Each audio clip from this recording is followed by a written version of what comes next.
This is the moment we've all been waiting for the thousands in attendance and the millions watching around the world. Ladies and gentlemen, let's get ready to rumble!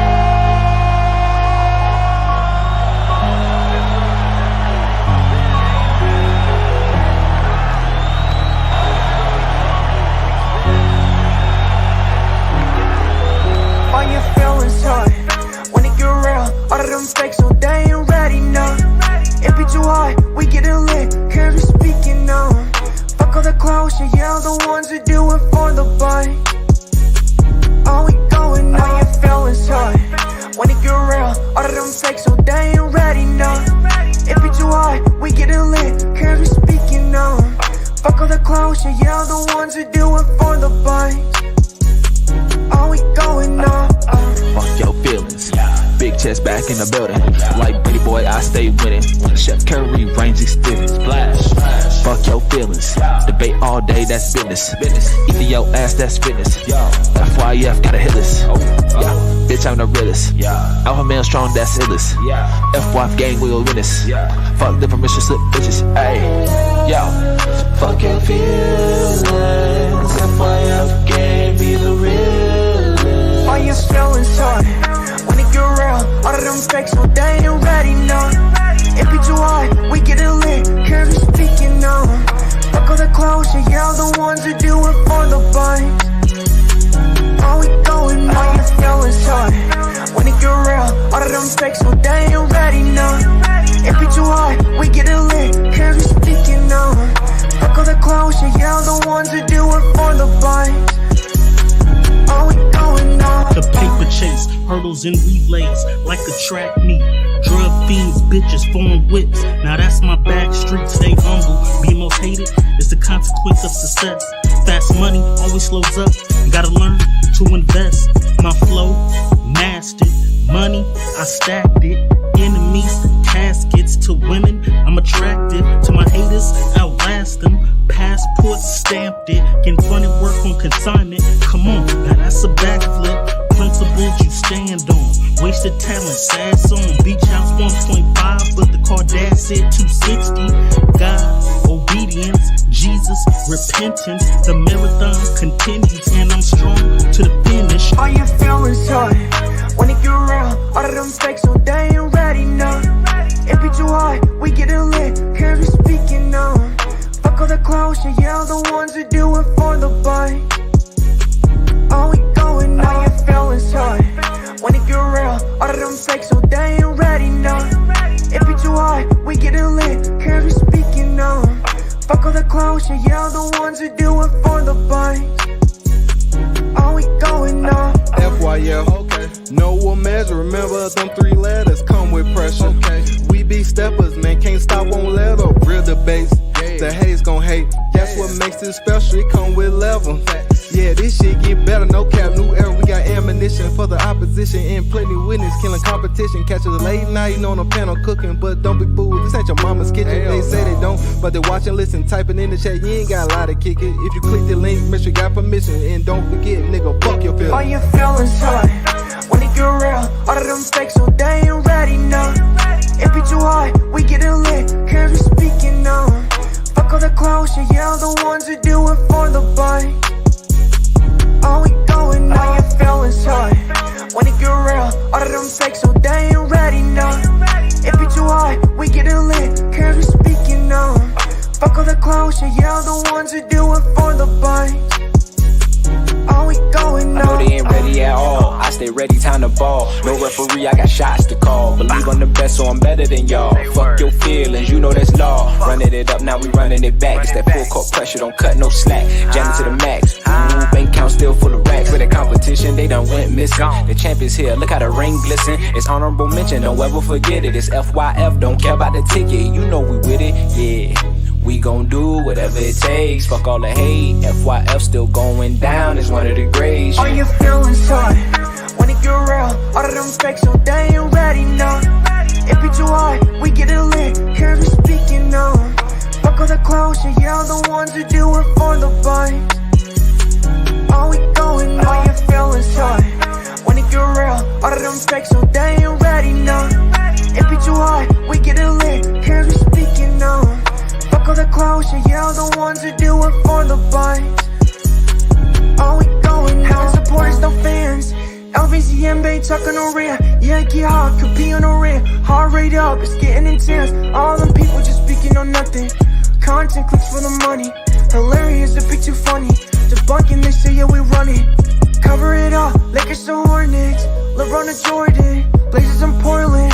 We get it sorted, lights can afford it. Entertaining or boring, whatever the top, and we act accordingly. Break it down, piece by piece. Been at this for too long. No elder but Rufus, saying what he on. Lace better stay gone. We get them all done. We get them all done. Yeah, we get them all done. All your feelings hard when it get real. All of them fake, so they ain't ready, no. It be too hard, we get it lit, cause we speaking now. Fuck all the clowns, yeah, all the ones who do it for the bite. All we going now, your feelings hard when it get real. All of them fake, so they ain't ready, no. It be too hard, we get it lit, cause we speaking now. Fuck all the clowns, yeah, all the ones who do it for the bite. All we going now.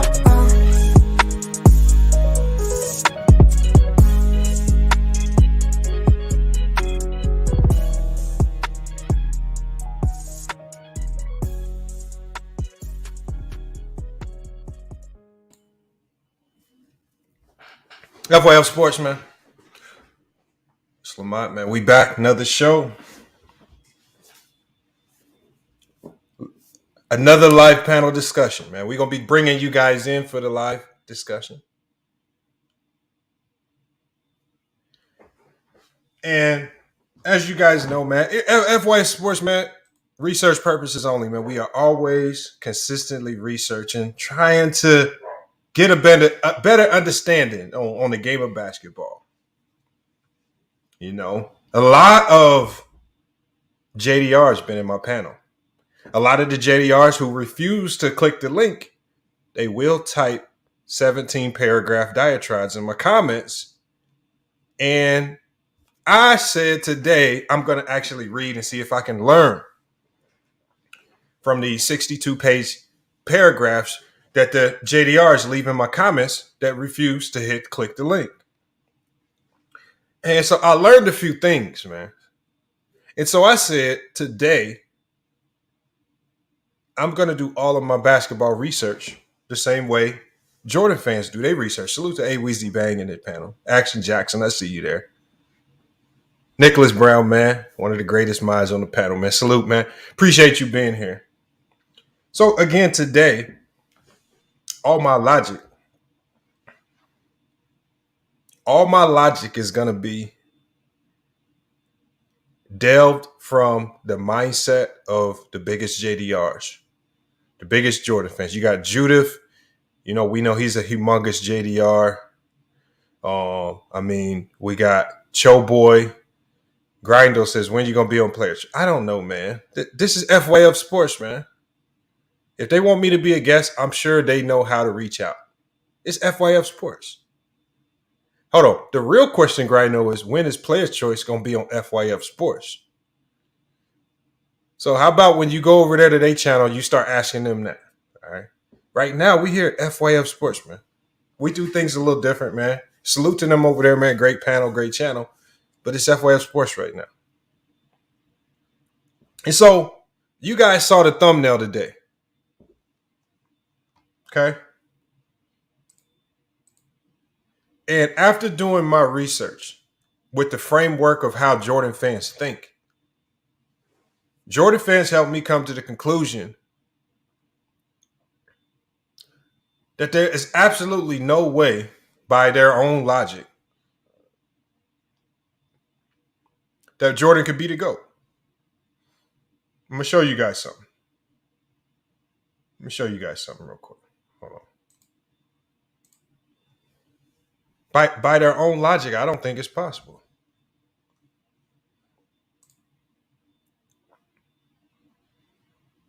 Hold on, let me pull this up real quick. And then salute to everybody here. Today we got to talk about this topic. We got to talk about the Pat Beverly, the Russell Westbrook conundrum. We got the LA Lakers. A lot of things to cover today. We just have to, we got some topics to cover with current NBA, past NBA, a lot of things. So we're going to be hitting on everything, all of these things today. So when you come in, don't feel like you confined to talking about this particular topic. Obviously, we're going to move in and we're going to get into a few other things. It's just, again, I had to, this was on my mind and it was something that I really wanted to share with you guys because I think it really changes the narrative on how we view basketball. All right, hold on. I don't know why my stuff has been doing this. Let's do this.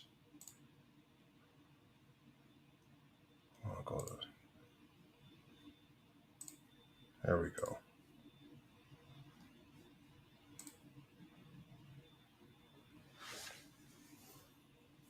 All right, so we got, in doing my research, and I want you guys to come up here. And I want you to I need somebody to come up here and explain to me.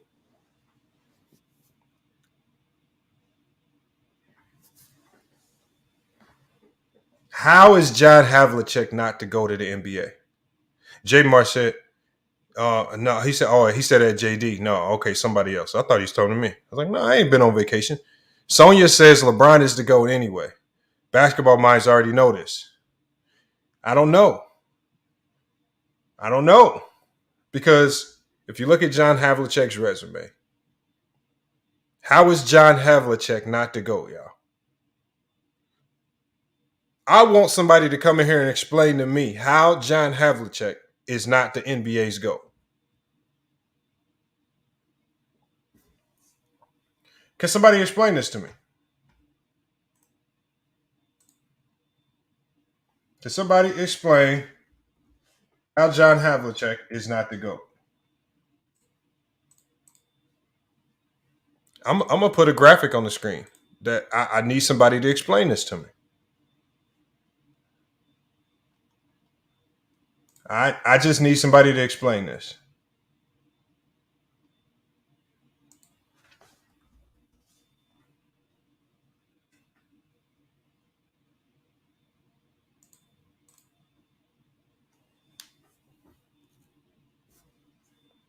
Can somebody explain this right here?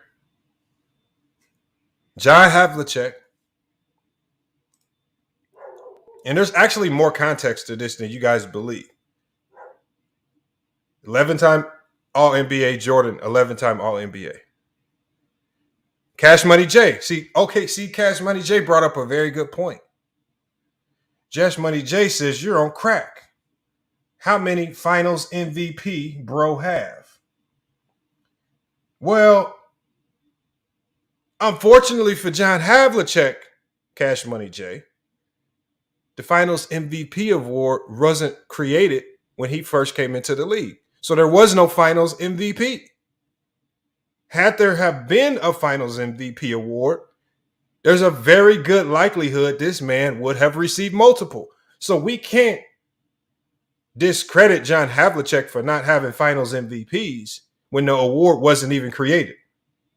So Cash Money J, that answers your question right there. He says, John not the GOAT, not better than Bill Russell. If you don't believe John Havlicek's better than Bill Russell, then I want you to come in here and explain to me why he's not better. Because Cash Money J, you talking as if you watch both of these guys play. Now, we got John Havlicek, 13-time All-Star, Jordan, 14-time All-Star. Essentially equal right there. Havlicek, 8 NBA titles, 8-0 in the NBA Finals. Remember, a lot of people like to talk about being undefeated in the finals. John Havlicek has that. He doesn't have a scratch on his record in the finals. 8-0, Jordan 6-0. Maybe Jordan would have been 8-0 had he have not retired and went to go play baseball and be trash in baseball. Then you got John Havlicek, more rebounds all time. And remember, we're talking about two players that played essentially the same amount of time in the league. Jordan 15 years, Havlicek 15 years, I believe. John Havlicek, more assists. So a lot of times when we use these numbers with the LeBron and Jordan debate, a lot of people say those numbers didn't amount to nothing. He was 4-6 in the finals. But you can't use that narrative and logic with John Havlicek. John Havlicek's numbers essentially the same, if not better than Jordan's, and he's 8-0 in the finals. John Havlicek, when you talk about all-around player, more triple doubles in his career than Jordan. Jordan 28, John Havlicek 31. I need somebody to come in here and help me understand, how did Jordan even pass up John Havlicek? When did Jordan pass up John Havlicek? I need somebody to just explain that one thing to me. When and how did Jordan pass up John Havlicek?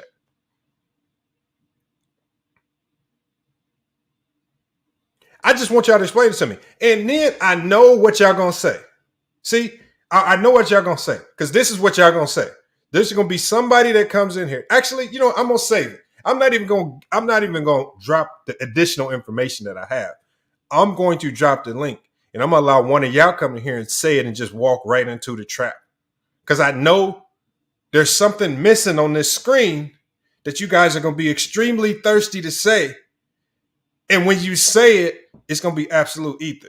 So if you're thinking what I'm thinking, you're going to try to add this element to Jordan's game, and you want to try to use this to elevate Jordan over John Havlicek, I'm telling you, don't do it. I'm not even going to expose the secret sauce that I haven't even brought out yet.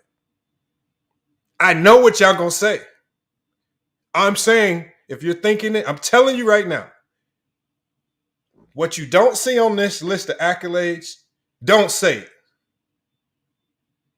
Please don't say it. I'm begging you not to come up here and say it. All right, we're going to drop the link, man. Look, y'all, a lot of stuff to cook on today. Look, because I don't expect this to be a very long conversation. Salute to LVZ, man. LVZ, man, got some of the most. LVZ, I'm going to tell you right now, in the morning time when I have nothing going on, LVZ be going live. Sometimes I be too busy to type in the channel, man. This man got some of the most entertaining morning live streams that I've ever seen, man. I'm not joking, man. Most entertaining morning live streams ever, man. Y'all need to check LVZ NBA Talk out. It is because and the best thing about it, it's not even always NBA stuff. This man to get to chopping it up about life, his kids. One day, I seen him doing a video. I saw his kid creep up behind him. I swore his kid was about to hit him with a prank. I was swearing up and down because, you know, he got the bald head. I swore his kid was going to walk up behind him and slap him on the back of the head and take off running, man. The way he crept up behind LVZ. I mean, anything can happen. Anything can happen, man. Make sure y'all check him out, man. We got Cuba in the building, another content creator, man. Salute to Cuba. Salute, man. Devontae says, dude, Havlicek played in the weaker era with less teams. Okay. I'm just going to go ahead and get this one out the way, Devontae. I'm just going to go ahead and get this out of the way because everybody likes to talk about how the 90s is this golden era of basketball. Why does everybody like to say this 90s was just this golden era of the greatest basketball that we've ever seen?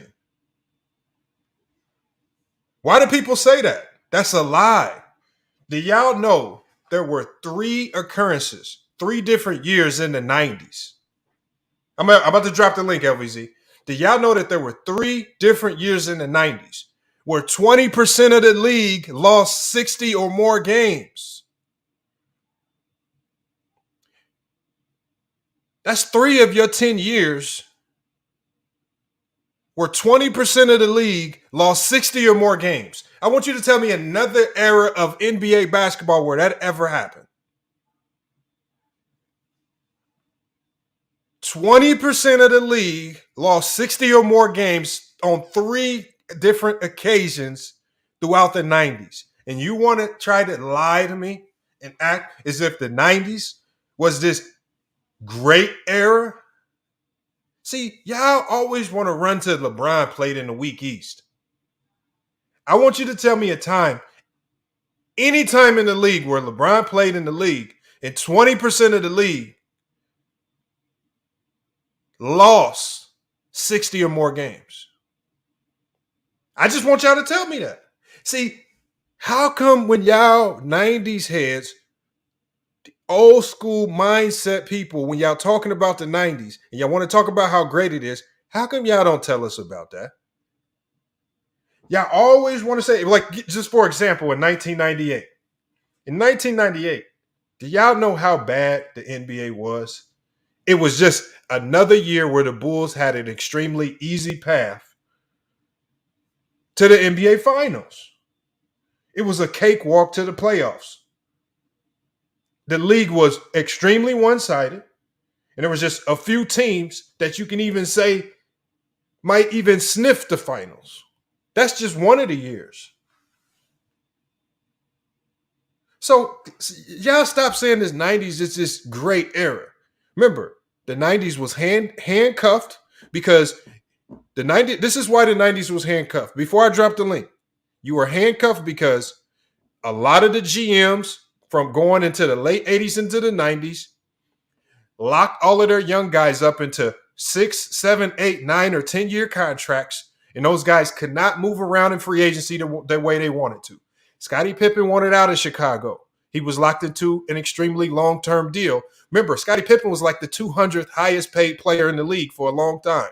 He was underpaid. Hakeem Olajuwon wanted his contract renegotiated. He wanted to trade out. Mitch Richmond wanted out of Sacramento. They refused to move him under a bad contract. Magic Johnson, y'all saw the shady deal he was under, and he probably would have wanted more.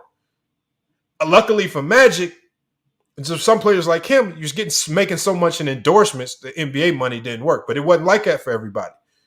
Right? You guys like to talk about Mark Price. Mark Price requested a trade out of Cleveland 3 times. They refused. Why? Because these guys, what happened is when their contract ended, the way the bird rights were set up at that particular time, if like Ewing wanted out of New York, a lot of people don't know this, but people don't like to talk about this. Ewing wanted out of New York. Here's the problem. Here's the dilemma that Ewing faced. Because New York drafted him. If he left New York at that particular time, the way the CBA was set up, he would have had to take a 70% pay cut just to leave. Nobody at the time was going to take a 70% pay cut just to leave their team. So essentially, he was hamstrung to the team that drafted him. The first true free agent ever in the NBA was Tom Chambers. He was the first true free agent without these weird restrictions, where you get these humongous pay cuts when you move teams. So let's not act like these guys was just loyal, wanting to be with their franchise because they're just so loyal to the franchise. That wasn't it. You had GMs that were finessing them into bad contracts, wouldn't renegotiate. These players all were requesting trades. They were all disgruntled with their situation. And this is why Jordan even threatened the Bulls, if y'all don't pay me my $30 million a year, 1-year deal that renews every single year, I'm taking my talents to the goddamn Knicks. That's true. So let's stop acting like these guys was just super loyal and wanted to be with their own franchise. And the only one team in the NBA at that time actually did right by their star player and renegotiated that rookie deal and gave him the money he deserved. And that was the Indiana Pacers with Reggie Miller, which is why he's so loyal to the organization today. Only one team. All right. Let's get this graphic off the screen. Because I know this graphic on the screen is just blowing y'all mind. I know this graphic on the screen is just completely blowing y'all mind. John Havlicek had a better career statistically than Michael Jordan. He won more than Michael Jordan. How was Jordan the GOAT over John Havlicek? Link is going to be in the chat here in a second. Let me drop it. Salute, man. Appreciate you guys pulling up the FYF Sports, man. We got to talk about it. We got a lot to talk about. Shut Up and Reacting TV. Haven't seen him in a while in the panel, man. I hope your channel's still cooking. I mean, the last time I tapped in over there, y'all was still growing strong, man. Salute to Shut Up and React TV, man, in the chat, man. Appreciate it. Appreciate you pulling up, man. And that's what I love to see. I love to see the other content creators, man, pull up, man. I love to see that. Make sure y'all support the channel, man. Cash App, FYF Sports, man. If you can, if you can't support with the Cash App, just hit the like, hit the subscribe, man. That's all we need. Make sure y'all go sub up to our other channel, FYF Sports Live. It's some topics, I know Cube said, some topics I just have to do on the main channel. Some topics is so unique, I have to do them on the main channel. All right. Link is in the chat, man. I need y'all to come in here. Let's cook on this topic right here. Because again, look, y'all, let's stay on topic. I want y'all to stay locked in. I know as much as y'all want to, I know the JDRs, as much as y'all want to try to make this a LeBron Jordan debate, it's not. This is a John Havlicek, Michael Jordan debate. I need you to come in here and tell me why Jordan is the GOAT over a player like John Havlicek. Because we've already debunked the narrative that John Havlicek played in the weak era. Because just like Cash Money J said, Cash Money J cannot tell me who John Havlicek played against. But when I look at who Jordan played against, he played in an era that was not only diluted by the expansion drafts and expansions, but he played in an era where 3 of the 10 years, 20% of the league lost 60 or more games. All right, so we got a dude in the backstage. If you put your name as Big Dick Rick, I can't let you on the panel. So I don't know why you even came back here like that. Come on, man. Come on, man. Come on, man. We come on. Y'all come in here with that stuff. Come on, man. Come in here with some real basketball talking points. Man, salute, man. Everybody on the panel. We got LVZ. We got Keith pulling up. We got MLE, man. I know MLE was wanting to cook on these topics. I got to start off with LVZ. He's the first one to ask for the link. LVZ, man, what are your thoughts on this conversation, man? Appreciate you pulling up today as well. I ain't no thing, brother. I had a little time. I said, there go Mark. Let me go and say what's up. Real quick, man. A lot of shit. We already know the ballpark eater and JT Artism is going to be strong. We know the motherfucker ball Parkinson's disease is strong in the chat room. And the JD Artism is real. I ain't make this shit up. Y'all just live this shit. Anyway, y'all going to say, well, he played in the league with 6 teams. Well, dude, that's why he played on a team with multiple Hall of Famers. Because, see, if it was 8 teams right now, it ain't going to be no Patrick Beverly in the league. But y'all don't get that. Then we going to hear he played with a whole bunch of Hall of Famers. But Michael Jordan played in an era with 3 different Hall of Famers, Tony Kukoc, Scottie Pippen, and Dennis Rodman, when his rivals only had 1, Reggie Miller, the only Hall of Famer, and the sole Hall of Famer against the Bricks, Patrick Ewing, and one-time All-Star John Starks. So then you're gonna say, well, how many MVPs, final MVPs did he win? Well, the problem with that is the actual guy that the finals MVP is literally fucking named after is on his team, and that didn't exist at that time. So when you start going, well, he's got so many dick riding accolades and he sold so many sneakers, but y'all keep forgetting that when a guy got 25 points and 5,000 more assists than you, if you got 30,000 points, 5,000 less assists, he still attributed to more points. But that, I know that's a little deep. That's too far for y'all. But regardless, y'all can't keep moving the goalposts. Jordan Dick Riders got the strongest shoulders from moving the goalposts. It's about rings and 6-0. So we show you motherfuckers 8-0, who was literally the leading scorer. Yeah, he wasn't the best player on the team. He was just their leading scorer and leading assist man and all-time leading scorer in Celtics history. But he wasn't. See, that's what I'm saying. Y'all niggas just ride too much penis. Get off of penis, okay? Stop being penis eaters. And I land my plane with that. One love, man. Damn. That sound That set a heavy precedence for anybody that follows him up because he hit on everybody's talking point. We got Keith Cunningham. He just pulled up, man. What you got on this? Hey, what? Shout out to you, Lamont. I haven't been on your platform in a while. Good job, great work. Appreciate it. I'm just gonna say this. I'm gonna tell my age here, and I'm gonna say why I'm gonna tell my age, because when you're able to see stuff, because I got a chance to see a little bit of Havlicek, so of course I understand that concept. But what we're gonna do is the eye test.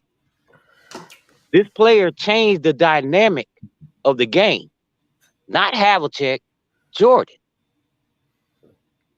And when we're not even gonna get into the discussion of the new players, because if you go back, you can look at like a certain age group gonna look and say, because if you go back, you can look at. So you feel like Jordan the GOAT?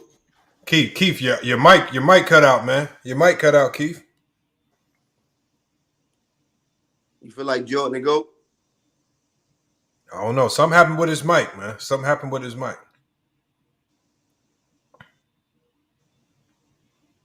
Hold on, Keith. I'm on. I hear you. Yeah, okay, you back now. You back. Okay. Oh, okay. What I'm saying is what you saw.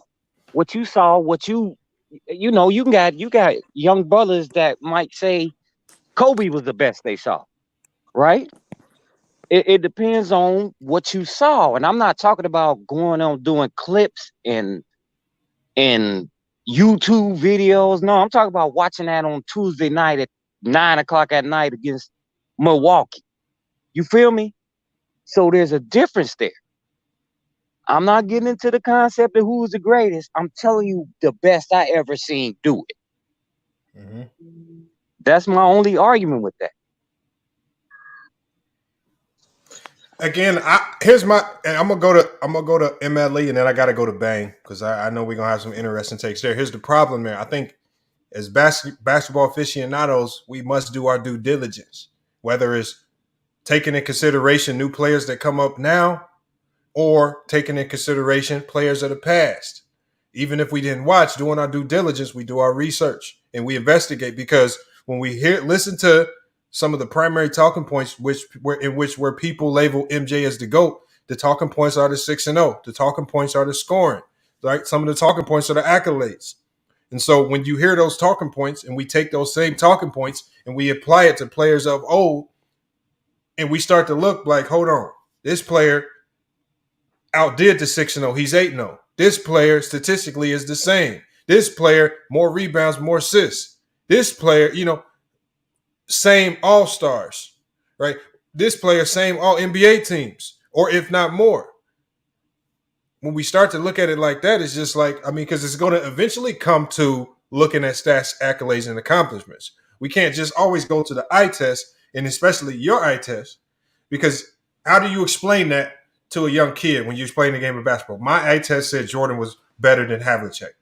That kid going to get to ask you 1,000 questions that you can't really answer.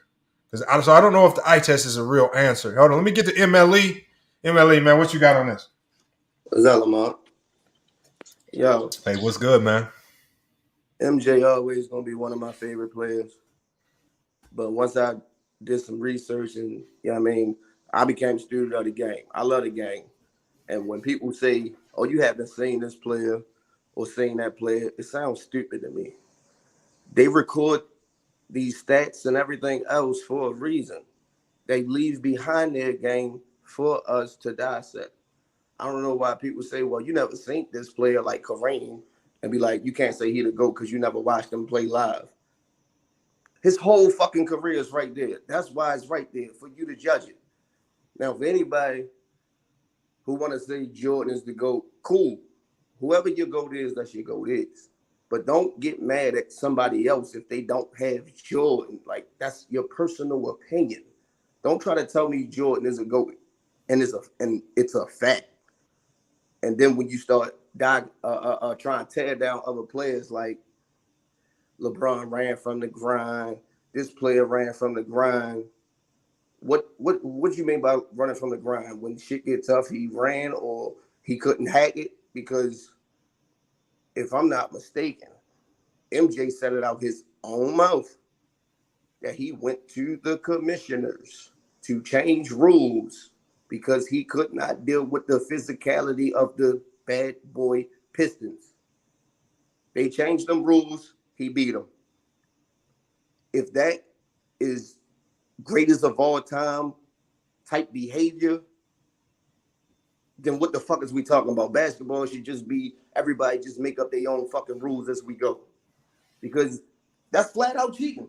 Let's just keep it a buck. If LeBron did some shit like that, everybody be on that nigga helmet.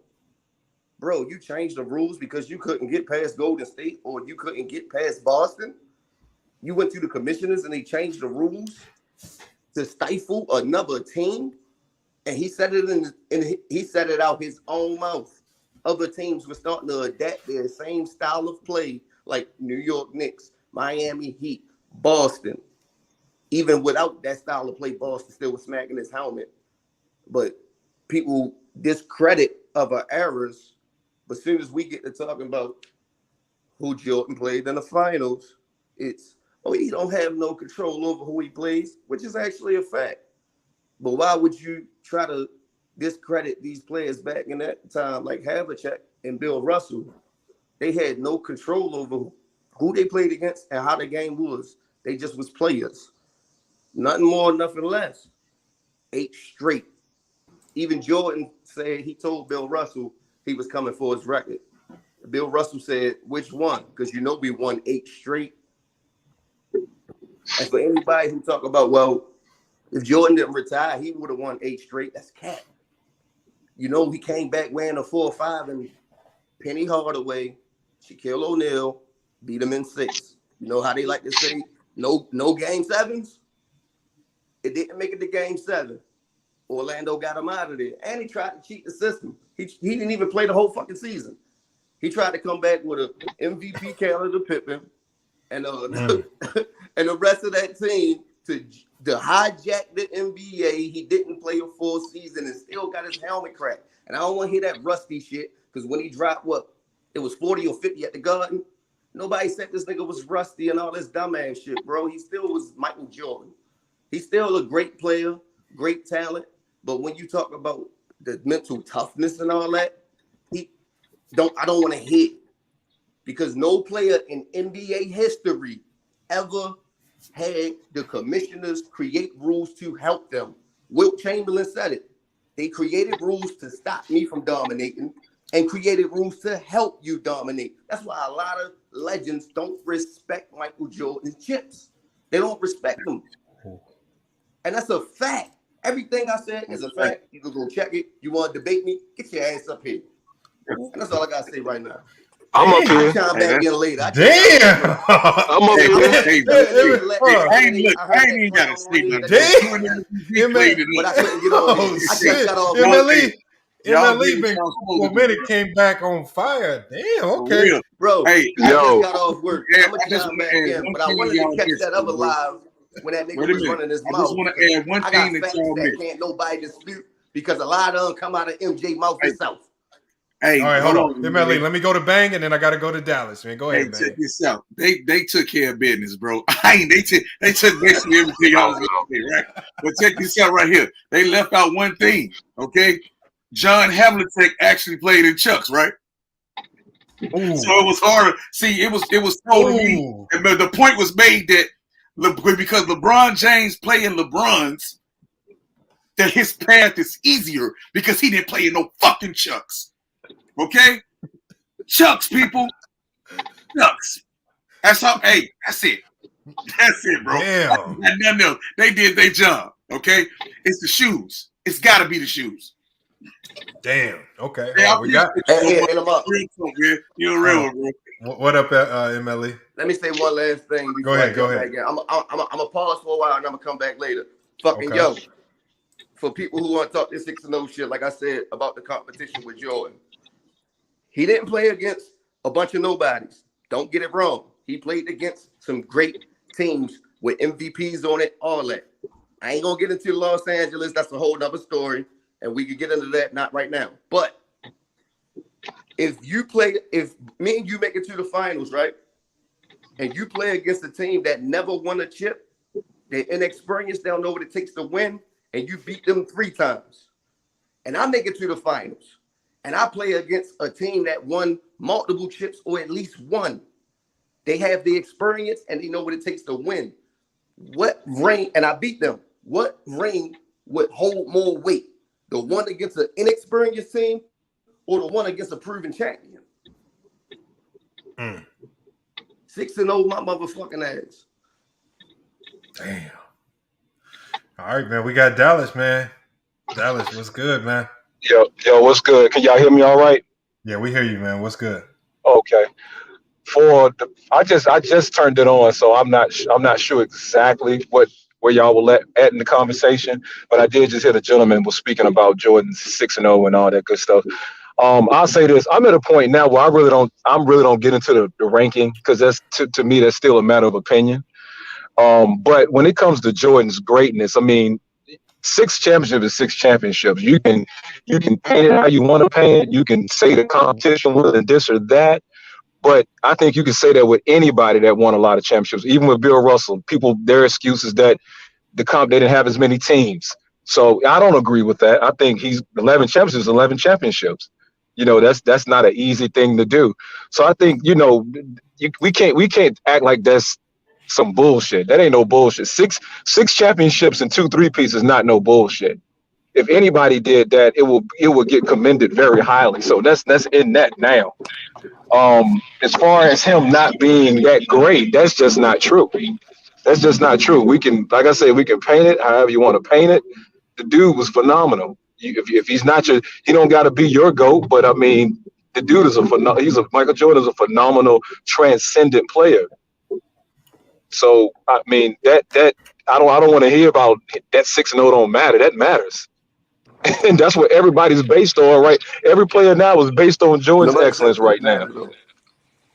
I'm just saying though, but the player is if it's not something that's a real deal. I mean, you can't say that, because then you would have to take off everybody else's championship, because there's a reason. Let me stop you 1 second. I'm gonna let you finish. No, go ahead. Nobody said he's not great. I said that right off the rip. He's still one of my favorite players. I didn't hear LV say he's not great either. Nobody said 6-0. No, that's why I said I just got in on the topic. That's why I was saying that. Go ahead, though. If anybody say that, they capping. Yes, it's great, but don't try to push it like it outweighs everything. That's what. I don't agree with that. I don't agree with it outweighing everything. What I will say, I think that conversation only gets blown out of proportion because the big debate is Jordan and LeBron. So people are always having these arguing points, and they harp on that 6 championships. But he did way more than just win 6 championships. You know, that's not just the championships. The championships to me is just the icing on the cake, because he got the numbers. You know, he got the efficiency. He got all of that. So to me, I agree with what you said in that regards. But I'll sit back and listen to you guys. Look, I think the problem, I got to let Grindel go because Grindel just pulled up. I think here's the issue. Mm-hmm. Jordan's numbers are great. 6-0 is great. Yeah. But see, there's always a measuring stick. And when you look at John Havlicek, 8-0 is greater. 31 career triple doubles is greater.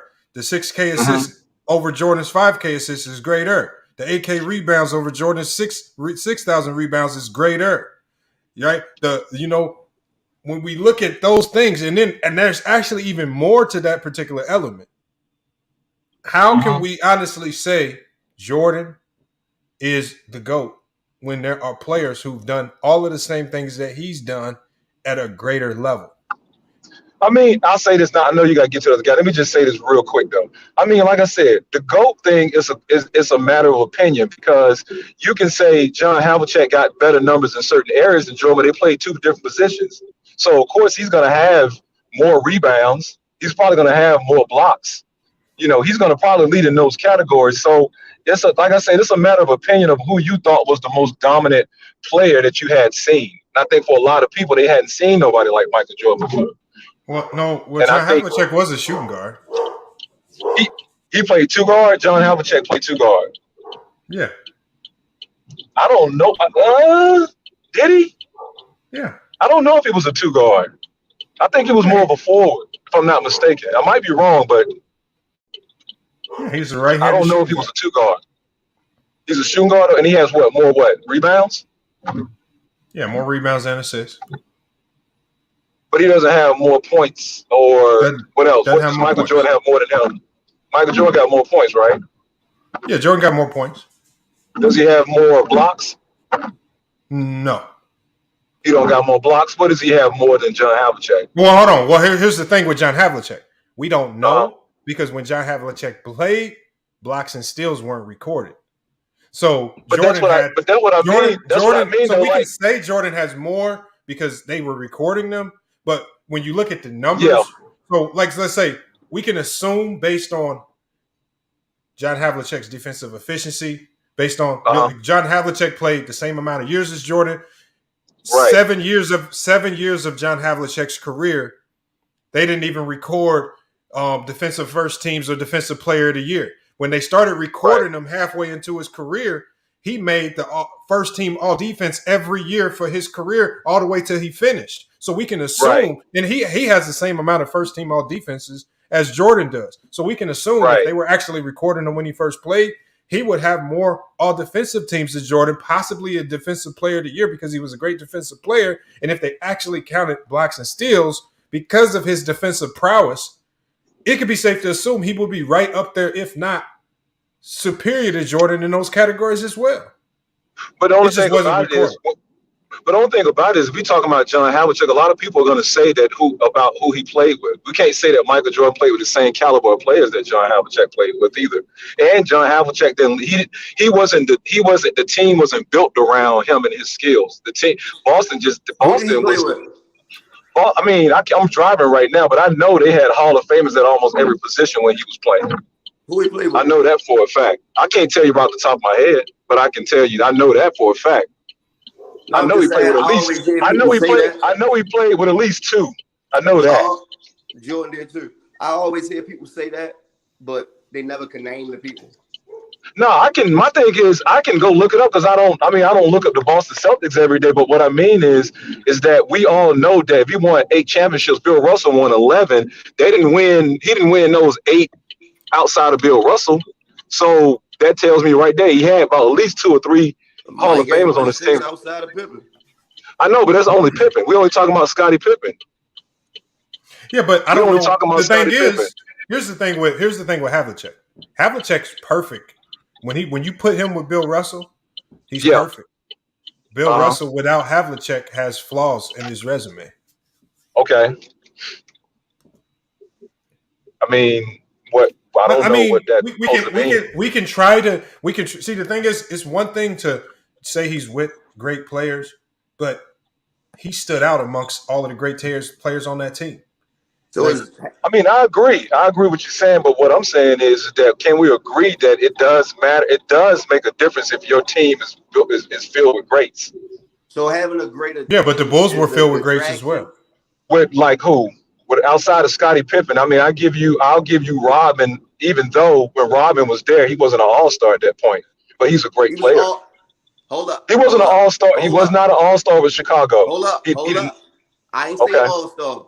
I said NBA All Defensive first. He's first team All NBA defense, and he led the league. I mean, that's good. But I'm saying outside of Scottie and Dennis Rodman, who we talking about? You just named 2 people with dominant. Yeah. Okay. Hold on. But hold on, Dallas. Here's the bigger question. In the 90s, did you need more than Scottie and Dennis Rodman to beat everybody else? Because most teams in the 90s struggled to even have 2 All-Stars. Most teams were only could get 1, lucky to get 2, and the teams that were able to get 2, like Seattle with Peyton and Sean Kemp, most of the teams, or just Stockton and Malone, they could sniff the finals, but they were never consistently there because they couldn't improve with the draft because of the league expansions. So, can we say that the 90s they did more developing of players? than just having 2 all-stars. Most guys most of them develop into an all-star. They didn't just get an all-star and then they start winning. It was more of a team game. They couldn't win, not because they didn't have enough all-stars. It's just teams were just better. I feel like they were just better overall. I just don't know how teams were better in the 90s when on 3 different occasions throughout the 90s, 20% of the league lost 60 or more games. But you got to think about when you go back and watch the games, you can see right there. The games it's more of a team game, and they actually run offense and play defense. They don't play the same type of defense today. It's not as physical. So I can't say that it was. Now. Oh, they play better defense now. You gotta actually. Y'all really think they play better? They really play better defense now. Y'all think that? Yeah. Yes, because you can't. In what way? You say what? You can't foul a nigga all game and get away with it. Holding somebody's waist is actually a foul. No, but what I'm saying is the defense used to be where you could actually have your hand on the guy, one hand. But I'm saying but you should be able to be a little bit physical on defense if you're going to be playing offense and you're a little physical. Okay, hold on. Are you saying so? Are you saying a player like so we're going to go with arguably one of the best defenders of today's game, Draymond Green. Are you saying Draymond Green's not a physical defender? I'm saying Draymond is a physical defender, but what I'm saying is that overall the league is not a physical league. No. I'm just saying the NBA, the defense in the league today, it trickles down from the best defenders. So the best defense, if you look at Pat Beverly, he's known as what? A physical defender. If you look at a guy like Alonzo Ball, he's known as a physical defender. Ben Simmons, he's looked at as a physical defender. I wouldn't say they're physical. I'd say they're good defenders in this game. Hold on. They use their strength. They use their strength to excel. This is Draymond Green don't have no athleticism. He can't out jump you. That's all strength. Jimmy Butler is a physical defender. So when let me tell you about Kawhi Leonard, Draymond Green. Let me ask you about Draymond. Then you saying Draymond is this great defender? When I saw in the finals in the beginning, Jaylen Brown was killing him in one-on-one situations, and when he was in the finals against Toronto, Siakam really exposed his defense. He's not that great of a defender. He's okay. What you're talking about right there, he's okay. What you're talking about right there are ISO situations where everybody gets scored on. We're talking about overall, no one wants to be in a situation where Draymond Green, you have to ISO Draymond Green for an attacker. Nobody's calling for the ISO and saying, I want Draymond Green in this ISO. Nobody, because overall throughout the course of a game, a player like Draymond Green is going to wear on you, and his defensive, just like what happened in that Celtics series, it wore on that Celtic team, and they started making mistakes. There were turnovers, and they ended up losing that series. So they might have won a few ISO sets, but Draymond Green, his defense and the way he propelled that team defense, they ended up winning the ultimate battle, which is winning the chip, because that defense overcame those ISO plays that you want to glorify right now, because they were the losers. Draymond Green's defense actually won out in that situation. I get my man overall career defensively off the moment in Toronto and the moment with the Boston. No, I'm not judging off of that. What I'm saying is that I don't agree with y'all telling me that the defense is better today than it was when it was in any era. I don't even gotta go 90s. I can go 80s. I can go 70s, 60s. This is not the defense is not the same. Explain to me how in the 80s the defense was better. It's a more physical league, so you can't. This is what I'm saying. Y'all saying that you can't get away with those type of. Yeah, no, I'm not putting myself in the corner. I'm just explaining what you said. Y'all said that the defense is better today because you can't get away. You can't get away with fouls. You can't hack somebody when they go to the basket. Y'all say that's the reason why the defense is better. I'm saying that opposite. I'm saying the defense is better then because I'm saying the opposite because guys that could really score back then had to score through contact all the time. Like if you went to the hole, what do you mean they didn't have to score through contact? No, see, hold on, but Dallas, here's the problem. And I gotta get to C. Jackson. Oh no, go ahead. I'm cool. I'll sit back. What I want to say about defense is when we talk about the 80s was one of the fastest paced eras in basketball history. They actually throughout the majority of the 80s set defense aside, and they were playing an offensive pace that was essentially unmatched, even faster than the pace of what we see today. This is why you had games 170 to 160 in the 80s. That's not defense. They just picked up the pace and they prioritized offense. So again, this is why. So again, you can't tell me outside of the bad boy Pistons, it's hard, and it's going to be hard for you to tell me a lot of great defensive teams throughout the 80s. Well, let me We're talking ask. about I'll lead teams. this. I'll say this.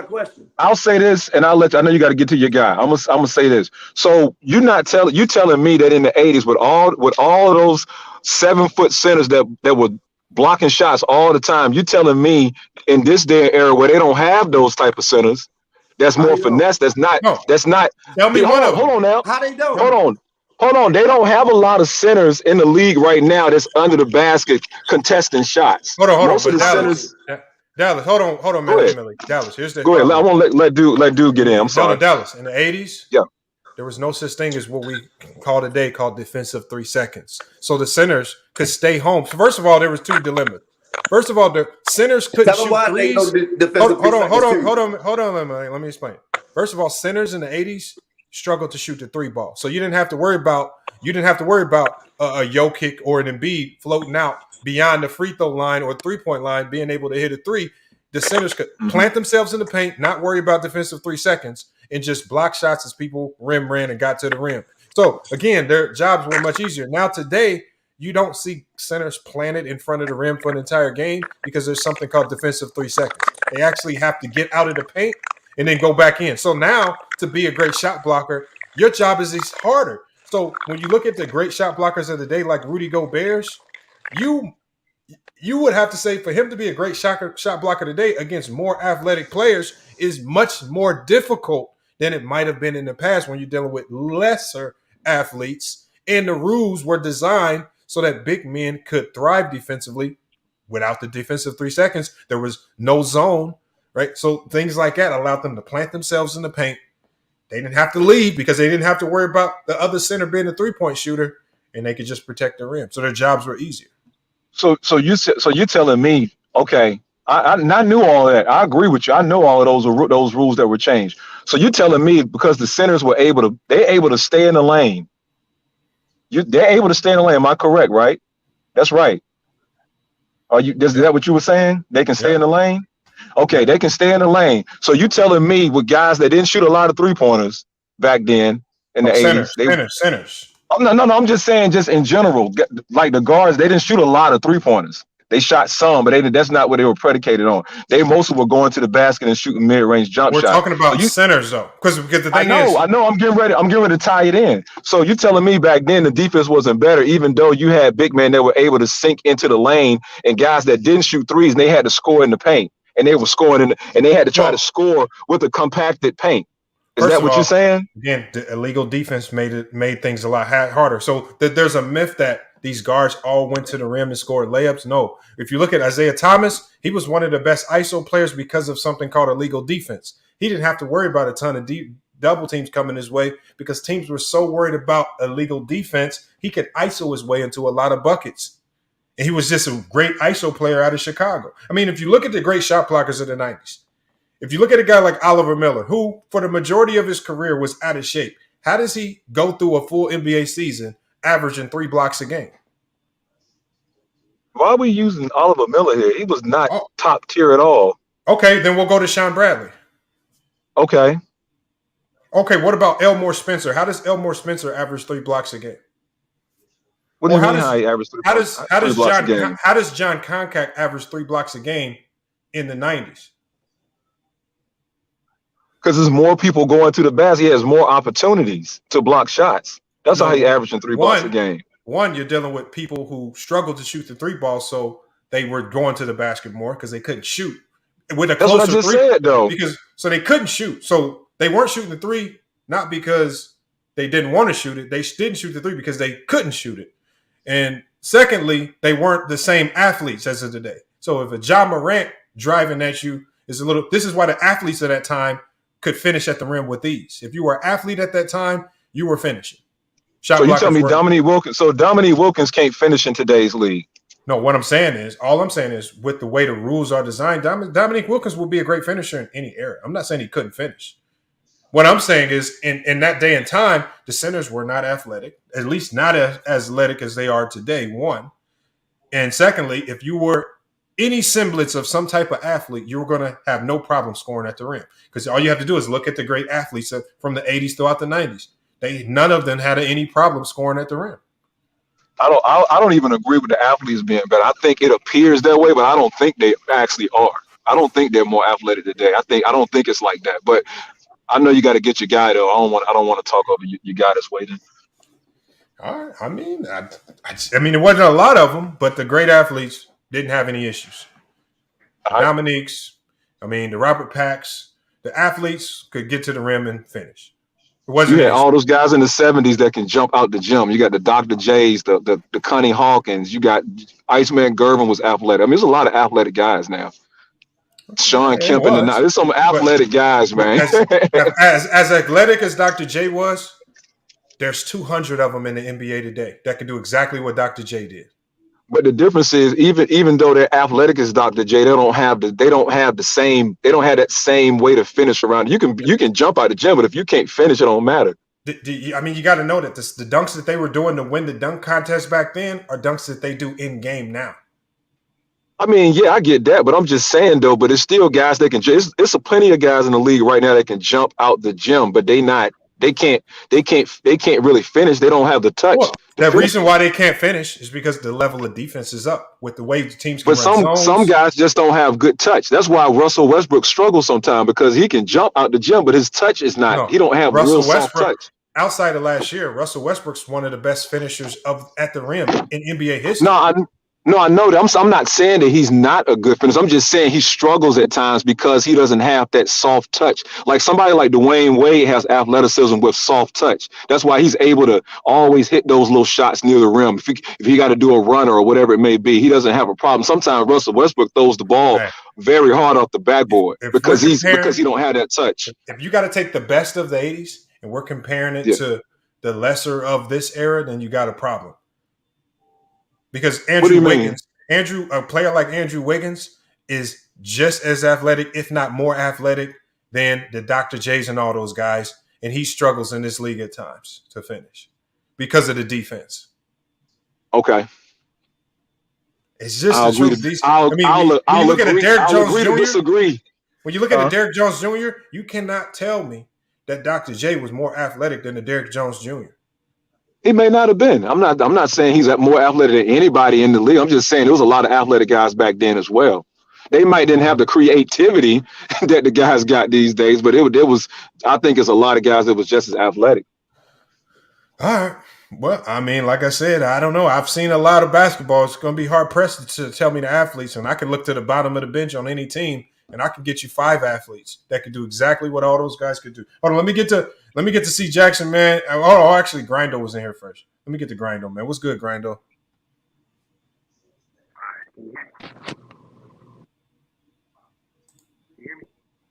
You're very low. Your voice is very low for some reason. Am I good now? Yeah, you're good now. What's good, man? Make a few adjustments.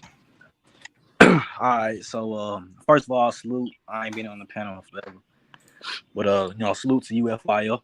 Hope I see you on Players Choice one day. Go at it. Go at it with you know who, because I can't wait to see. He ain't gonna do it. He won't. Yeah, I know he's not gonna do it. He's not gonna do it, but hopefully. But anyways, on this debate, man, I think it's not really even close, man. I think Michael Jordan is a much greater player than John Havlicek because since I saw the stream, I've done a little bit more research on this John Havlicek, and because I really know much about him, but I'm looking at the stats, and I'm gonna just start off with regular season and playoff averages. Jordan has him beat in points, assists, steals, and blocks, and John has him beat. Hold on. You have to. We can't talk about steals and blocks. Because when John Havlicek played, steals and blocks weren't recorded. No, they were recorded just like in the later half of I know. So we're missing 7 years of assists, steals, and blocks. When we know he was a great defensive player because halfway through his career, they created defensive first teams and defensive player of the year, and he was on defensive first team for every year of his career from when they created the award. And you could argue that was his peak, right? You could, but we won't know with the award out without them keeping documentation of what he actually did. How do we know? We can only go off what they recorded and then use what they recorded to help us judge how he might have played that 7 to 8 years prior. Yeah, I mean, as I'm going down the list, I'm taking like every accolade, every stat with a salt of grain. I mean, with a grain of salt. So I mean, I know. And if you look at the points, because Jordan has more points. Yeah. John Havlicek scored 26,000 points without a 3-point line.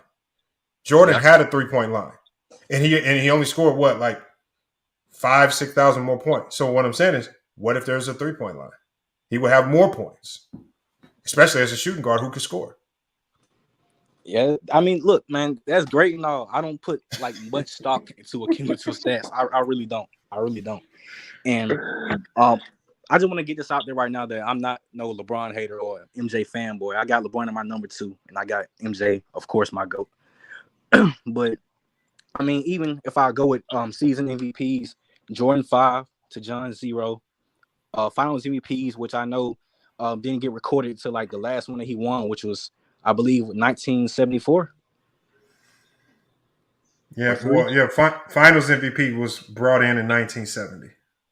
Yeah, so I think he won his in like 1973 and 1974. But I did research on the finals, on the other finals that he played in, and I'm looking at Bill Russell, you know, averaging 20 points and 24 rebounds. So I mean, I find it hard to believe that he would have won, you know, over 6 Finals MVPs or even tie Michael Jordan in Finals MVPs, because I struggled to find a final series where John would lead the finals in like any statistical category. Okay. So I mean, I'm gonna have to get at the Jordan, and then all. So you give Finals MVP to Jordan, even though it wasn't documented. That's what I'm saying. It's a scratch category. Like I said, I'm going through the finals, and I struggle to find any series where John was just statistically the best player in the series. More than likely, it was always going to be Bill Russell. First of all, John Havlicek was the best scorer on that team. There was never a series where Bill Russell was a better scorer than John Havlicek. But you also had Bill Russell averaging 20 and 20. I'm not saying Bill Russell didn't average 20. What I'm saying is John Havlicek was the best scorer on that team when he played. Right, but they also didn't record blocks, and we all know Bill Russell is going to be up there in blocks in those NBA finals. So, I mean, even if he didn't outscore, but I told you steals and blocks was a wash category because they weren't recorded when. That's what I'm saying. So, like, I'm just assuming that even though Bill Russell, you know, didn't always outscore John, he would still out rebound him and out block him. I mean, even though I'm looking at. But how do you know he would? But how do you know he would have more blocks and steals than him if they wasn't recorded? Hold on, let me drop the link. Was a greater shot blocker than John Havlicek. I mean, we know that John Havlicek was a shooting guard. That's what I'm saying. So he was going to have him beat in probably 2 or 3 major statistical categories anyway. Even if you give blocks to Bill Russell and John Havlicek, once they started recording defensive first and second teams, was on the defensive first team how many times? 5 times. And so how many defensive teams does he have total? 5. That's not true. No. Excuse me. 8. My bad. Thank you. So only half of his career, they recorded defensive teams. Right. And once they started recording it, he made it 8 times. It's safe to assume that he would probably have 10. He would have had far more than 8 had they have been recording it his first 7 years. Right. We can't just say at year 8 he became a good defensive player, but years 1 through 7 he was just learning how to defend. Generally, defensive players are just good defensive players. They come in as sound defensive players. I don't know. Defensive players of years, Jordan only has 1. I would assume John Havlicek would have at least gotten 1 had the award have been created when he was first in the league. It just wasn't created. Okay, so I'm just going to say, for argument's sake, let's say John ends up recording more defensive team selections in total than Michael Jordan. But how about this? How about we just washed categories that weren't documented? Because we won't be able to say either way. It's going to be extremely hard to compare those players. Then. It's not hard to compare them. It don't fall in the shade. Because here's the problem with just going off pure stats. Like, I hate to bring it back to LeBron. Because when you bring it to pure stats, LeBron is going to outdo Michael Jordan in almost every statistical category that you can think of.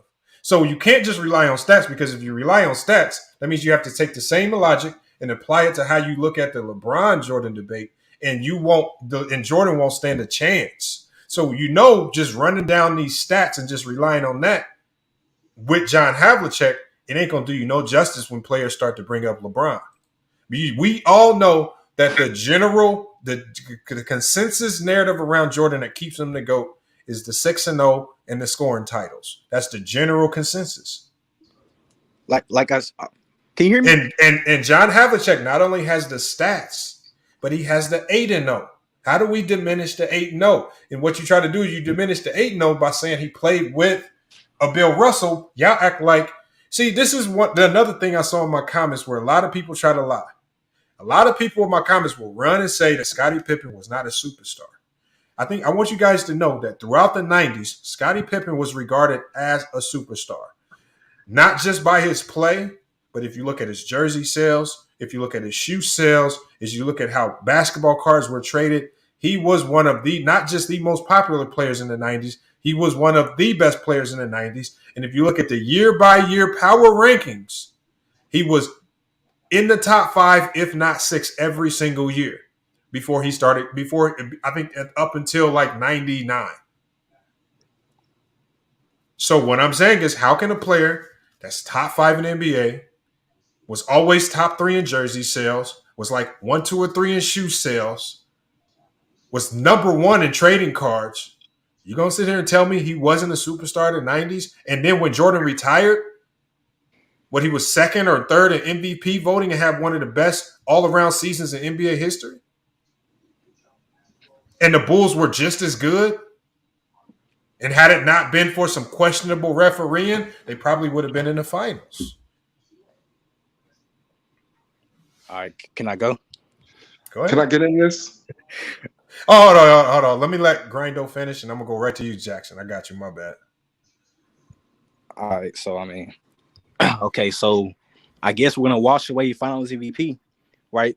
But like I said, man, even when I go through those final series, it looks like Bill Russell is either leading the team in rebounds or points and blocks. So, I don't know. Okay, so when Boston played LA in 1969, John Havlicek in game 1 dropped 37. He followed it up with 43. Then he came back in game 3 and dropped 34. I do. And then you go to 72 when they win the finals again.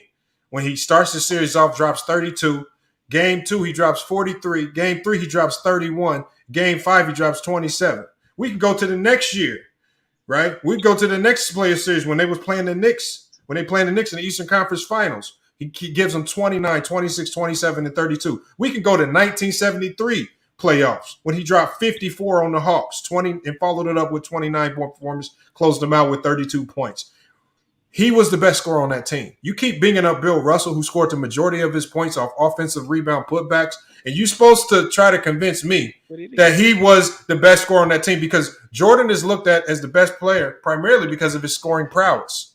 Bill Russell was not a scorer. Give John Havlicek his just due. He was a great scorer, and he was a much better scorer than Bill Russell. Okay, even if you want to give him the just due for being a great scorer, Michael Jordan led the league in scoring 10 times. So, MJ hasn't cleared in that. But in this conversation, I started off by saying we give Jordan scoring. No, I'm just saying. So, why bring up scoring? But we give Jordan scoring. But after scoring, we can't give Jordan winning because John Havlicek was a better winner. We can't give him. We can't give him nothing else after that. And you would struggle to give him defense because half of his career there was no defensive awards out there. And then when they did create the awards, he started collecting them like crazy as soon as they created them. And you could also argue they came during his peak.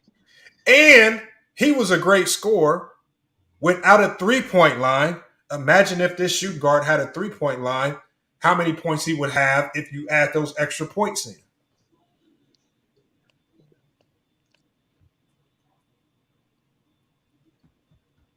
Good facts. Good Okay, facts. we going. So back to what I was saying. So, like I said, I mean, we're going through the season MVPs, going through the scoring titles, going through. Well, I'm not going to say Finals MVPs because you don't want to count that or whatever. But so I'm trying to understand why didn't you want to count the stats like the points per game, rebounds per game, assists? Why do you want to count that? Because that also goes towards MJ. Because I said Jordan. I said we can give Jordan a score. I said it right out the gate. I said we give Jordan a score. Yeah, I mean assists as well, even though there's a lot of context you can put to it, and then like the 3-point line, like all those things.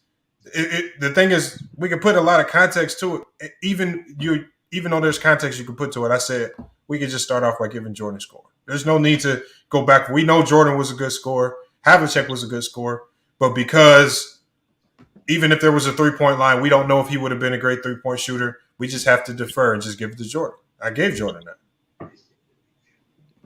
Yeah, and then there's also the efficiency. MJ hasn't beaten that.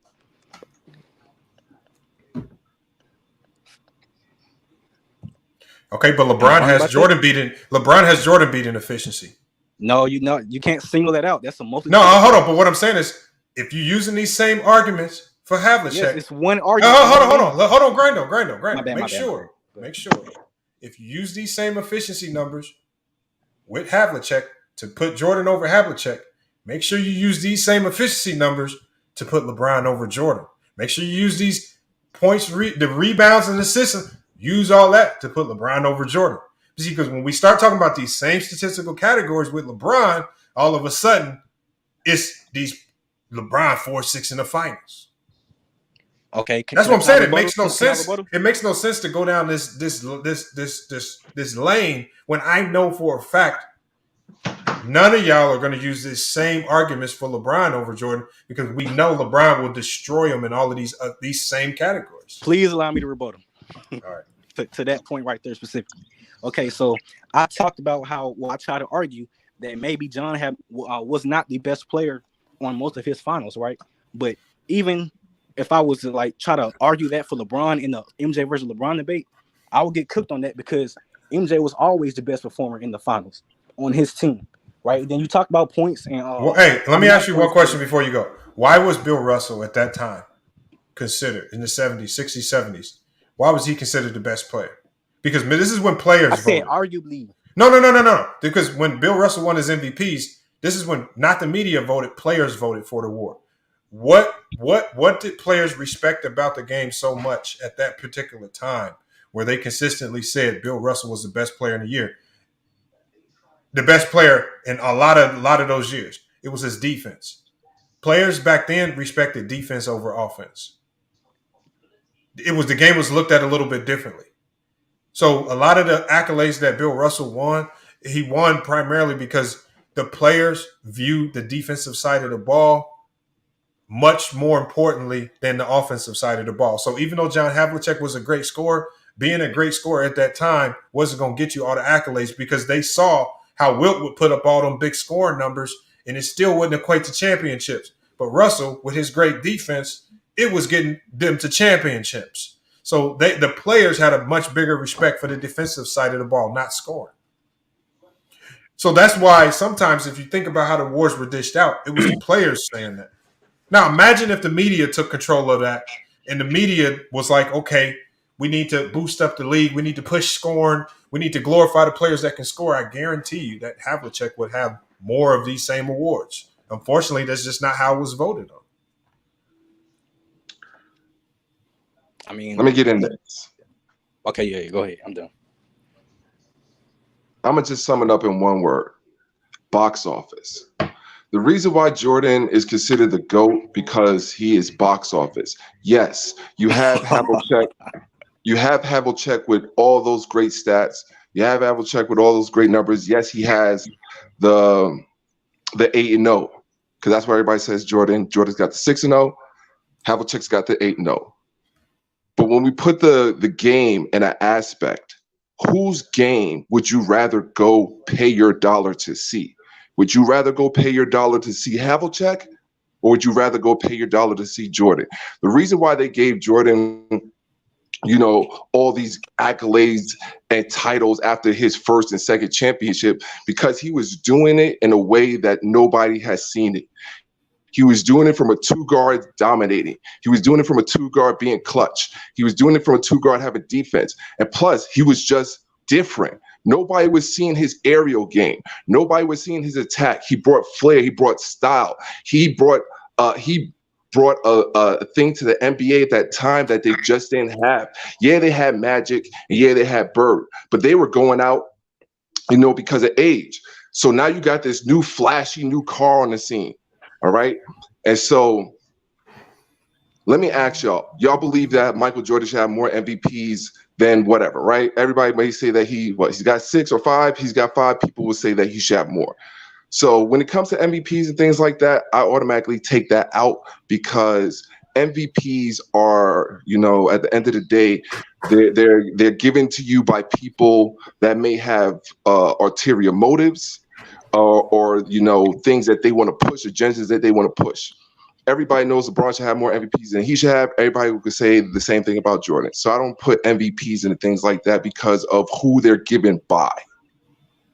But like I said, at the end of the day, Jordan is just more box office than Havlicek. He's got more signature moves. He's got the shoes. You put the total package to why they call Jordan the GOAT. I want to ask you a question. More box office. What was Havlicek's signature move? I have no idea. Why did you have no idea what his signature move was? I don't know what his signature move is. I know that he had a signature play, but I don't know what his signature move is. Like I'm saying, why did you not know what his signature move is? Probably because they didn't have anybody either coining it or phrasing it or marketing it. Marketing is a thing that built Jordan up brand. That Jordan brand is something that, like I said, it's not just the stats and championship that made Jordan the GOAT. Jordan will be, and I don't even think Jordan's the GOAT. Jordan's not my GOAT. LeBron's my GOAT. So let's just put that out there. But I'm just putting it to this particular topic. Okay. So I'll tell you what is one. I think the innovator of the reverse layup is John Havlicek. That was one of his signature moves. One of the first players to start doing the reverse layup, going up on one side of the rim, going to the other. Okay. The step back jump shot, another one of his signature moves. Again, he don't get much credit for it because he's probably a white guy. He probably didn't do it with much flash and much frill. There wasn't a lot of TV cameras on the games and things of that nature. He was one of the first players to come down in transition with the pull-up jump shot. A lot of coaches preached getting to the basket for layups in transition. He was one of the first players to pull up for jumpers that was close to NBA three-point range today in transition. That was one of his signature moves. I'm saying, so when you look, when you actually study what some of his signature moves were, it's actually more reminiscent of what we see players mimicking today, and they just don't know who they mimicking because these moves get transferred down from generation to generation. Jordan just had to. Jordan was afforded the ability of playing in the era when one of the biggest eras where I think the cameras being on players started to grow. Havlicek was in the early stages in the NBA. Wasn't a lot of TV cameras, a lot more radio coverage of NBA games. So it's harder to visualize or see what he did. But there were a lot of things that he did in the game that are still being done today. Reverse layups. We look at how players have transcended to step back jumper, transition 3-point shots with Steph Curry and the players of the day. These all stem from a player like John Havlicek. I get that. And I'm not gonna put one to that.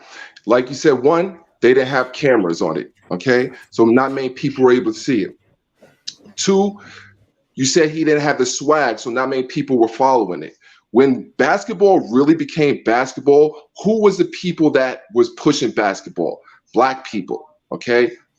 Black people are not following John Havlicek. They're not out there, whatever Havlicek moves were doing, they weren't doing that. Black people in the hoods, in the street balls, and the things like that, they were emulating more Michael's style than they ever would do a Havlicek. Like you said, the TV all that gave Jordan the advantage over the Havlicek. That's why he's considered what he is. Because yes, Havlicek had all those stats that weren't recorded, and he had those other things that weren't recorded. But we can't go off of wasn't what recorded. We can only go off of what was recorded. And what was recorded is Jordan, like I said, giving him all the brands, being put into everybody's home. Jordan was the biggest thing in the USA game with that big ass fucking poster over the and wherever they was at. But the post I'm talking about, when he goes outside and he sees a big poster of himself, like that right there is why Jordan is Jordan, because they Nike branded him.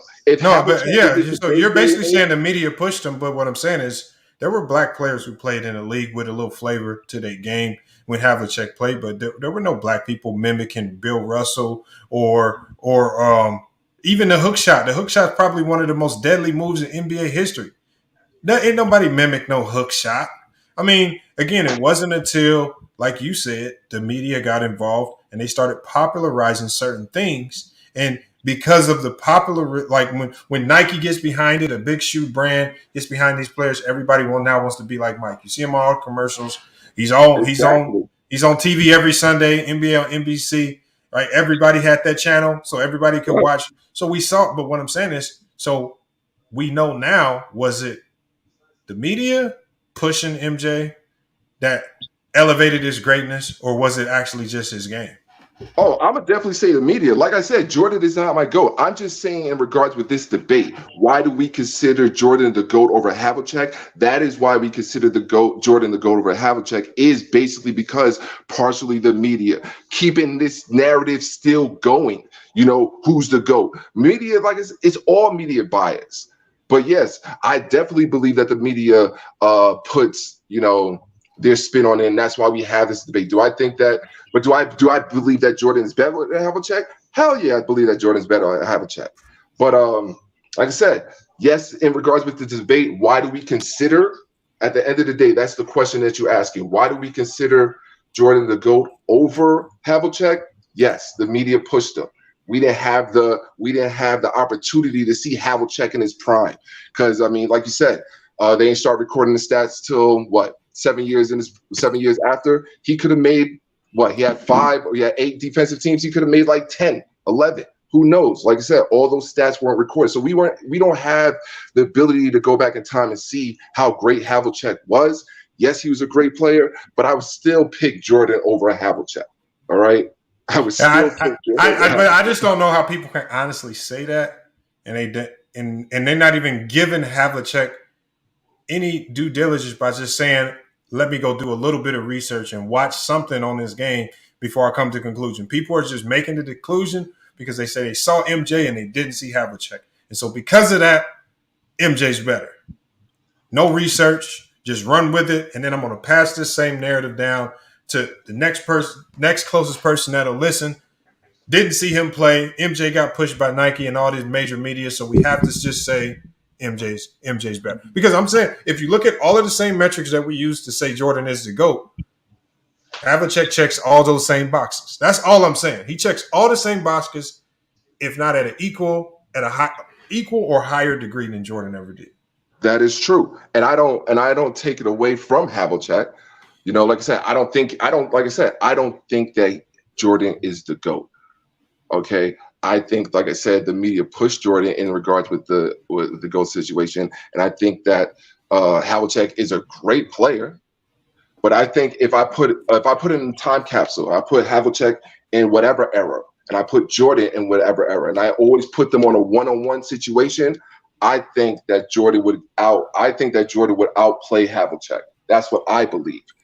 I know. The unfortunate thing is NBA is not one-on-one. I know, right. Exactly. NBA is 5-on-5.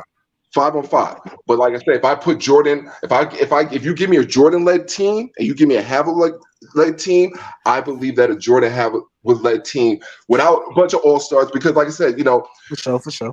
Jordan had help beyond help, but Havlicek had help beyond help. So they both had their run of help. But if I take away all that outstanding all-star help, just give me Jordan and 4 people from the bench, and you give me Havlicek and 4 people from the bench. Who do I think is going to come out as a winner on that team? I believe a Jordan-led team with 4 people from the bench is going to be a Havlicek team with 4 people from the bench. That's how do we prove that? But we can't. We can't. This is all, at the end of the day, is all hypothetical. We're just talking barbershop talk, but it is what it is. Like I said, I believe that Havlicek's a great player. I don't think that Jordan is the GOAT. But like I said, at the end of the day, if you give me 4 bums in Jordan and you give me 4 bums in Havlicek, I'm gonna ride with Jordan.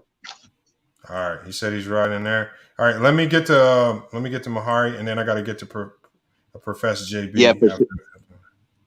Yo, what's good, Lamont? How y'all doing today, man? What's good, man?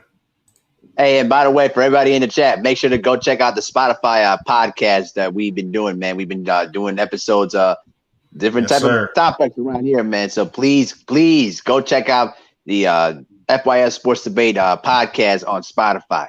Go check it out. I got some, big facts. I got some boxing podcasts that I'm working on right now. I got one that I done on Wilder. I'm going to do one on Joshua, and I'm going to do one on the welterweight division too. So stay tuned to that. Yes, sir. Y'all do MMA? Y'all do MMA fights? Y'all get into that yet? Yeah. I'm going to start getting into that a little bit once MMA starts kicking itself up a little bit. But I will talk about the Kamaru Usman situation. So that's in the works. All right. But let me get to the subject at hand here. See, the thing that I always talk about what greatness is that, it's not just about how you will play in your specific era. Does your game and does what you do best translate to various eras? If you ask me my favorite player, obviously I would say Jordan all the way, obviously, because I saw him the most. But if you say, I think LeBron's the GOAT, I think somebody else is the GOAT, I wouldn't argue with you. But the thing that I always tell people is you have to have some logic and have some substance to the argument to tell me why you believe that. Now, I'm going to do something that I never done, that I've rarely done in years. I'm going to say it like this. Who created the step back? That was John Havlicek. Who created the transition game from the 3-point line? All of it was Havlicek. And let's be real about something here. Who was Michael Jordan? Who was the imitation of Michael Jordan back then? It was Dr. J and David Thompson. So for anybody that pretty much says that we never seen anything like that from Michael Jordan, I would suggest go look up David Thompson and see his games. And remember, in the Hall of Fame speech, in Michael's Hall of Fame speech, who was his presenter? David Thompson. That's who he originated his game from. So what I'm telling you is the NBA basketball is like a copycat league. We all want to intimidate. We want to eliminate each other's game and have our own style and try to take some of this and some of that. I truly believe that with John Havlicek in this instance, unfortunately, we don't have the benefit of tape and video and see how he would play at that time. But if you ask me, would his game translate into today's NBA? It would. And keep this in mind. He was already the all-time leading scorer in Celtic history before Paul Pierce broke the record. So the man knows how to score. And for people to say that Bill Russell was the best player on the team, he was the most important player on the team in terms of what he provided what he was able to provide for that team. We're not dismissing. But if you're saying pure natural scorer, you would have to give it to Havlicek. But if you ask, hold on, if this were a one-on-one game, I would take Jordan. Pretty much take Jordan over Havlicek. This is just my opinion. But go ahead. Hold on, let me say something to Gabe Moore. Gabe Moore said if Scottie was a superstar, the Bulls would have beat the Pistons 89. Unfortunately, I don't know how many second-year players are superstars. To become a superstar in the NBA, it takes time.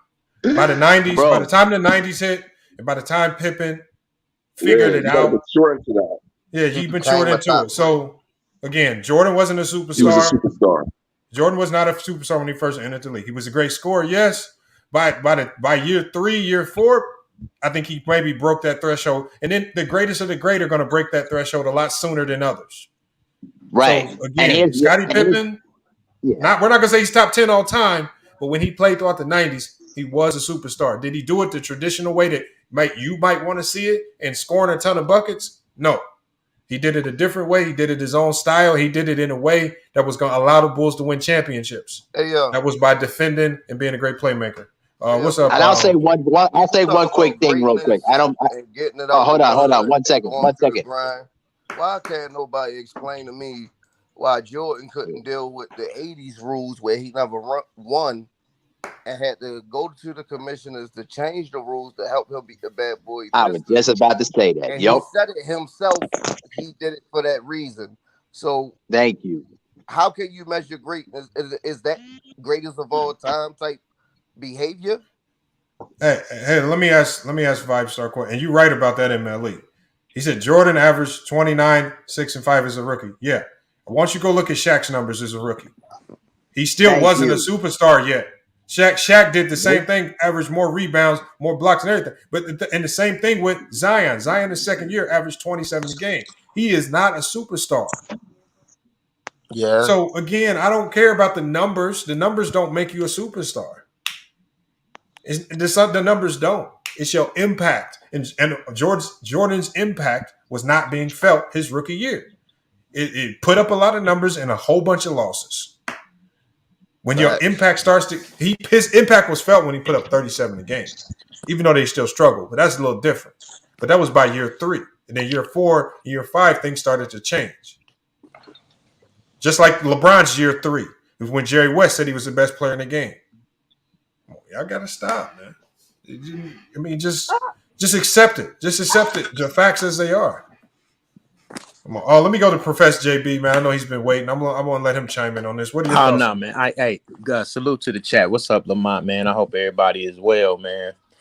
I would say this, bro. I used to be one that used to get into that debate and like argue, you know what I'm saying?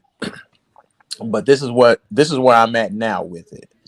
I think that it's a danger in comparing errors in basketball players because all of them are great. Like Lamont, some of the stuff you said about John Havlicek, I never had a clue, and it's because naturally I'm not checking for John Havlicek. You see what I'm saying? But to know that he did those numbers is amazing to anybody. I mean, it's the NBA, whether, you look at it in 1960, 1970, 1980, 1990, to play at that level and to have those type of accomplishments, man, is like, I mean, what can you can't hate on that. You know what I'm saying?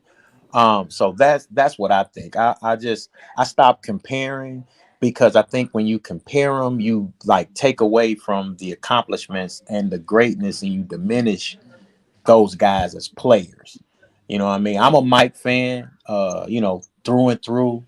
I'm a Bulls fan through and through. So, obviously I'm going to be like, well, I think that Mike's the GOAT. And yes, there are numbers that say otherwise. Like when you look at efficiency, I know you said that, Lamont. LeBron kills that. You know what I'm saying? You look at longevity, he kills that. The only thing that I think Mike has over LeBron would be like overall accomplishments. And I could be wrong. Yeah, like accomplishments and stuff like that.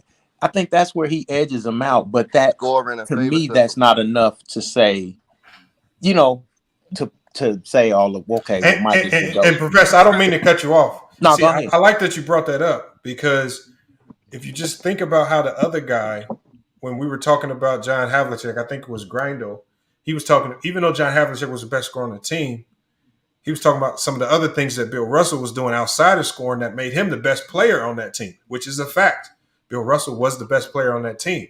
And it didn't take Bill Russell having to score the ball at an efficient level to be looked at as the best player on that team, best player in the league. There were so many other things that they valued as far as the game overall where they could say that's the best player and he don't have to be the best scorer. Because we all know John Havlicek, and I think we now live in a day and time where the best scorer is always looked at as the best player. And the guys that defend at a high level, they're the ones that get slighted. We see it all the time. Yes. All the good defenders get slighted to a heavy degree. And Lamont, that's the reason why I kind of like fell back from the whole comparison and just thought I just enjoy the game of basketball. You know what I'm saying? I've always been a basketball fan. Hell, I live in Kansas. I work for the University of Kansas, so I'm around it. So I enjoy the game now that I'm like, man, I ain't even worried about who the GOAT is, or who's better. Because I tell you what, if you was building a starting five and you could take Mike and LeBron, you taking them, and you're not even worried about who the GOAT is, because when you put both of them out there together, it's a wrap for whoever you got. You know what I'm saying? Those two alone. You know So what's crazy? Yep. Like for a long time, Michael Jordan called himself the GOAT, and everybody else was calling himself the GOAT. Since LeBron been doing the things that he been doing, everything switched to, oh, he the greatest of his generation. Oh, this player is the greatest of their generation. Oh, this the greatest team. Like the narrative switch so quick with a lot of people who always said Michael Jordan is the greatest player of all time, hands down. Like B.J. Armstrong. And there's others too, but he was one of them. Now you hear B.J. Armstrong talk, he talk about greatest of generation or who's the greatest team. Why did that switch? Do you think that's because they didn't expect? We knew LeBron was going to be great, right? But do you think that people didn't expect for LeBron to walk some of these greats down? Yes, The way because he we did? had other people who they had as the next Michael Jordan, like Penny Like Penny. Hardaway and what's Yeah. that other dude name who flamed out with his first year? I forgot. It was a Heat. handful. Grant Hill. Like we had a lot of runners. Harold Miner. You talking about Right, Harold Miner? right. That's him. We had a lot of other players who they said this is the next Michael Jordan. Nobody paid it no mind because they didn't make no impact. And Mike still was, he the greatest of all time. Now it's, this player is the greatest of his generation. Or even Michael Jordan said it himself. It's stupid to compare generations and all this. You got to go off the greatest team. But he was the main one talking about he the greatest. That's why him and Wilt got into that argument. For anybody who don't know and say Mike never called himself the GOAT. He did. Shut up. All right, hold on. We got Kenneth who pulled up. We gotta hear from Kenneth, man. You know Kenneth is he's real avid in his defense of the 90s, man. He hates people that come at his 90s, man. What you got on this, Kenneth? Hey, Ken, before you say something, salute, man. I'm finna get back in the chat, man. Y'all brothers be easy. All right, man. Salute to everybody on the chat too, on the panel. Hey, what's up, Lamont? What's up, panel? Listen, let me start by saying this. I give it to you, man. You creative, Lamont. I got to give you your props on that, man. You definitely creative. But here's the problem with your assessment here between John Havlicek and Michael Jordan, and you're looking at is their totals. If you're going to apply that logic, looking at their totals, right? And right now we're just going to focus in on their numbers. Then you also must say that John Stockton is a better basketball player than Magic Johnson, right? Because I think the only thing that Magic Johnson leads John Stockton in is rebounds, points, assists, steals, everything else John Stockton has over Magic Johnson. Also, it's the flair though. He ain't win. Well, right. But remember, listen to what I said. I said we're only going just strictly on numbers right now. I'm finna address the winning part, right? But we're only going strictly on numbers.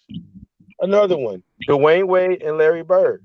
Dwayne Wade has better totals across the board than Larry Bird, right? I think other than rebounds. Larry Bird got injured.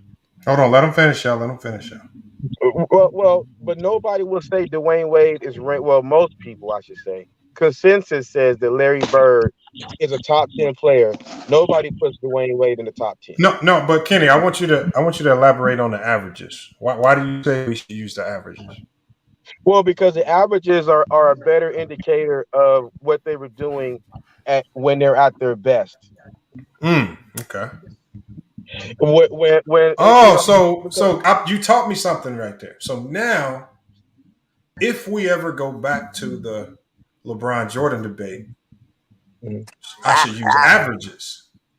And then, see, the unfortunate reality, Kenneth, is if you use that formula that you've given to us, how we assess John Havlicek with Jordan, we take that same formula and assess LeBron and MJ with averages. It don't look so good for MJ. Right. But hold on. Remember, I said we're taking totals right now, right? So understand if it actually, if you want to go and we could do it. I think Jordan has the points.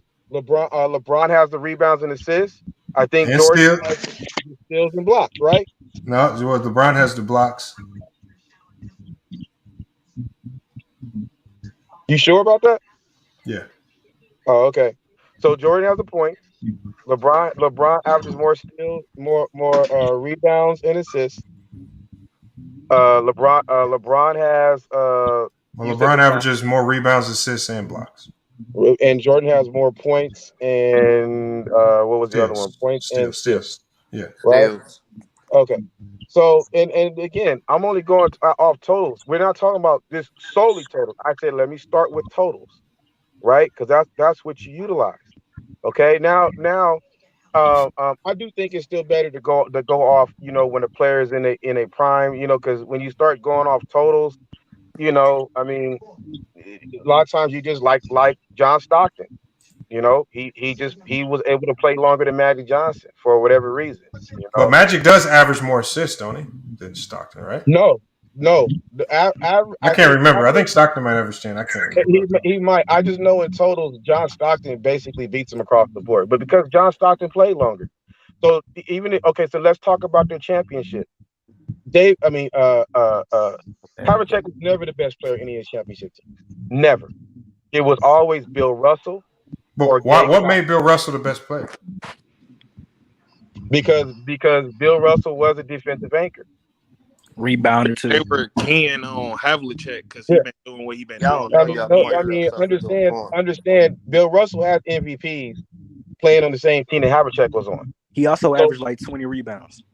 right. I mean, what I'm saying is not like far fetched. Bill Russell was considered the best player in the league at one time, even over Will Now, do Chamberlain. you know there was a so No. do you know there was a finals where John Havlicek averaged like 38 a game and still didn't win Finals MVP? When you're Bill Russell, and I don't know what his numbers were in that particular finals, right? But when you're going against Wilt Chamberlain, I mean, listen, like the Man, fact of the matter is, Bill Russell's never been the best scorer. He's always been like the third or fourth best scorer on the Celtics. He was never the best scorer. And mind you, he was putting up he averaged a 38-point double-double. That's awesome. But again, we're talking about in the 60s. Because I know in the 70s. Now when we moved to the 70s, right? He never won as the best when he was the best player. Dave Cowens was the best player when they won. I think it was a 74, something like that. Dave Cowens was the best player on that team, not John Havlicek. Okay. But you skipped over 72. I would have to go back and look at who was on the team in 72. I don't know, but this man was dominant in the playoffs.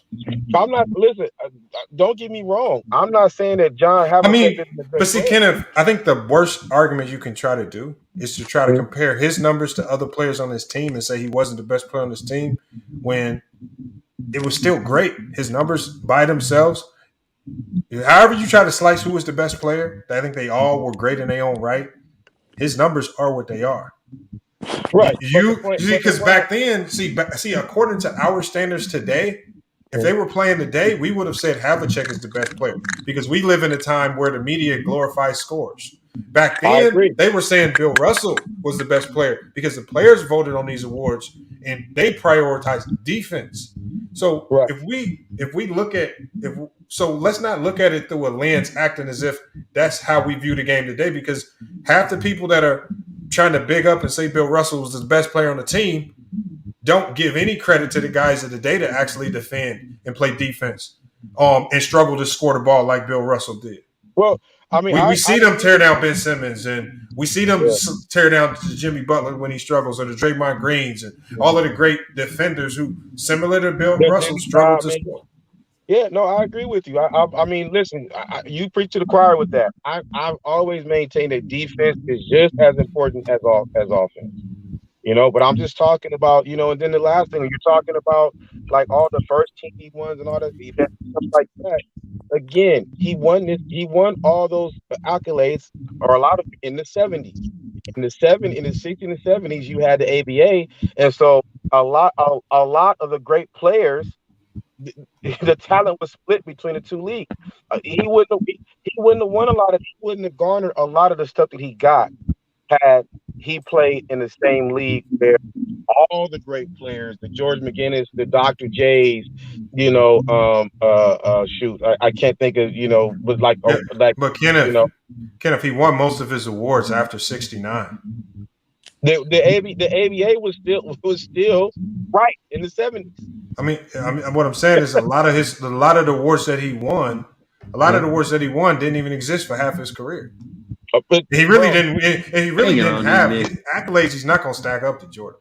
See, the media loves Jordan. The media gave Jordan. But I'm saying the things that you're talking about, the 8-0, I get it. I'm saying he was never the best player in any of his teams. Never. He was never the best. We just got to realize, right? But I mean, Kenneth, would you ever say Pippen was the best player on those finals team, even though Pippen was the most dominant defensive player at that time? No. Why? Because Jordan was also the best scorer. So why would you change your logic? Why would you change? You did not let me answer the question. No. You did not allow me to, and this is the problem I have with you, Lamont. You get up on here and you talk about how you let people talk and stuff like you ask me a question, and then when I'm trying to answer the question, you cut me off and answer the question. Kenneth, but you just changed your logic. Don't dance around the question. No, no. Don't tell me about logic. Allow me to. Kenneth, you just said you gave Bill Russell, even though John Havlicek in all them finals was the best scorer. Bill Russell was the best defensive player. You gave him the better player. The question though. But Jordan you're going to cut me off, which you said you don't do. You cut me off. All right, go ahead, I'm the JDR, right? I came up to challenge you. You did exactly what you say you're not going to do. You can't challenge. I'm not. I'm just saying. I just saw you switch your logic that quick though. I didn't change my logic. You didn't allow me to finish. All right, what I was trying to say was no, because Jordan was also a great defender. No, but he wasn't the best. Hold on, Kenneth. That's what I said. Kenneth. John Havlicek. Well, no, he wasn't a good defender. Havlicek was also a great defender. Right. Okay. Lamar, you just got to realize when it comes to Jordan, it's like logic. And then it's like this thing that they don't deal in logic when it comes to Jordan. So basically, you're saying so Pippen was a slightly better defender than Jordan. Mm-hmm. I mean, right? Yeah. But Jordan scored. So with Jordan being a lesser defender but a much better scorer makes Jordan better than Pippen, the best player on that team. But with Havlicek, him being a better offensive player and a slightly lesser defender than Russell. But you say Russell's the best player on that team. He wasn't slightly lesser. No, when you talk about all-time great defenders, some people put Russell as the best. Nobody is putting John Havlicek as one of the best defenders. And like I said, a lot of the accolades you say he's gotten, all defensive team, I don't think he would have gotten if the ABA wasn't taking a lot of the great talent. Do you really think that, or you just think that like because he like white? What? Thank you. Well, thank you for saying that. It could be a little bit of both. Huh? Kenneth, you being a little bit of racist up here on the panel, man? No.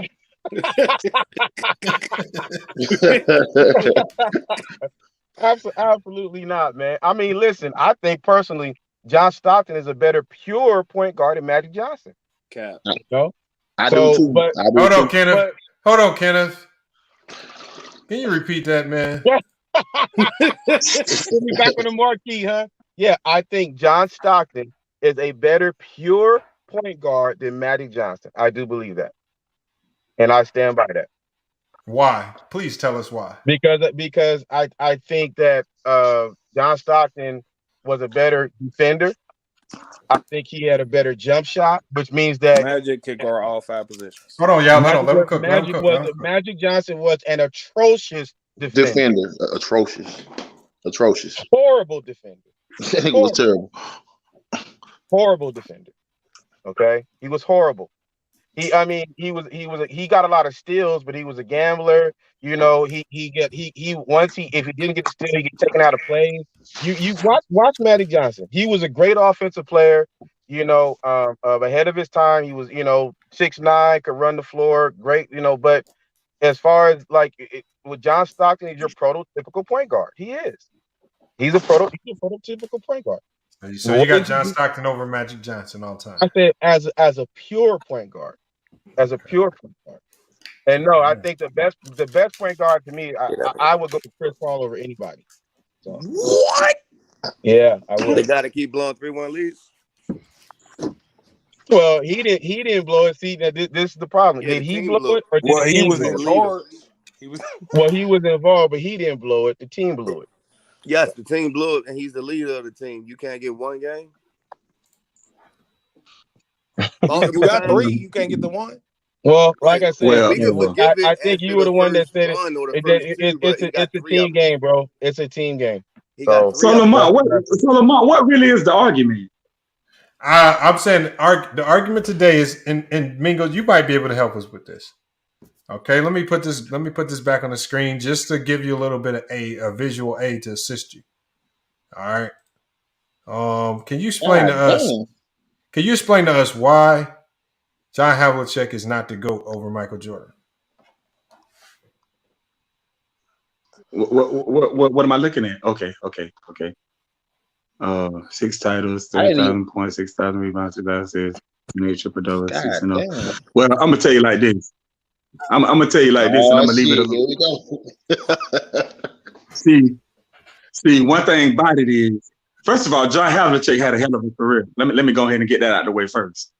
He had a hell of a career, but other than that, see, a lot of that stuff comes from longevity. I mean, Jordan retired twice and all that stuff. Oh, they both played 15 years. Seriously? Yes, he did, but he retired twice. Yeah, but they both played 15 years. But he retired twice. One time in his prime. They both played 15 years, Mingo. Yeah, but Jordan retired twice. One time in his prime. I know, but like y'all said, he came back with no drop off. Why is that? Oh yeah, he did have a drop off. That's why they got beat in '95 by the Orlando Magic. He did have a drop off. That's cap. Whoever said that, that's cap.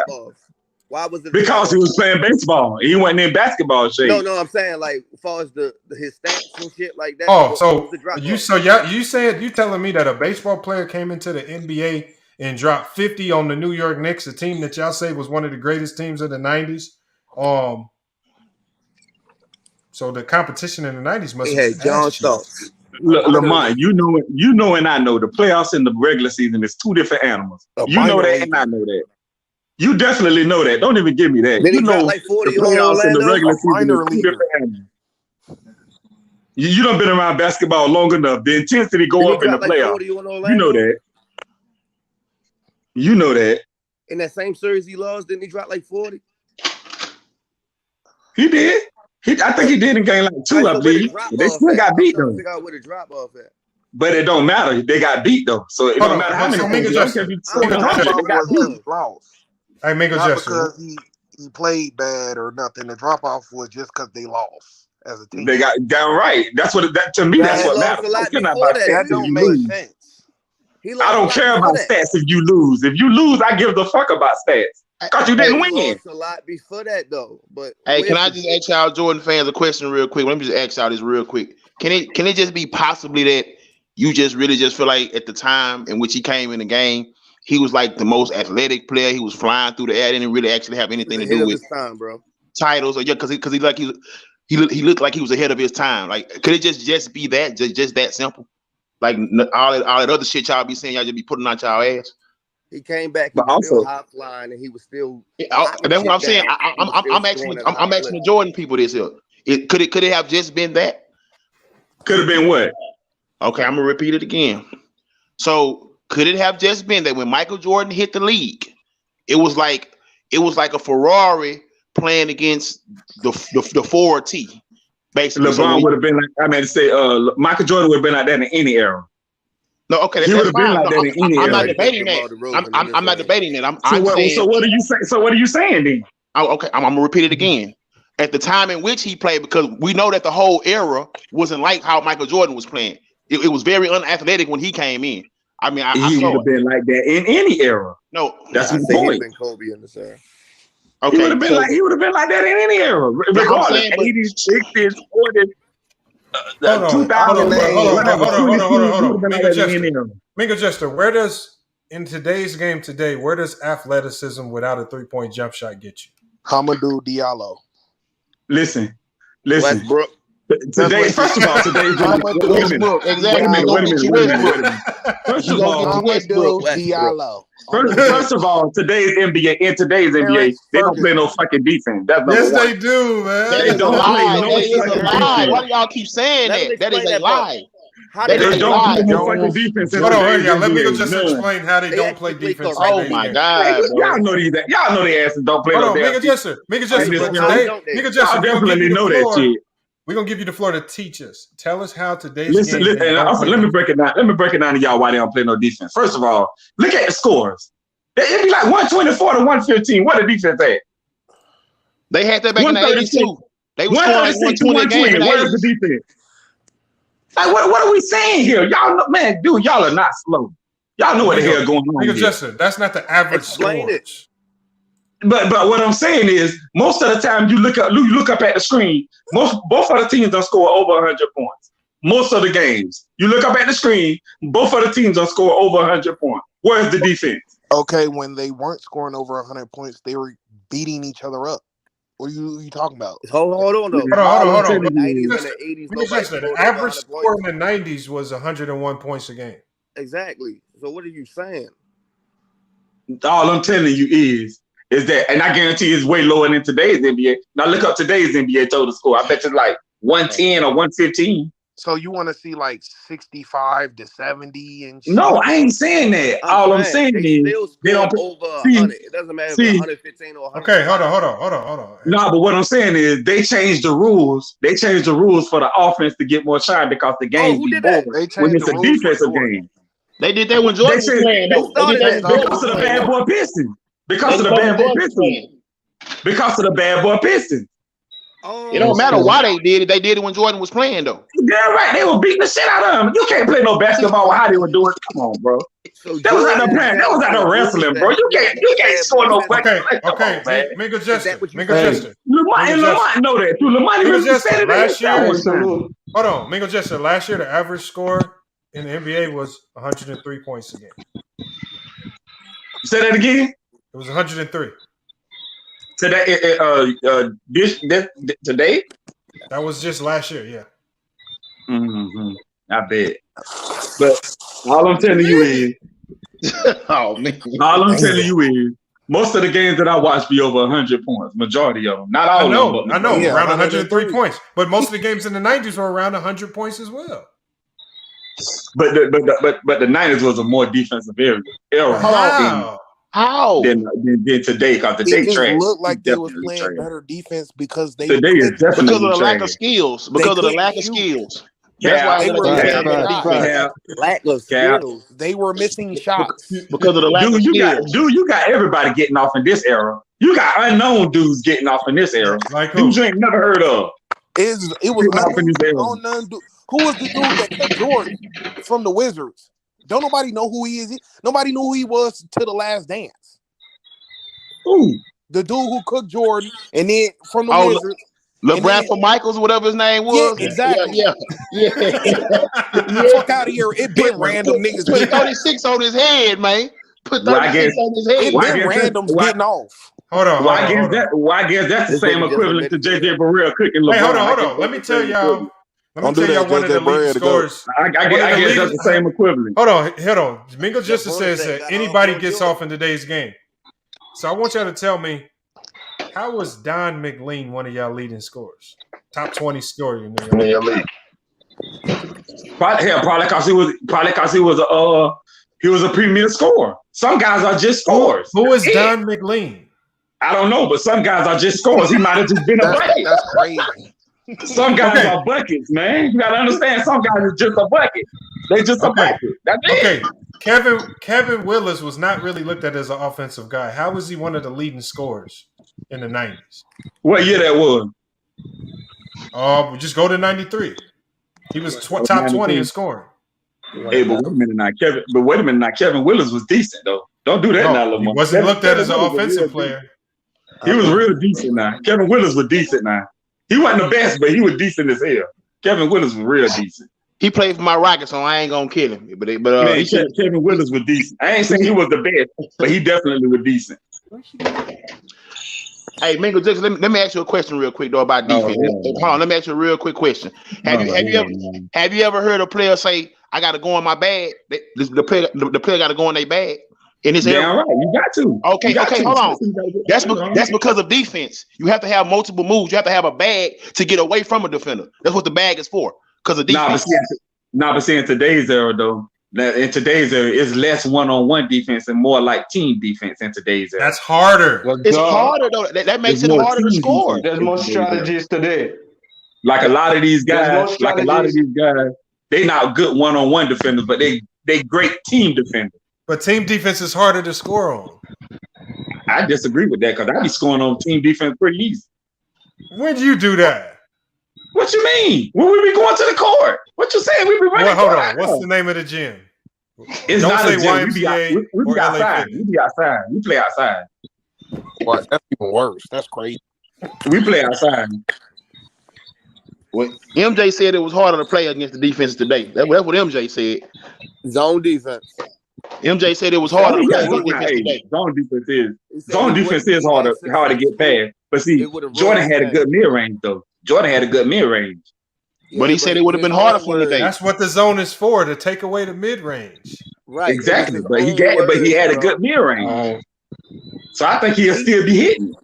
Jordan said he wouldn't have been as successful. It would have ruined his game. That was Jordan words. Yeah, facts. That's what he said. People say all kind of crazy stuff all the time. That's just like Magic. That's just like when Magic came. That's just like when Magic came. That's just like when Magic came out and said that Kobe is the greatest Laker of all time. I don't think he really believe that. Agree with Lance Parker? I don't think he really believe that. Hey, Mingo, do you agree with Lance Parker? Lance Parker says that's what he believes. Lance Parker says Andre Drummond struggles in this era in the 80s and 90s. Drummond would have been a Hall of Famer. Do you agree? Nah, I disagree. Yes, because Andre Drummond did not struggle in this era.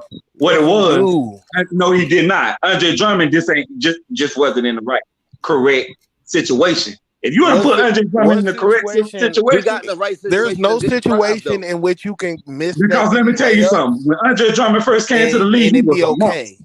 When Andre Drummond first came to the league, he was a monster. What's the right situation? You got to think. Andre Drummond did not struggle in this era. That's cap. You got to think the points per possession they were giving him the ball was not a lot for how many points he was averaging, how many shots he was taking. It was not successful. Andre Drummond was not trash in this.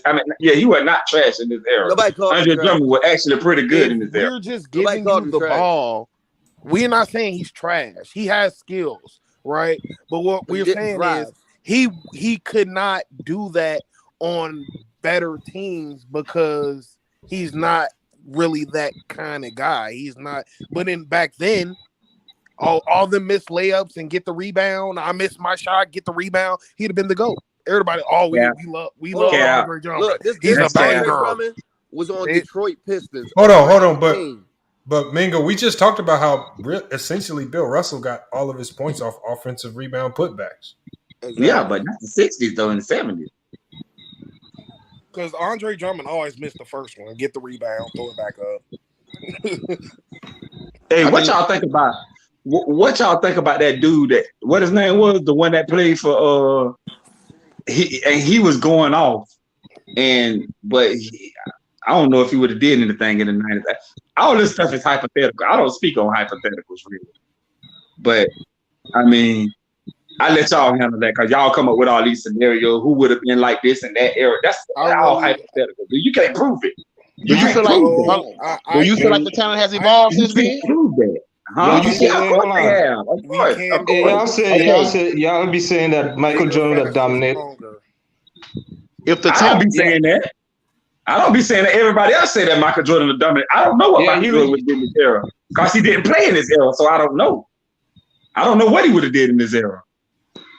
Hey man, I feel like honestly, any of today's decent players, if you take them back at any point in the era, they would have been much better.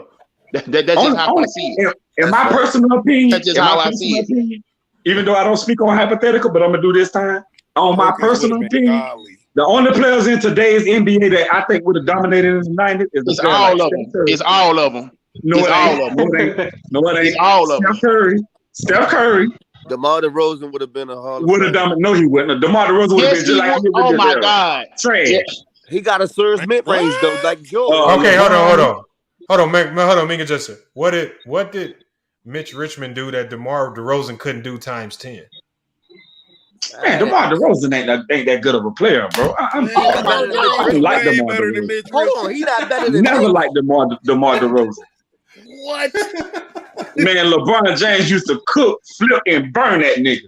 That's everything. LeBron James is a top 10. Hold on.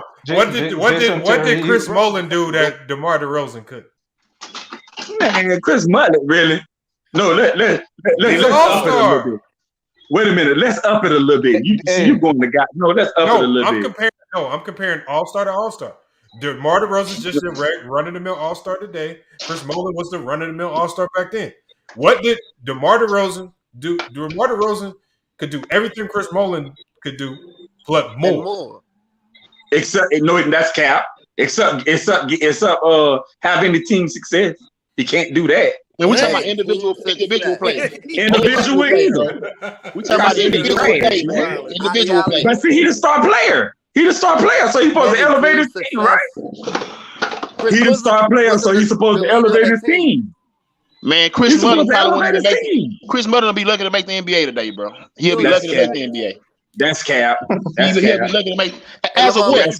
As a what? What he go? As a what? As a what? What you pay him to say this shit? As a what? How much you pay him to say this shit? Now I'm asking you, as a what? What is he gonna make it as? As a scorer? As a scorer? Trash ass players in the NBA. As a defender?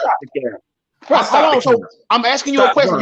Hold on, you said I'm capping. What is he gonna make it as a scorer? As a defender? Just imagine if we put J.R. Smith, man, lies. How much did he score in the 90s? J.R. Smith would have been godly in 1990.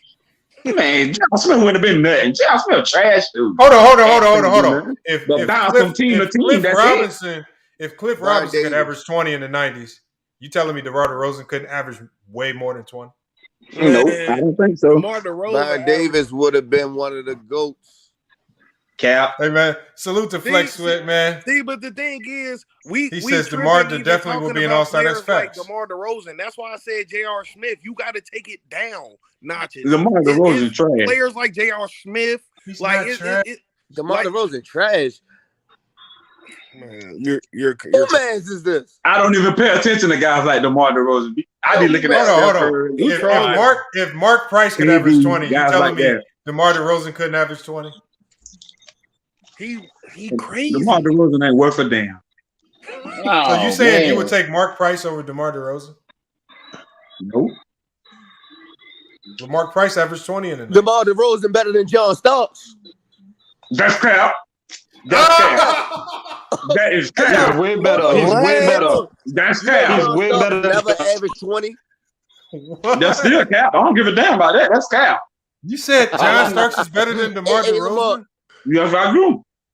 How much? Yo, this man was shooting bricks in the 90s, dog. Cut it out. How much you paid this nigga to say this shit? Man, so is Chris Mullin a Hall of Famer in this era? Yeah, because his era trash. Chris Mullin would have tried his era though. I give him that because he. Oh my God, this era super trash, bro. Just off that alone, he a shooter. Anything else, no. But to say this era super trash, not better than John Starks, bro, you geeking. The defensive player of the year award, they just be closing their eyes and just point at somebody. John Starks never even averaged 20, and I think he only scored 25 once. Jason Terry is better than All-Star. John Starks was an all-star and never even averaged 20. Jason Terry is way better than John Starks. And y'all say that's Jordan competition. Yeah, And y'all bring up the Knicks. Y'all bring up John Starks.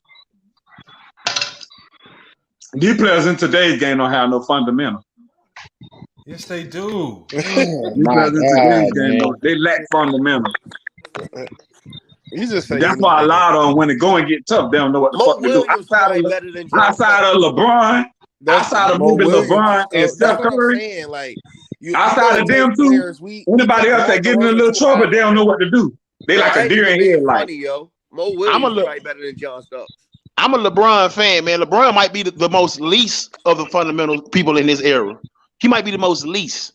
But might be one of the most talented. No. That is true. LeBron, that is LeBron might be the most least of the most fundamental people. H-Town is 100% facts on that. LeBron IQ. You said fundamentals, man. You said fundamentals. IQ is a part of fundamentals. Oh my. Okay. All right. It is. That's a part of it. You gotta know what the fuck you're doing out there. That's a part. IQ is a part of fundamental, along with footwork and jump shots and turnaround jumpers and sky hooks and all that stuff. And plus, LeBron is a fantastic passer too. Okay. And Jordan's a trash shooter. Yeah, from three, I agree. He is a trash shooter from three. I agree with that. So why did man go to the commissioners though? I told you why. Because they was out there beating him up like it was MMA or wrestling or something. He couldn't handle the physicality of the game and had to go to the commissioners to be the team. Dude, they out there wrestling, bro. They were clotheslining this man and all that, throwing him on the ground. That throughout the whole That's not basketball. Hold on. That's not basketball, bro. Lamont. Listen, bro. Lamont spoke on that. Lamont spoke on that himself. Yes, he did. That's not basketball, bro. Yes, he did. Lamont spoke on that. Hold on. That's not basketball. In the 80s, didn't Bird win? Didn't Magic win? Didn't Isaiah Thomas win? Didn't Dr. J win? Under these same rules against these same players. Again, when they were playing Jordan, bro, you must ain't see it.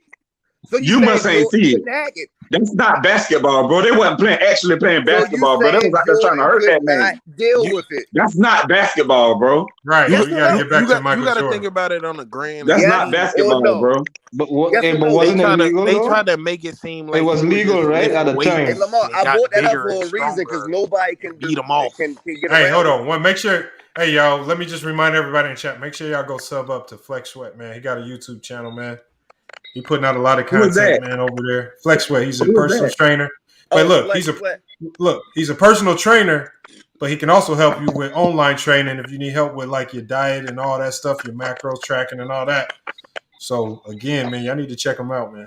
Oh, that's what's up. Cause I like that. That's what's up. Check him out. And he said, "Get back to Jordan." That's crazy because I just brought Jordan back up. You saying Jordan could not hack it? Yes or no? He couldn't, bro. He could. He couldn't. Oh, okay. So then why people talk about other players running from the ground and all that, and Jordan wouldn't have did this, that, and the third if Jordan had what are you saying? Man, listen, bro. You can't play no basketball with the way they were playing ball, bro. How? You can't. Lamont spoke on that, man. If Boston won a chip, Lamont spoke on that. No, but Mingo, it's not basketball. No, Mingo, what y'all do basketball, man. Mingo, but here's the problem with y'all do with the 80s. Y'all will take the few games where there's actually a few hard fouls, and y'all will make it seem like this happened every single game, 10, 15, 20 times a game. Guys getting bloody. I don't do that. When it really, do that. Hey, Lamar. It only happened a few times. Hey, Lamar, look, though. They say 90s was the physical era when actually that's when all this soft shit that they talk about started with Jordan. Going to the fucking commissioners.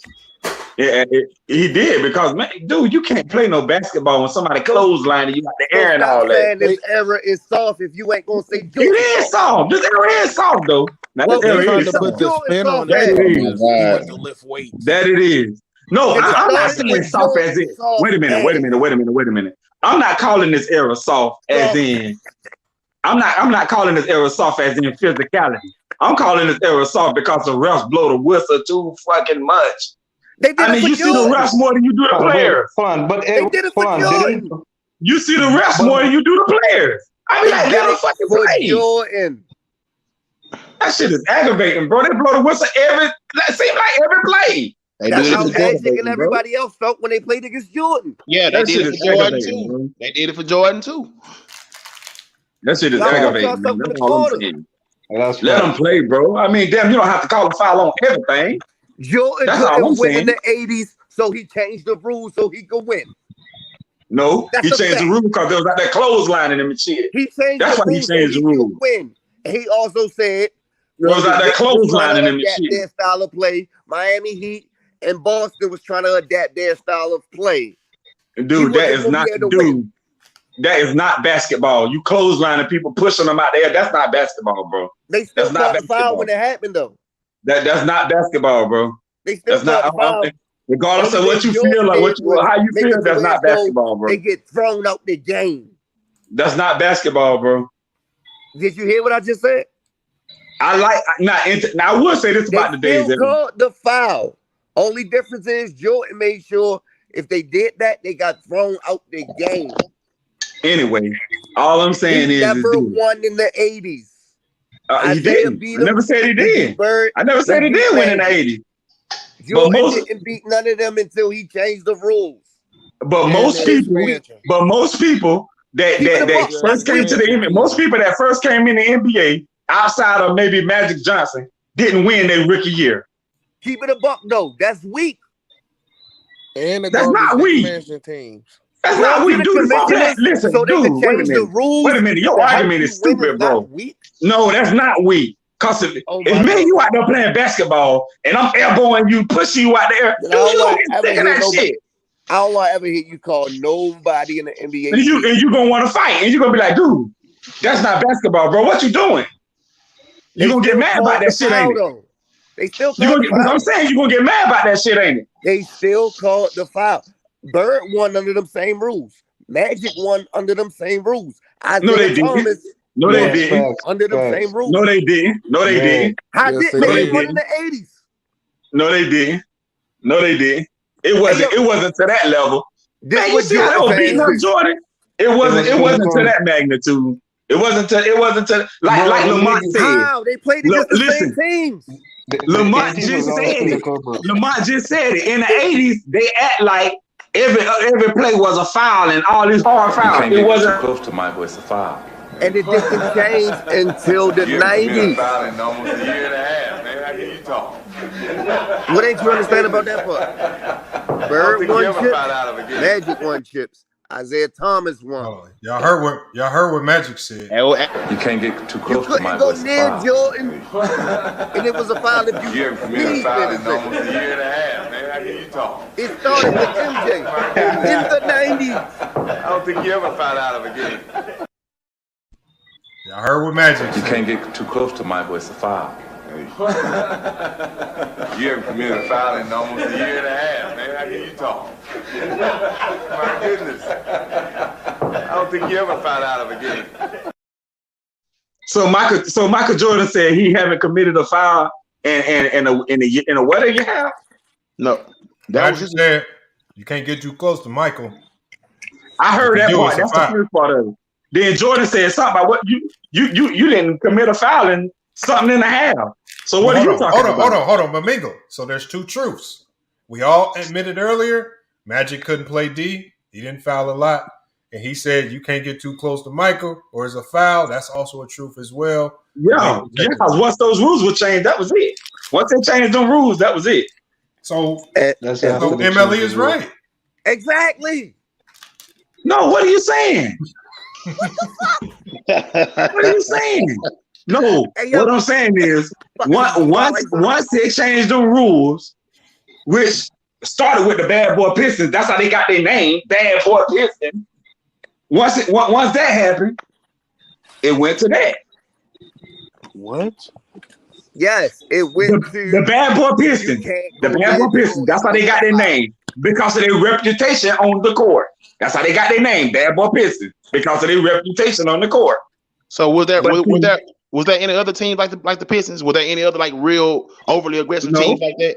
That was just the Celtics. Yeah, was like that's why they were called the bad boy Nobody Pistons. can get around this. The Celtics in That's why they were called the bad boy Pistons. No, I'm just saying. So I mean, Jordan fan call nobody soft or call this era soft unless you bring out admit that Jordan a soft ass nigga. Man, this era is soft. That was like cottonelle tissue. It started with Jordan like cottonelle soft ass. tissue. Facts. Soft as fuck, but still better than everybody in the era. Jordan admitted that he went to the commissioners about Nigga, this. I already know that. He soft. No, this era soft.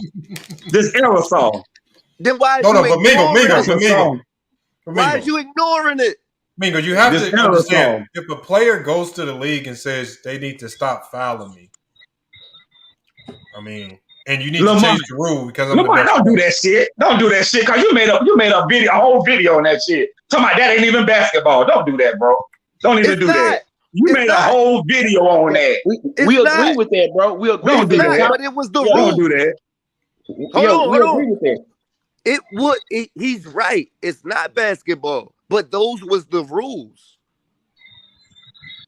Like, And I mean, how could people you won. score? Hold How on. could you score when people? Won under them same rules, and Jordan couldn't. But how could you score? But it wasn't to that level though, bro. They weren't clotheslining these guys out the air and Name pushing them out one the air. But hold on, All but Mingo, that makes it. But Mingo, that makes it worse. If they wasn't really doing it, and it was getting over exaggerated, and Jordan still went to the league and asked to change the rules.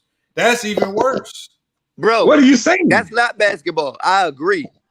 But for you to call anybody soft in this era or to call this era soft, you got to acknowledge that Jordan is soft. Man, this era pond water. You know how pond water just sits there. It don't that move, Jordan cheated. It don't flow. No currents. It's just pond water. Just sit there. That's what this era is. This era pond water. You know pond water don't do that. Bird won, Magic won, Dr. J won, Isaiah Thomas won before Jordan changed them rules. You got to admit Jordan was soft and that was cheating. No, that ain't cheating. How ain't it? The bad boy Pistons were cheating. I can't beat this team, so you got to change the rules for me. Man, no, you can't beat this team, do you? Man, you got to close me, bro. Did he beat him before that? Come on, bro. Did he beat him before that? He beat him. No, he didn't. He did beat him. Eventually, he beat him. After he changed the rules. Man, he beat him. He beat him. After Regardless, he changed the rules. He beat him. Regardless, he beat him. And then you got this trash ass era today. Oh, okay, we're gonna get into that a little later. Wasn't Isaiah Thomas hurt that year though? When he beat him? Yeah, I think so. I think he had that big golf ball on his leg. Isaiah Thomas beat Bird. Isaiah Thomas beat Magic. Jordan never beat Bird. He did. Never. Didn't. Under these I'm gonna tell you like this. He just wasn't good. He just wasn't good enough. He just wasn't good enough. See, one thing about me, I don't have excuses. I don't make a million excuses. He got his ass whooped. Bottom line. In the 80s, nigga got his ass whooped by everybody. Excuse if you ignore the fact. He got his ass whooped. I'm not like y'all make a million excuses in one. Don't do it. He got his ass whooped in the 80s. Yes, he did. By Bird, by the Bad Boy Pistons, which were Joe Dumars then, by the Celtics, by the Showtime Lakers. He got his ass whooped. Let me ask you a question. So is he the GOAT? What would you think about LeBron if he went to the commission? Because he turned that shit around. Oh wow! To help him beat Boston. Mingo, what would you think about LeBron if he went to the commissioners to change the rules to help him beat Boston? What else rules could you change? Hold on, they say it's not physical. Hold on, they say it's not Changed a physical. lot of them. They say it's not physical in the NBA today. That's play on. That's not even a foul call. What happened? I missed what happened. What happened? He bowled. That's a clean screen. Nah, play on. That's a pig. That's play on. That's a pig. That's a pig. If that would happen to Jordan, that would have been a foul. Exactly. That's a pig. Y'all say it's not physical. That happens a lot. Man, Y'all say it's not physical. That ain't, bro, really? You really call that, really, Lamar? You call that physical, really, Lamar? It was the same type of whiteboard. Are you Jordan serious? really fell on his face. Are you That serious? ain't nothing, man. Stop the cap. Man, LeBron's whole career been scoring through contact. His like literally his whole career. LeBron the one who created the contact. Zone defense. LeBron the one who created the contact. I mean, it's Not all still the time. physicality. Not That's all still the time. physicality though. And not But all the time, yeah, no. Still physicality, bro. It's still All the physicality. time. Let's That's talk about LeBron zone game defense. bully ball. He the one created the contact. But you gotta Let's be talk about physical to zone do that defense. though. You gotta be physical to be a bully, right? You gotta be physical to be a bully. Let's talk Right? about zone defense. Yeah, you do. You gotta But be you, but hey, yeah, you do. But you do the same. You do. But listen, I ain't never said that about LeBron. What did I say about LeBron? I haven't said one thing You about ain't brought LeBron. LeBron up at all. I LeBron ain't playing saying this nothing about era. LeBron. He plays brought this era. But I LeBron up didn't at say all. nothing about LeBron. I'm talking about the I era. know though. what. I know what. But see, LeBron came up in the early 2000s. The early 2000s is the best defensive era in all of basketball. I agree. I agree with that. LeBron first came to the league in 2003. I agree with that. That's the early 2000s. That's the best defensive era of basketball. Period. So when did I it? agree. So That's why I say when did Kobe it stop getting better defensive competition then? than both of them. When did it stop getting defensive? Maybe- That you would say? I don't know. Maybe like I don't know. Probably about the 20 when they hit the 2010s. I don't really know, but I know it got weak because they changed the era because they wanted to have more scoring for the audience. They wanted the games to be more exciting. But they wanted the did that games a to be long more time. exciting. In my But they opinion. did that a long time But ago. hold on, y'all. Look at this. Look at this right here. This is what Mingo Jester calls physical against Jordan. All right. Hold on, y'all. Check this out. Man, start them games with the bad boy Pistons, how they were throwing Jordan around. This is, hold on. And they call it foul. This is what Mingo Jester calls physical defense. This is the type of calls they was giving Jordan, y'all. Check this out. I did a whole video on that shit. You remind me of Kobe. Get that nigga Kobe. Get that nigga Kobe.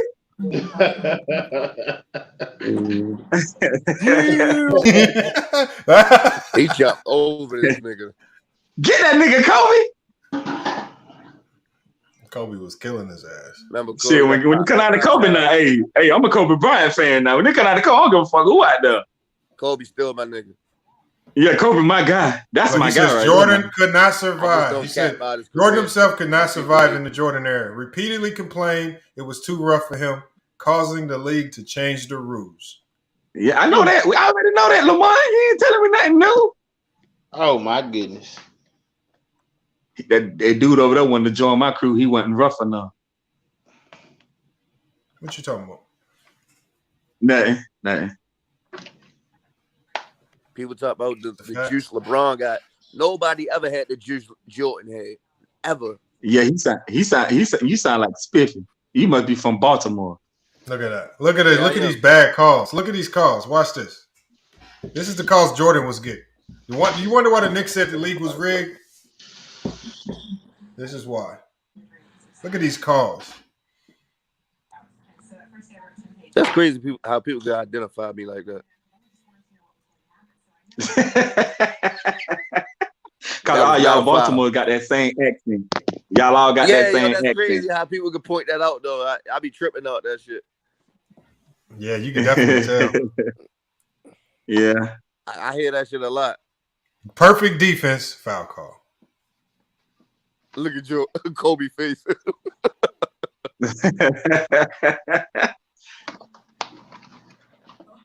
John Starks, good defense.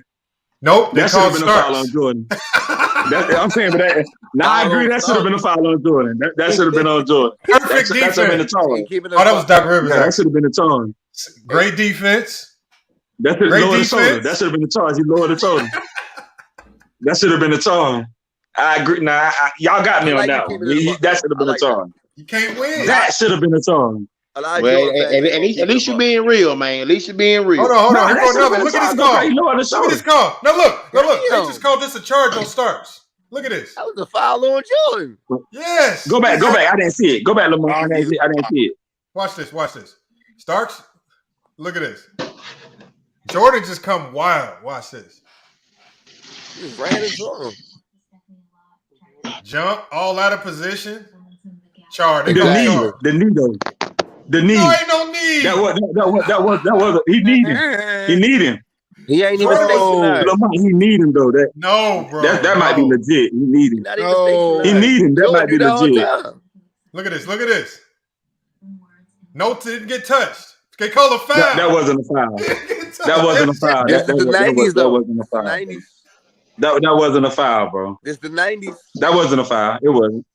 That was good ass defense by Glenn Rivers. Look at another one. 3-1 lead. Y'all wonder why the Knicks couldn't win. Foul. Look at this. That was a good ass defense by Glenn Rivers, now. Didn't touch him. I mean, hey, I guess he was the star player. You know, they got to protect their cash. Look at this. Didn't get touched. Look at this. Didn't get touched. Hey, yo, that's the point I was making, though, yo. He the golden boy, yo. Look at LeBron. Look at this. This perfect defense. Stark didn't get touched. They called a foul and one. Listen, man. Listen, man. It was a good shot, but that's not an It was. It was. Yeah, definitely. No, that ain't no N1. That wasn't an N1 though. Hold on. Alden Johnson said he wants the link. Let me get you the link, Alden Johnson. He got one of the best forms I ever seen. Yeah, that wasn't an N1 though. It shouldn't have been an N1, rather. So it's fair to say right there. It's fair to say all-star get superstar treatment. Hey, Bengal Justin. I thought the 90s was tough. You all right, bro, but you gotta admit though, yo, Jordan is soft for what he did. Look how they let the Bulls get away with this. Charles Smith got pummeled. This is the same play I was looking at. Pummel right here. Out of all the calls they just gave Jordan, they don't call that on Charles. That foul on Charles Smith. And that was for the series too. That ended the series. Charles Smith said he wished he could be like Mike and get some free throws. Damn. Just showing y'all the truth, man. It's media. Listen, man, they do that for all-star players. People they do that don't for all-star understand players. the power of the media. They do that for all-star players. So you look back at the teams. If a star player look at the referee, like Steph Curry or one of them look at the referee, they're gonna call it on the next trip. But it was physical. They do that for all superstar players like that. But it was physical. I'm saying, I know they did it for Jordan, but they do it for LeBron. They did it for Kobe. They do it for Luka. Luka go down court complain.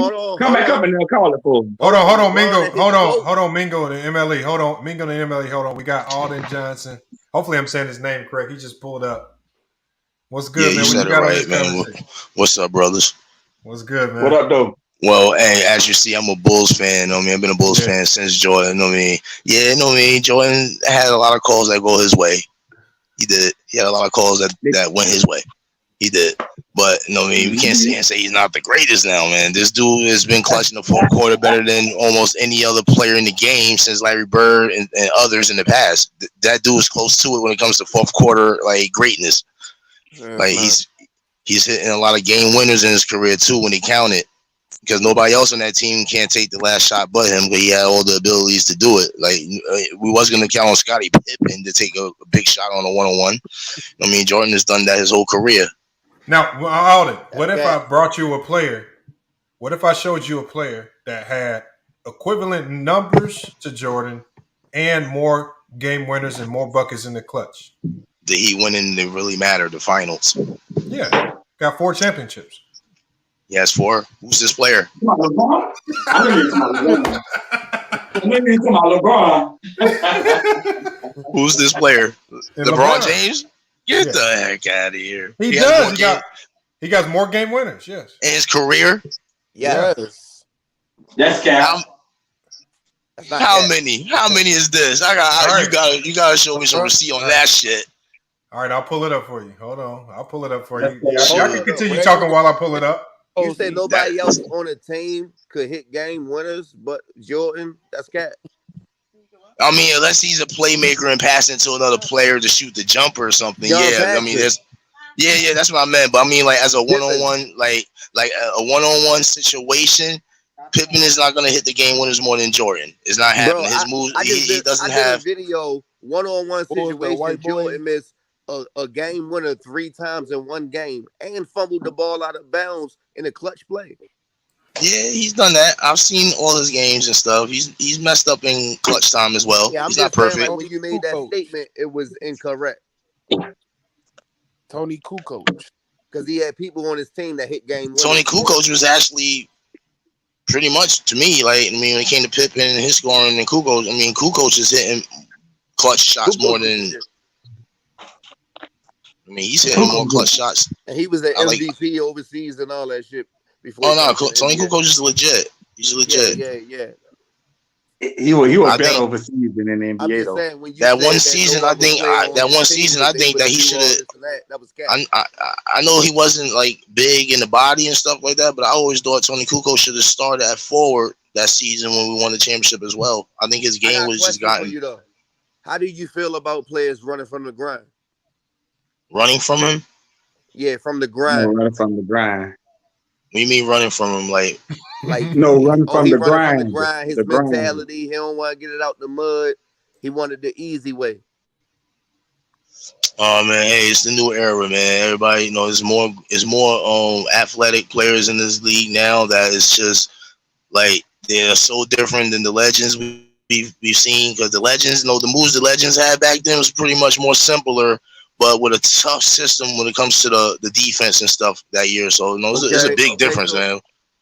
So I don't blame LeBron for having other great guys around him and stuff like that. But if you're going to have other great guys around you and have a team like that, you got to win more than 4 rings as well, though. I mean, he should have more than 4.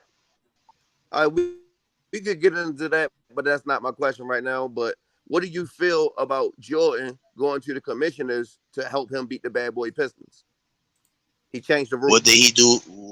What was the rule change what was the Jordan rule change that they did to Jordan? That he don't get hit physically down in the paint? Their defense is too physical. It has no place for the NBA, and he told them to implement their flagrant foul rules. Then he won his first chip. Yeah, he probably did say something like that, but I don't think that really changed anything because the Phoenix Suns in the finals was physical with him, and he didn't get his calls like that either. Even though they won the series, they physically beat him up a little bit. Hold on. So changing the rules is not running from the grind? Oh no, changing the rules is changing the rules. I mean, yeah, you know, but did they have other? What was it? Just Jordan? That did everybody voted on that they should change the rules, or they just gave Jordan that? But I'm not. Hold on. I'm not speaking about everybody else. I'm talking about Jordan alone. It doesn't matter what everybody else thought. I'm talking about Jordan. All right, he went to the office. He said something about it, and they probably changed it. But you think they just changed it just like that because Jordan said it? Of course, he's the golden child, but he got other rules changed too, and that's a whole different story. He got plenty of rules changed. But what I'm saying is, we talking about running from the grind. You just said all that about these players today, but you just made an excuse for Jordan. No, I ain't making no excuse. I ain't never said Jordan was perfect. I said it from day one that Jordan has got away with stuff in his career. I mean, I ain't never denied that. So I'm not making excuses for him. I mean, if he actually went to the locker room, actually went to an office and said that after the Pistons and shit like that, I'm surprised because I never really knew Jordan actually really did that. So I mean, if he pulled that shit off, then shit, he must have more power than we thought. Yes, of course. That's what I've been trying to tell everybody. He had LeBron. I'm a huge Bull fan, man, but if he did all that shit, he got more power than I thought. Jordan's still my favorite player because he had the talent, but he didn't have the mental. He didn't have the mental for the shit. So that's what I'm saying. Like when people badmouth these players these days and stuff, and then try to big up old players and say Jordan is the GOAT, they obviously don't know about that part or just ignore it. So you can't badmouth. Yeah, they know the parts they really don't know. So you just told me something I didn't know. So what they doing?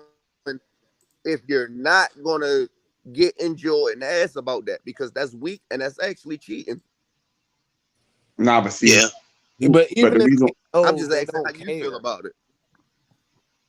But the main reason why I got Jordan the GOAT because he did it on all 3 levels. Jordan did it on all 3 levels. That's why I got him as the GOAT. What do you mean all 3 all levels? Right, but this is the thing though. All right, if you he did it on all 3 levels. I feel what he's saying on the GOAT side of it too, but I'm looking at the stat. I'm looking at the stat y'all got right here in front on the John Havlicek. Now, them damn numbers is damn GOAT numbers right there. I ain't even want to bullshit. Yeah. But listen to what I'm saying. Those are definitely GOAT listen to what numbers. I'm saying. That's what I'm saying. That was the question of the show. Why? How does John Havlicek not get GOAT consideration when? But Looking at that, he definitely should get GOAT considerations. He's 8-0 in the finals as well. But wait a minute, listen at what I'm saying. Reason why I say Jordan did it on all 3 levels. I always say this. He did it on all 3 levels, and what I mean by all 3 levels, Jordan got the stat, he won, and he got the accolades. He don't lack in no category. Yeah, he got the stats. He got the accolades, and he got the win, and he won. But it's plenty of players that leads in every category. There's plenty of players that didn't need to come. He got it in every category. But are you looking at the picture? Because that's like you literally, John Havlicek has the stats. He won and he got the accolades. Exactly. What accolades do we have? Look at the picture. Nigga, I'm looking at I say accolade. Well, achievements. I guess I go with achievements then. Well, achievement. I mean, I'm looking at it. He still got 8 titles, man. And he 8-0. Yo, this is a good debate right here. I'm not even gonna lie. I'm looking at his numbers. I'm like, damn, that's not a good debate. This some close ass numbers here. No. What I'm saying about a really good debate. What I'm saying is that these numbers. Why is this guy not even being in the list of being a great player as well as a GOAT? I mean, his numbers are GOAT numbers as well. Thank you. Man, he's not on the level with Jordan. He does got. That's just not it. I mean, Jordan changed the game. I mean, his era was totally. Yeah, he did, man. I understand all those things. I mean, I got Jordan number 1 as well. Like I said, I'm a Bulls man. I'm a Bulls fan, man. Jordan's my favorite player as well. But when I'm looking at this stat, I'm like, this guy should at least be in the conversation as Jordan. At least. Going crazy. Look at the numbers. The numbers speak for itself. He's 8-0 in the finals. He has 11 All-NBA. He's 13-time All-Star. He has 8 titles. He has 26,000 points in his career, 8 rebounds, 2,000 more than Jordan. He has 6,000 assists, 1,000 more than Jordan. He has 3 triple doubles in his career, 3 more than Jordan. Those are GOAT numbers. Man, you can't. But you can't. I mean, Jordan's number 1. Wait a minute. You can't, but you can't add that up. Jordan actually retired in his prime. Jordan missed a whole year and a half. I didn't even like the Jordan fact missed a whole year and a half in his prime. No, I don't even like the fact that he did that. I didn't even like the fact he did that. He didn't do that on purpose for it though. He ain't choose to do that. It's no other player fault for him retiring. It's his fault. He wanted to do all that gambling and stuff. NBA. Man, Jordan missed a whole year and a half. All right, there we go right here, y'all. Buzzer beaters. There you go. 4-3. But that's not career. We're talking about season and playoffs, man. That's only hold on. We're gonna get through all of them. No, you good. He beat him in all of them. A lot of LeBron buzzer beaters came in losses though. Oh my God! Damn, that's a good damn stat right there. In a loss. Good looks on that stat. Exactly. Damn. That don't even make sense. Holy shit! It ain't a buzzer beater if you don't hit it. That's impressive. Hey, I'm not gonna lie. That's impressive. That's impressive to me. Jordan averaged 34, 8, and 7. Oh shit! Wait a minute. In Game 7 games, that's LeBron's numbers in games. Yeah. LeBron James is a killer in Game 7 games. Yep. Because Jordan never went to a Game 7 in the finals, so must be Jordan's barely been in Game 7s. Yeah, he's barely like been in Game 7s. Dynasty in the finals. Jordan ain't never went to a Game 7 in the finals. Got to be the playoffs. I wonder why. When you playing Jeff Hornacek and John Stockton, you probably shouldn't. I mean, damn. Jordan never went to a Game 7. You got Terry Porter and Stacey Augmon in the backcourt. You probably ain't. Hey, Michael Justin. Jordan ain't never went to a Game 7, so Jordan ain't never. Jordan and Mark Price in the backcourt.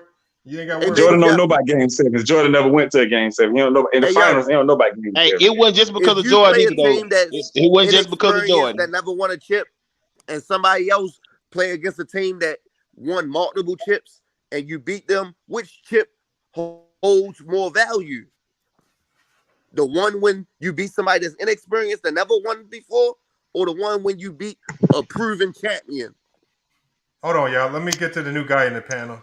That's a good point.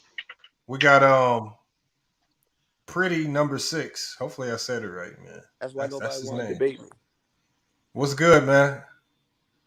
He on what mute. You got on this? Yeah, you gotta take yourself off mute. And look, I'm not capping. That's his name. It says Pretty. It is. It's Pretty 6. It's Pretty 6. You probably pay him too. No, He's probably talking about those 6 rings. Can you hear me? Your brother look like Hold on, y'all. Let him cook. Let him cook. Go. Yeah, we hear you. We hear you. My bad. Okay, all right. First of all, shout out to the panel. Shout out to y'all, man. Big fan of the show. Glad y'all let me on. Look, man. All I will say, because I literally just came in, I really don't know the basis. I literally just caught like a little bit of y'all's conversation. First things first, I just want to say,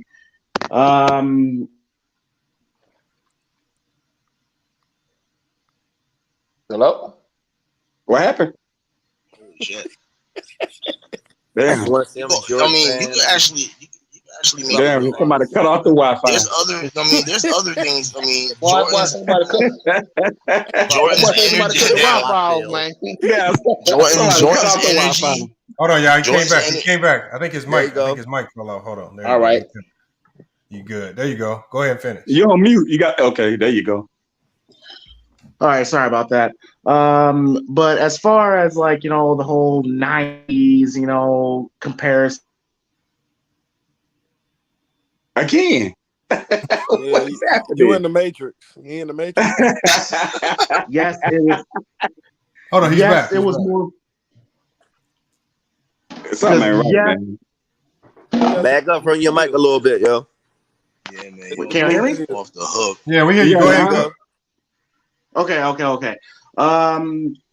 With the whole, Jordan going to the office and complaining about the rule changes. Look, it is what it is with that. Okay, look, if you are a superstar player, the best player in the league, and you got a team that is literally trying to hurt you every time you jump off the court, do a dunk or a layup whatsoever on a consistent basis. Hell yeah, you're gonna say something about it. I mean, any superstar will say it. Okay, if that should happen to LeBron, he would say something. If that happened to Kobe, he would have said something. It just is what it is with that. Now, can you say that went to his advantage? Yeah, sure, you can make that case. But to say that Jordan was a punk because of what he did, that's just asinine. That's just stupid. That's just common fucking sense. Your boy said asinine. Okay. What he's saying is, he said that this era is soft. So he's saying if this era is soft, you got to say that Jordan's soft for going to the commissioner complaining about the There rules. you go. There you go. Hold on, but do y'all think he went and complained to the commissioner's office because? Come on now, Hold on, y'all. What I'm saying is, if you actually watch what the Pistons did against the Bulls, it wasn't really fouling. No, so what I'm saying is, So what I'm saying is, do you think it was just his pride and he just used some of the hard fouls as an excuse?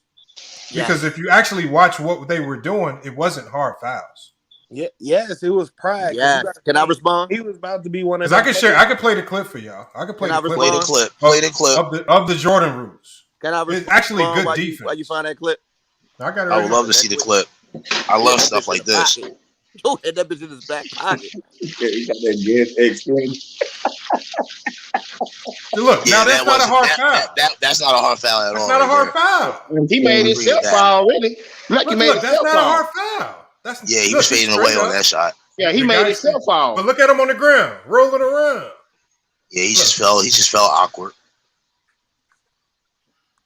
I didn't see no shove. We got to play that back. I didn't see the shove. I didn't see a shove. That one definitely wasn't a foul. I'll admit that. There's another one right here. Y'all say hand checking. Is that going straight up? That's going straight up. That wasn't a foul either. Damn, that wasn't a foul like that either. The hand one. And these guys, remember, these aren't high flyers. They're not even leaving the ground. Hold on. Just get through these clips. This is Pitt. So they triple teaming him. Obviously, if you read the Jordan rules, if he gets into the paint, you triple team. Right. That was force a turnover right there. That's good defense. Like if you look at most of the highlights, it's actually good defense. Look, everybody shaded off. They helping in the paint because they know he won't pass. So you look at all 4 guys. Jordan ain't have no handles, man. No, he had handles, bro. They forced him to kick it out. That's funny right there, Lamont. This one, Lamont say he won't pass, he passed. Yeah, but but I'm saying what I'm saying is I'm just saying Jordan won't pass. I'm saying what I'm looking at is very good defense. Hold on. What I'm saying is they're playing him based on the fact that they don't believe he will make the pass. Right. If he does make the pass, good. But they're not allowing the few passes that he does make change their philosophy. Right. Look at Pippen. Pippen like, man, fuck it. Jack it, Pippen. Check that bitch. That should have been 3 right there. Man, Pippen, there you go. Jack that bitch. He should never hesitate the first time. Should have shot that the first time. Yeah, he should have just shot it. He couldn't really shoot. Shit, what he gonna shoot for? Nah, Pippen had a little. Hold on, y'all. How many hard fouls have we seen? I haven't seen yet. What year this is? It shouldn't even matter. Shit. You look at the year. You can look at the quality of the camera footage. You see the play. This is the bad boy era. What I'm saying is this could be after the Jordan rule. This is the bad boy Pistons. No, this is the bad boy era. Before the Jordan rules, there was a strategy. Before this is the bad boy era. This is the bad boy era. Tell them that Jordan rules. The dude is doing a good job of breaking down what the Pistons are doing. What game is this? Hold on. This is a compilation of multiple games. It's not just one game. It's clips after the Jordan rules. Of course, they weren't touching him. I see a lot of damn good ass defense. That's what I'm looking at. Thank you. He just couldn't fuck with him. I'm a huge Jordan fanatic, but I'm looking at this right here. They playing very good defense. Thank you. I told you the Jordan rules was not foul Jordan. He was not so godly that you just had to hack him. It's how to guard him. Was that a foul? That was great defense. He just that was like the fouling point. The fouling point was the last part. Was a good defensive team, though. He was choking. The bad boy Pistons was a good defensive team. Period. Yes, they were. Okay, but when y'all run around saying choking, that wasn't the average 30? No, that 1 year they was not Lamont. See, you're just showing this. That 1 year, maybe 2 years they was just this is clips from multiple years. This ain't clips. This is clips of this demonstration how the Pistons defended Jordan. It's a compilation. We basically just saying it didn't happen every play. Like as people it might have happened every now and then. Not every play. It didn't happen every play. Is what we're saying. We didn't say if all the beginning rules fail. Not every play, but shit, all them. But the defense was always there every time they played. Every time. That's all that was. That's true. Push the boy. Hey, look, you see the year on this one right there. Their defense was definitely there every time they played them. That's the same. That was a good shot right there. They made him work for his shit. Stop him, that was a good shot right there. Score. That's what I'm saying. That's what makes him great, man. Those tough shots, like other players will make that shot. All 5 guys at MJ. That's good defense. He made some really tough shots. Makes him great because he was ahead of his time. He hit that bit. Who that was? Craig Hodges? That was. That dude was a nice 3-point shooter right there. Man, Jordan used to bully Craig Hodges. If I was Craig Hodges, I would have swung on Jordan. You would have been out of a job. Yeah, like a motherfucker. He's gonna be at home. I don't give a shit. I bet I still got my dignity though. Yeah, I don't care. You don't mess around with another team. You would rather have your dignity than $100,000 paycheck. Fuck that. Hey, I guess so. Because I don't know what you'll do for your respect, but I'm gonna die for mine. Man, get out of here. I'm gonna get my bag. I'm gonna get my bag and whoop that nigga when I retire. Goddamn. Thanks. I'm gonna get my bag and whoop that nigga when I retire. I can't wait till I retire. I'm gonna smack your ass when I retire. Yeah, I'm gonna get your motherfucker when I retire. But I'm gonna get my bag right now though. I ain't about to fuck that. Notebook every time. Let's go. I'm gonna read that. Hold on. Kevin Watson says. Kevin Watson says we can't accept the fact that Jordan is the greatest player, period. No, come on in here, then, Kevin. He's still the greatest to be, man. And answer my question. Hey, ain't nobody arguing about that, bro. He's just trying to show you all that the bad boy Jordan. He always been number one since day one to me. Hey, Kevin, looking at those highlights. I need you to come in here. If that's the case, I never lost this debate. I mean, looking at those highlights of Detroit playing hella defense on him, he made a hell of tough shots, though. I need you to explain this, Kevin. I never lost a debate. Hey, I'm gonna be real with y'all now. I'm gonna say this here from what I just saw. A lot of that shit in today's era with the athletes that's in the paint, a lot of that shit would have been getting padded. Straight up. Damn, Jordan. That shit would have been getting padded. They damn sure wouldn't Jordan be can making them jump, shots though, the way bro. Jordan was making them. Damn, Jordan can jump. You see how high Jordan get up there? Okay, but I'm like saying jump shots and shit. JaVale McGee jump high. Jordan has some leaks, bro. Jordan had some damn bunnies. Everybody got bunnies in this era. Everybody got bunnies. Hey, no, fuck everybody. Everybody got bunnies in this era. What the fuck they don't? Everybody try to say they was Nah, man, they're not hitting shots like Jordan. They're not hitting shots like that in this era like that. The way Jordan made it look easy, man. Stop the cap. Have you seen Kyrie Irving? Have you seen Kyrie Irving finish at the basket? Hold on. When I go to the YMCA, making jump shots is easy because I'm playing against a bunch of scrubs. Shit. Right. But when you go into that pro-am run and you got pro, semi-pro guys going up against you, it don't feel the same. So it's all relevant. It all equates to who's defending you. If you got your confidence is going to be different if you got Mark Price defending you or Jimmy Butler or Craig Elo defending you. I want you to tell me right now that last shot that Jordan did on Craig Elo, does that shot look the same if Jimmy Butler's defending him? Nope. Yeah. Nah, it won't. No, bro, that's why I say the difference is on that part is that Jimmy Butler wouldn't have jumped on that. He would have ran up on Jordan. You saying that play would have looked the same if Kawhi Leonard was defending him? Nope, sure wouldn't. Kawhi Leonard's another player that wouldn't jump. He wouldn't fall for the pump fake. He would have stood in his face and Jordan would have to look like a damn fool out there, falling on the ground, doing all types of defense. Stuff, man. Good defense, but even better offense. Butler and Kawhi would not jump. Who leaves the ground like that? Because obviously you're gonna expose yourself to a foul on the last shot of the game. See, but Lamar, you got to horrible. That fit the narrative back then, though. Oh, he gave all the heart he had. He was on the floor. He tried so hard. That fits the narrative back then. All that 80s, 90s stuff. Man, that shot hurt Elo's career. That shot changed his whole career. Listen, around these parts, man. Kendrick Perkins, if y'all would have seen him in high school, he played down there in Boatman about 45 minutes from here. If you'd have seen this dude, they literally called him Baby Shaq, man. Dude was a bucket. I'm talking about he had a whole game. He got to the NBA, you couldn't even say nigga know how to play basketball. Know what I'm saying? The competition matters, bro. That shit matters. That shit matters. Now, who you playing against matters. If Michael Jordan got a 100-inch vertical and he playing against motherfuckers that can't battle leave the ground, you're gonna be like, oh my God, that shit was so difficult. No, it wasn't. Not for him. These niggas ain't got no athleticism. They can't jump. So if he playing today, that shit is not going to look like that because everybody does that shit today. Everybody do it. Either you gonna get your fucking ankle snatched, banged on, or threes put in your face. The era too good, man. It's too good. Yeah, like it's too many. Like you can name so many good players that are like really good. Like back then, you can name good players. Like, but like he said, when you start going through that top 20 scoring list, you like, who is that? Like you don't know. We don't know a lot of these dudes, and you don't remember none of them. But you know Jason Tatum, and he's not no top 5 scorer. You know DeMar DeRozan. Like, you know what I'm saying? You know a lot of these dudes, and you know, like, they're good. Like, these dudes are good.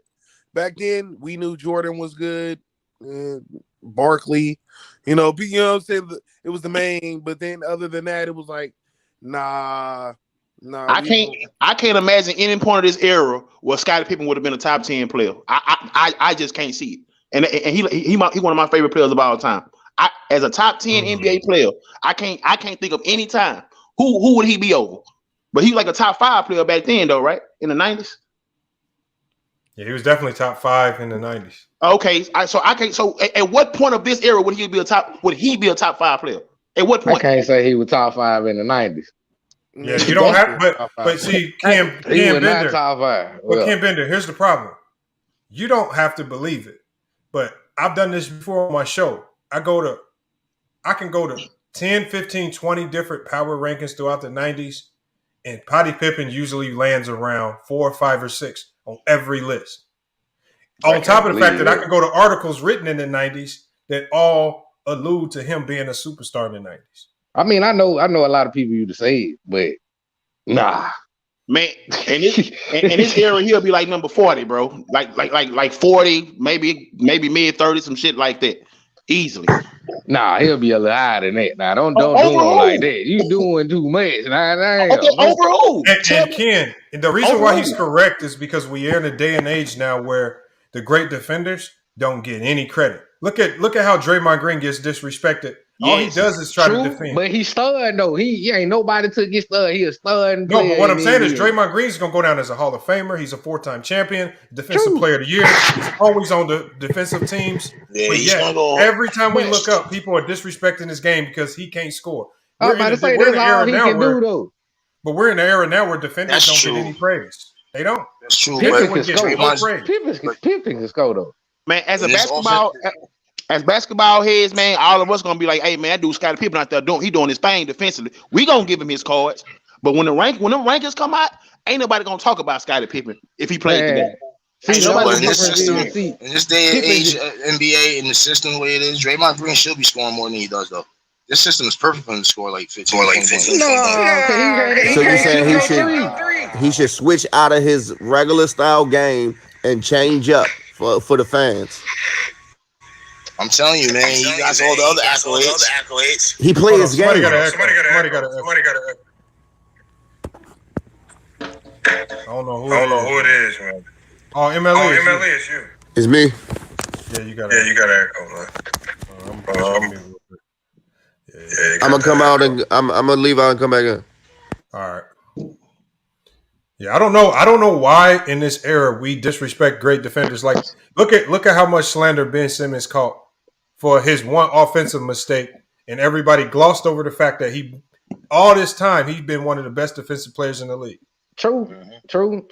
But at the same time, you can't freeze up and not want to shoot in your NBA. No, I understand. That. That's one time though. No, I understand, but look out. It was a whole series. I know, but Ken, people took that the way one he was mistake. acting is why it's the way he was acting. People label Ben Simmons as trash off that one mistake, and people forget that he easily won a top 5 defender in the league. But even though he that was cool, he should have took that shot and he passed the ball. I know, but look, all players make mistakes. That layup. Hold on. Did y'all kill Jordan? Like Jordan made similar mistakes. Magic Johnson had a tragic Johnson moment. You ain't finna go through a whole series with Jordan and see him not want to take no shot. Hold on, but we've seen great players. We've seen great offensive players. No, I'm saying we've seen great offensive players make similar mistakes. Remember in the playoffs, they were saying Kobe was a ball hog, and in the fourth quarter, Kobe wasn't shooting. He was trying to let all them shoot. Talking about Utah Jazz. It was talking about that year where he played Utah Jazz. The Suns too. Oh well, the Utah Jazz one. The coach wanted him to take shots. He didn't just force them. The coach wanted him to do it. But I'm saying they was calling him a ball hog. So Kobe wasn't shooting. So what are we saying? Yeah, just because you can take shots don't mean you should take them all the time either. Yeah, not all the time. Yeah, but I think the coach told them. I think the coach told them that team to let Kobe take the shot. You know what I mean? That's why he took those shots. I mean, a couple of them was air balls and shit. But I think the coach told him to take those shots. You can't compare that Kobe Bryant situation to Ben Simmons.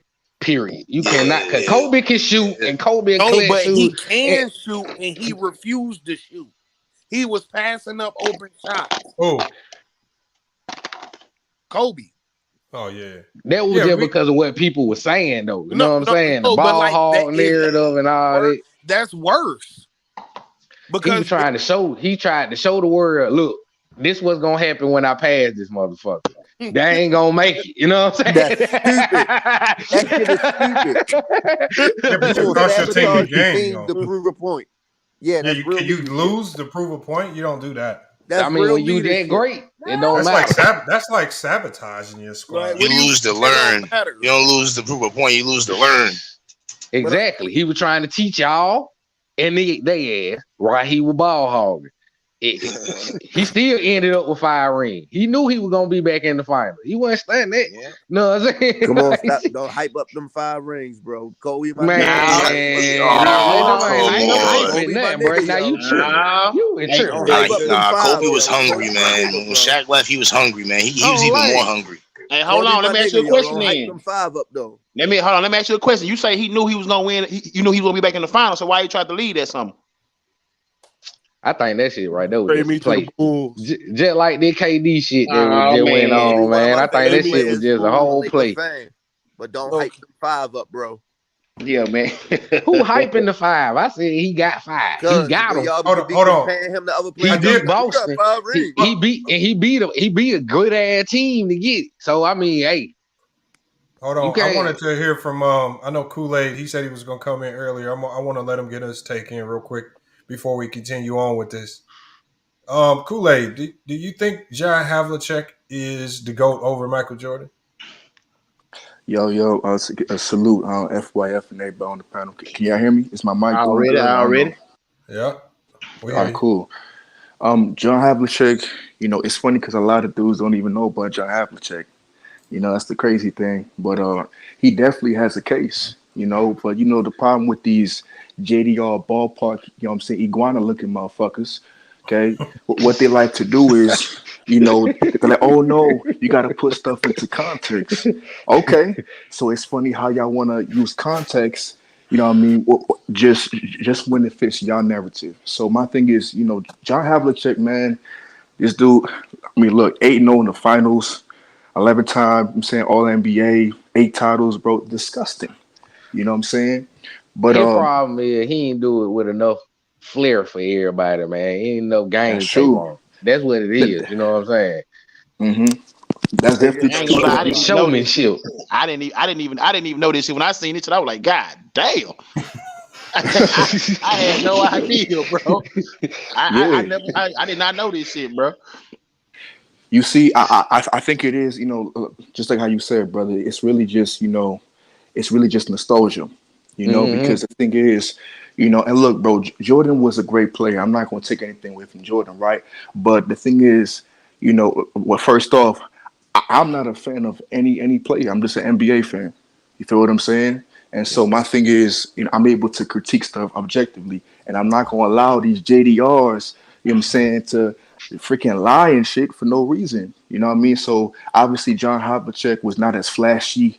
He didn't move. He didn't move with the finesse and grace as a Michael Jordan. You know what I mean? Whatever that bullshit means. You know what I'm saying? And so you can see it. You know what it means. You watch the game tape and you can see the difference.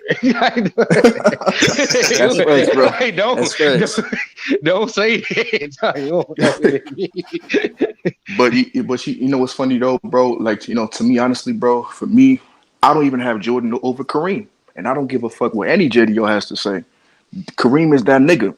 I don't give a fuck what anybody, unless that nigga won at high school, college, and the NBA and changed how the NBA paradigm is played today. I don't give a fuck what anybody says. You know what I mean? And my thing is this: if you're gonna credit Jordan from what he accomplished and done in the league, listen. Of course, but my thing is, I'm just saying, if people are gonna give Jordan credit for what he's done to the NBA, then why don't you give credit to the successors who started it before him? What about Dr. J and Magic? Damn. Nobody want to talk about that shit. True. You feel me? So you just have to be objective and stuff like that. And look, bro, I want any JDR to hop on this motherfucking panel and come test my gangster. I promise I get what you're saying. He calling you out, man. I get what you're saying. Oh shit. Mad 9, he call you out for the head-to-head debate, Mad 9. Tell him get on here. I've been waiting for him. He made a lot of sense on all that shit, so I don't think it's going to be a debate there. He's actually right about all that shit. That's facts. But see, the thing is, though, most fans that you talking about, though, they either way too old. You know what I'm saying? Hey yo, like the majority of fans started watching basketball for real. Now they just into it in like the late 80s, 90s. Jordan was a complete player. In the Jordan era, you know what I'm saying? That time when he had to play point guard, he was averaging a lot of rebounds and a lot of assists because he was stat padding. And y'all could go Google the shit. The coaching staff, they was tell them you need X amount and X Man, amount. Jordan came out here like Tupac, bro. When nobody watching nobody else and nothing, just like when Tupac. Everybody ate Jordan was a point guard. I was there, bro. I was alive, bro. I was alive to watch. Those arenas sold out every time Jordan was in them. Like for real. Get it fucked up like we trashed Jordan. He ain't a complete player because he was. Everybody listen. The point guard, bro. Now listen, like Bill I said, Jordan was averaged 15 points. Mm-hmm. And look, nobody's saying that nobody's saying that Jordan was trash or nothing like that, bro. No, bro, of course not, bro. Jordan was a beast, but you have to be objective, bro. I was alive to watch Michael Jordan in his prime. I'm not talking about when Jordan was losing and shit. Niggas don't want to talk about that shit. Hey, it was sad. That's when it started. When he was losing, then he started winning. Nah, he talking about the Wizard years. Oh, no. Hey, y'all, Jonathan says, he says, people praise Magic and Dr. J. What do you talk about? I don't believe they do. I don't see Magic or Dr. J get enough praise because if you think about it, Dr. J, if you're being honest, if you evaluate Dr. J's whole career and you include the ABA, he should be in everybody's top 10 all time. Facts. If you're being honest, but Dr. J gets slighted in everybody's because they top don't 10. Count the ABA. Exactly. So, that's what I'm saying. That's how we know we don't appreciate what Dr. J did. Pull up that nigga ABA record. Come on. Niggas don't even have a lighter one in their top 10. That's a good point. John Marcus said that I call Magic overrated. No, I call Kobe overrated, and I said Steph Curry was better than Magic. And Kobe is overrated. I can't say that. Kobe is overrated, bro. I can't say that. Nah, you tripping, man. If you got Kobe in your top 5, he overrated. Well, you see, you have to think about that for a second. I mean, as playing a point guard position and doing what point guards do, Magic. But we talking about Curry, the shooting king. No. But what I'm saying is this, because we got to shut it down here and say, all I'm saying with Curry, I want you to ask yourself this: if you're just looking at the game of basketball and you just go skill for skill down the list, how many things can you honestly say Magic is better than Steph Curry at? Because we say defense is a wash because neither one of them were defensive. So we just say defense is a wash. So we go to the offensive side of the ball, playmaking, stuff like that. Really, the only thing Magic does better than Steph is pass. I got Curry in my top 10. Tell me, what does Magic do better than Curry? Other than pass? I got Curry in my top 5. That's me. I got Curry better than Magic myself, but Magic was taller than him, though. That's why they put him ahead. He's one of my favorite players. Man, I look at it like this here. If Scottie Pippen was locking this man up, you know what I'm saying, 94 feet, I have him on the fucking court is. If he locking him up and he trying to come down backwards, looking over his damn shoulder, I just put that shit in this era. Like what would Magic look like with them old ass knee pads on, trying to come down in this era? That's what I'm looking like, bro. Man, come on, bro. It won't work. Like that shit would. Man, it would take literally 20 seconds for these niggas to get into their offense. 20 fucking seconds, bro. Like, you know what I'm saying? So I just can't. I just don't see Magic that way, bro. I see him that way for his era. I feel you. Hey, yo, which one hold more weight? Jordan beating the Utah Jazz in the finals, or LeBron beating the Golden State Warriors in the finals? It's not even close. That's not even close. That's not even close. But Jordan's game winner in that Utah series, hands down. You can't do that though. Overrated. Different era. So you said can't do that. Beating the that's true. You can't really do it. It's 2 different eras, man. Is better than beating a proven champion in the finals. Look, hold on. We got sweet stuff. But you see, you can't do that though because why can't because the Golden State was to a washed up team in the final. Hold on. Hey, y'all, we gotta evaluate his name, man. Sweet stuff. Sweet stuff. That's just the shit, man. Oh man, the hell wrong with you, bro? Stuffer, you gotta come on the panel, man. He said Magic went to 9 finals, won 5. That's team. Said he played center and recorded 42 and 15. That's great. Steph Curry's put up plenty of big games. He did it all as a rookie. Okay, yeah, that's all great. That still don't mean nothing to me, with regards Magic to who's the had better basketball Kareem, player. man. I mean, you want me to run to Draymond Green scored 35 points in a finals game. He's still not going to be skill wise better than a lot of guys. Exactly. You know, come on, man. You know, I'm looking at a person overall resume and his competition. Because I saw that game when they won a championship as a rookie during the pandemic. Overall skill. Man, that shit made my eyes bleed. It was so terrible. Like the ball handling skills. Yeah, it was horrible. It was terrible, bro. Like I mean, like I saw that shit. I'm like, man, this shit is terrible. But if you inexperienced teams and you had to go to the commissioners to change rules and cheat to beat them, I can't put you over somebody who didn't do that.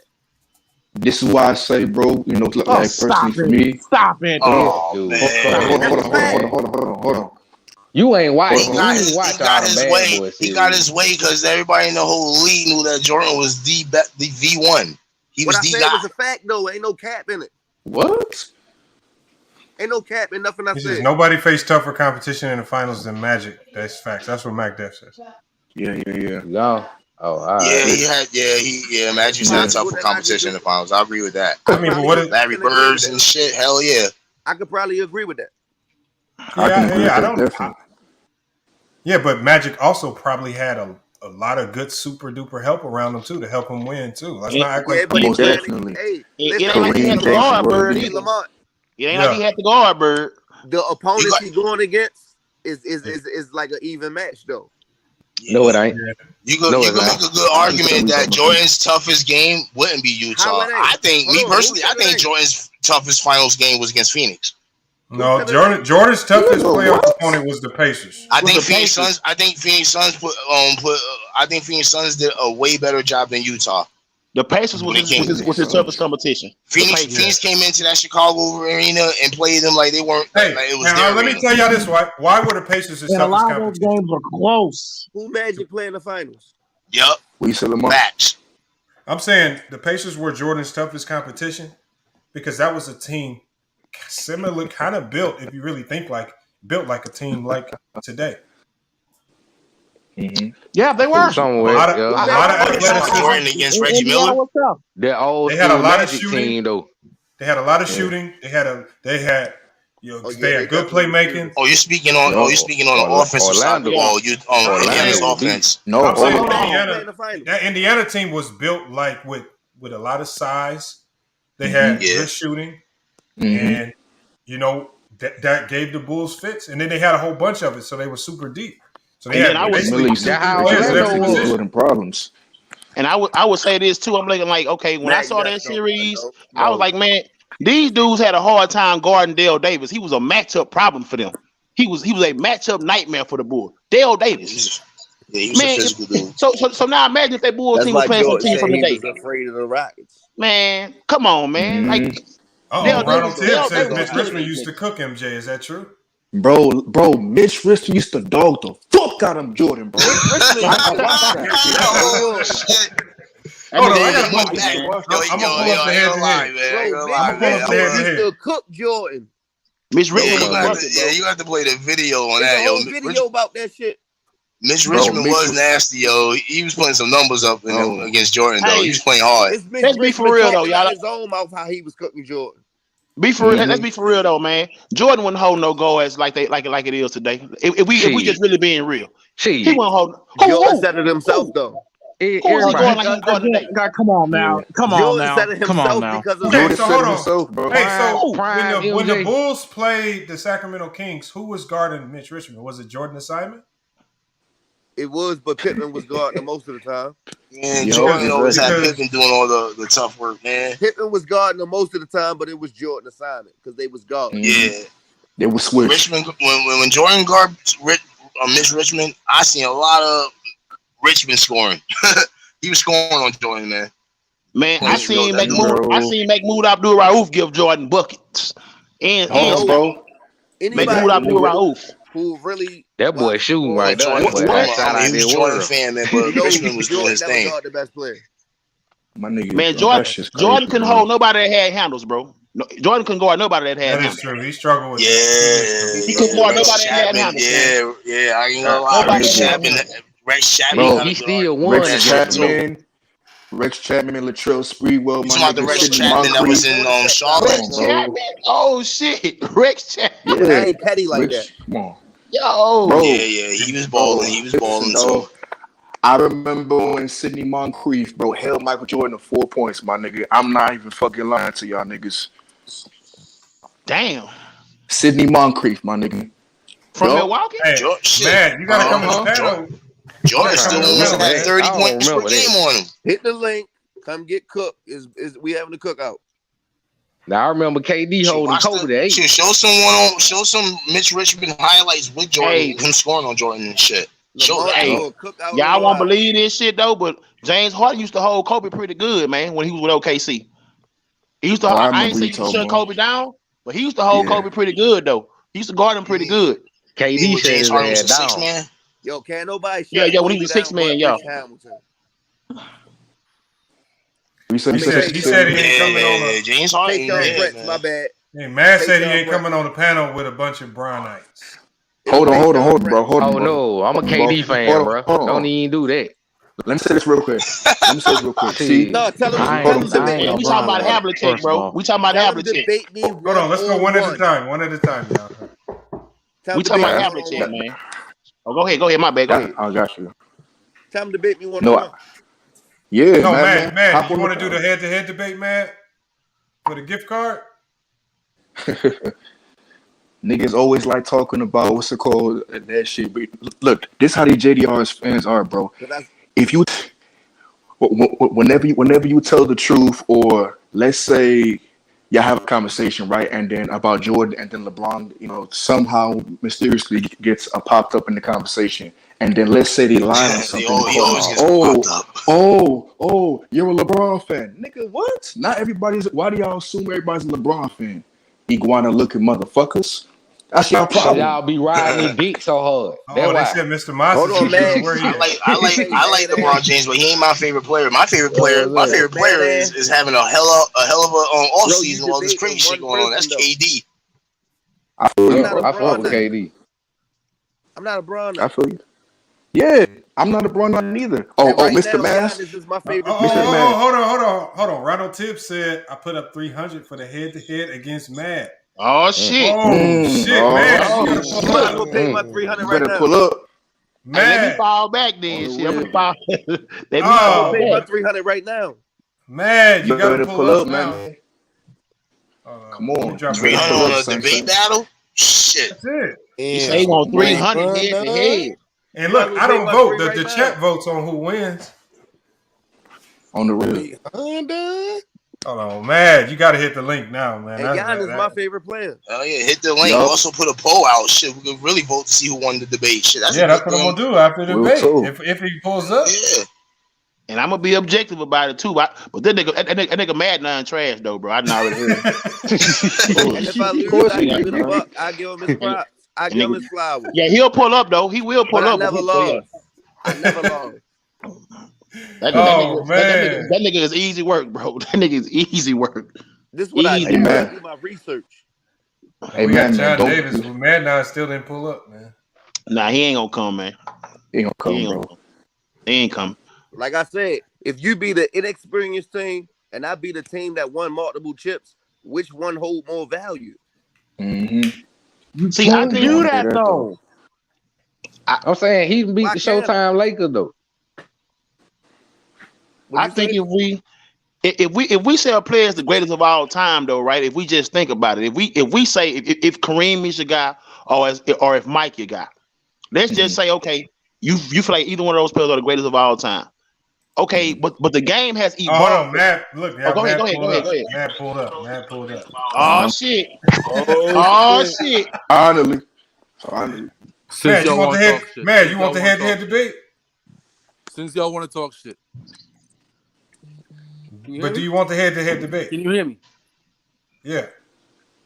Let's go. All right, hold on. Who's doing the head-to-head debate with Mad Nine? I'll go. MLE? Cook, my nigga, Cook. Light work. Hold on. Now, before we get started, just to make sure it's clear, what's the pretense of the debate? What are we debating? Just so both parties are clear.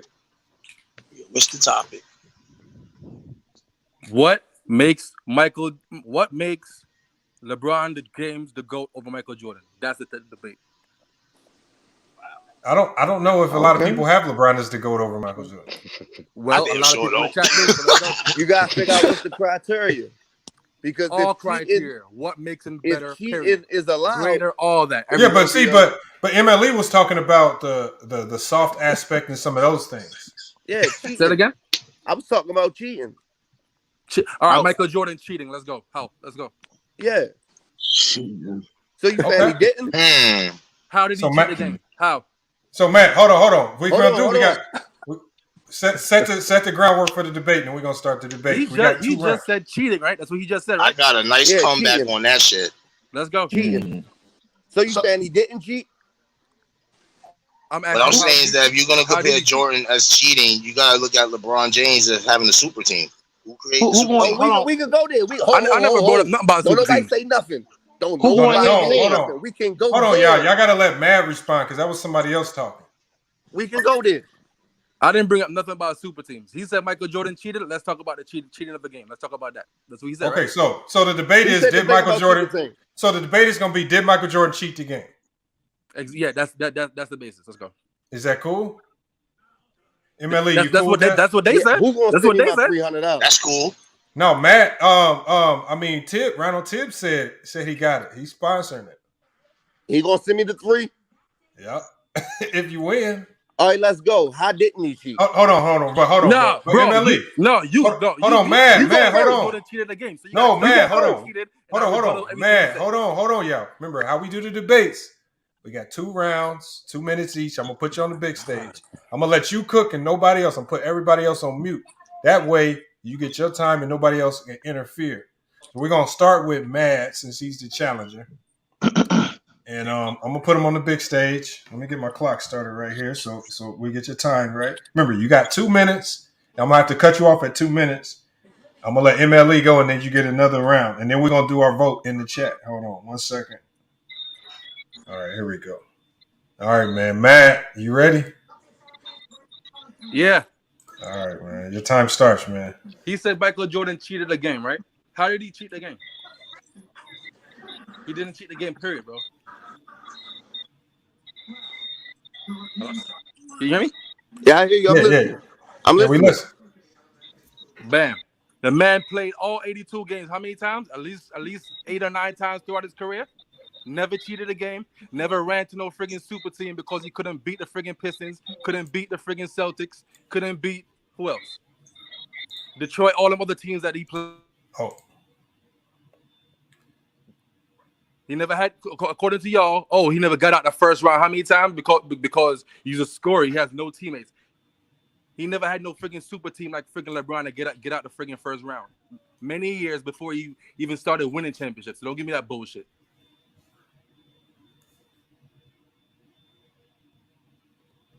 You got a minute. You got a minute left. Yeah, go. All right, so you forgo your time, okay? So hold on. He forwent his last minute. He cooked for a minute. I'm about to take you off the big screen. We're gonna put MLE on the big screen. And as soon as I put you on the big screen, MLE, that's when your 2 minutes starts, all right? MLE, take yourself off mute. I'm ready for my close-up, Mr. DeVille. All right, let's go. Your 2 minutes starts now. Hey, yo.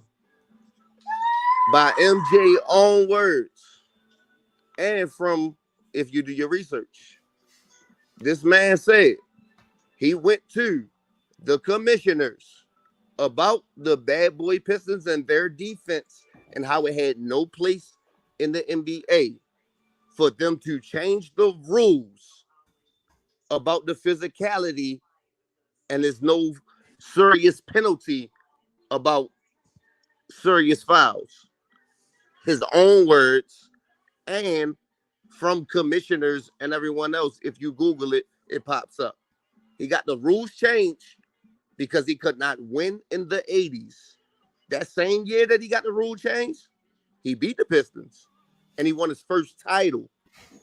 So MJ did. If anybody feel as though that's not cheating, yes, that's cheating. You change the rules to stifle another team because of their strategy of how they play. A team that's been playing like this for years, for damn near a decade, who won in the 80s under the same rules. Boston won under the same rules. So it's not like, oh, they had this little strategy, these little techniques, and they was the only ones winning. Boston won. Philly won. Everybody won under them rules that won in the 80s. Michael Jordan just couldn't win.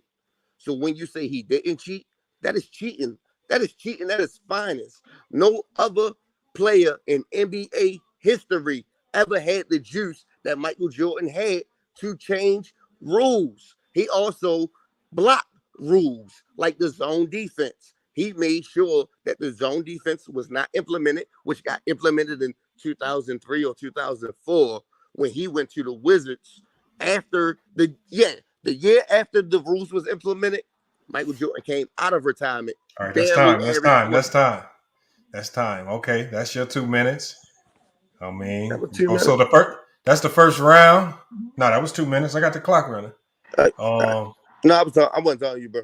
Oh, okay. So we got Mad. You got one more round. Now, Mad, you didn't take advantage of your full 2 minutes. Maybe you had time to go to Google or something. I don't know what you got to do. But you got another 2 minutes, man, to rebuttal anything that you just heard, and then also bring some of your own points to this argument. So as soon as I put you on the big screen, man, that's when your time starts. Make sure you take yourself off mute too. Go ahead and take yourself off mute, man. There you go. All right, let me put you on the big screen. Once I put you on the big screen, your time starts. Go ahead.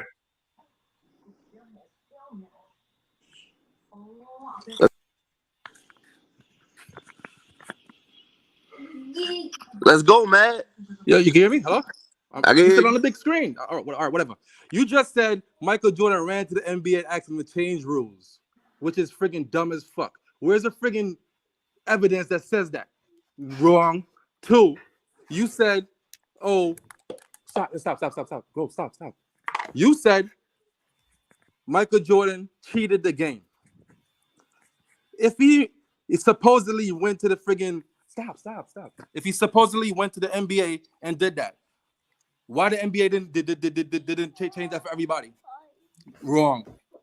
2, Jordan Rose. The nigga was being fucking knocked out the air every friggin' time. Do you want the fucking NBA to be dirty, or do you want the NBA players to friggin' continue playing, have long careers? The NBA changed up the friggin' rules so that their players have longevity and to sell their product. That was a fucking lie you just told. 3. Where is it? 3? Stop. Hello? You hear me? Yeah, you still here. You Stop. Keep cooking. No, my daughter's bugging me. Hold on. No, you good. Keep cooking. You got time still. Yeah, What was the last thing I said?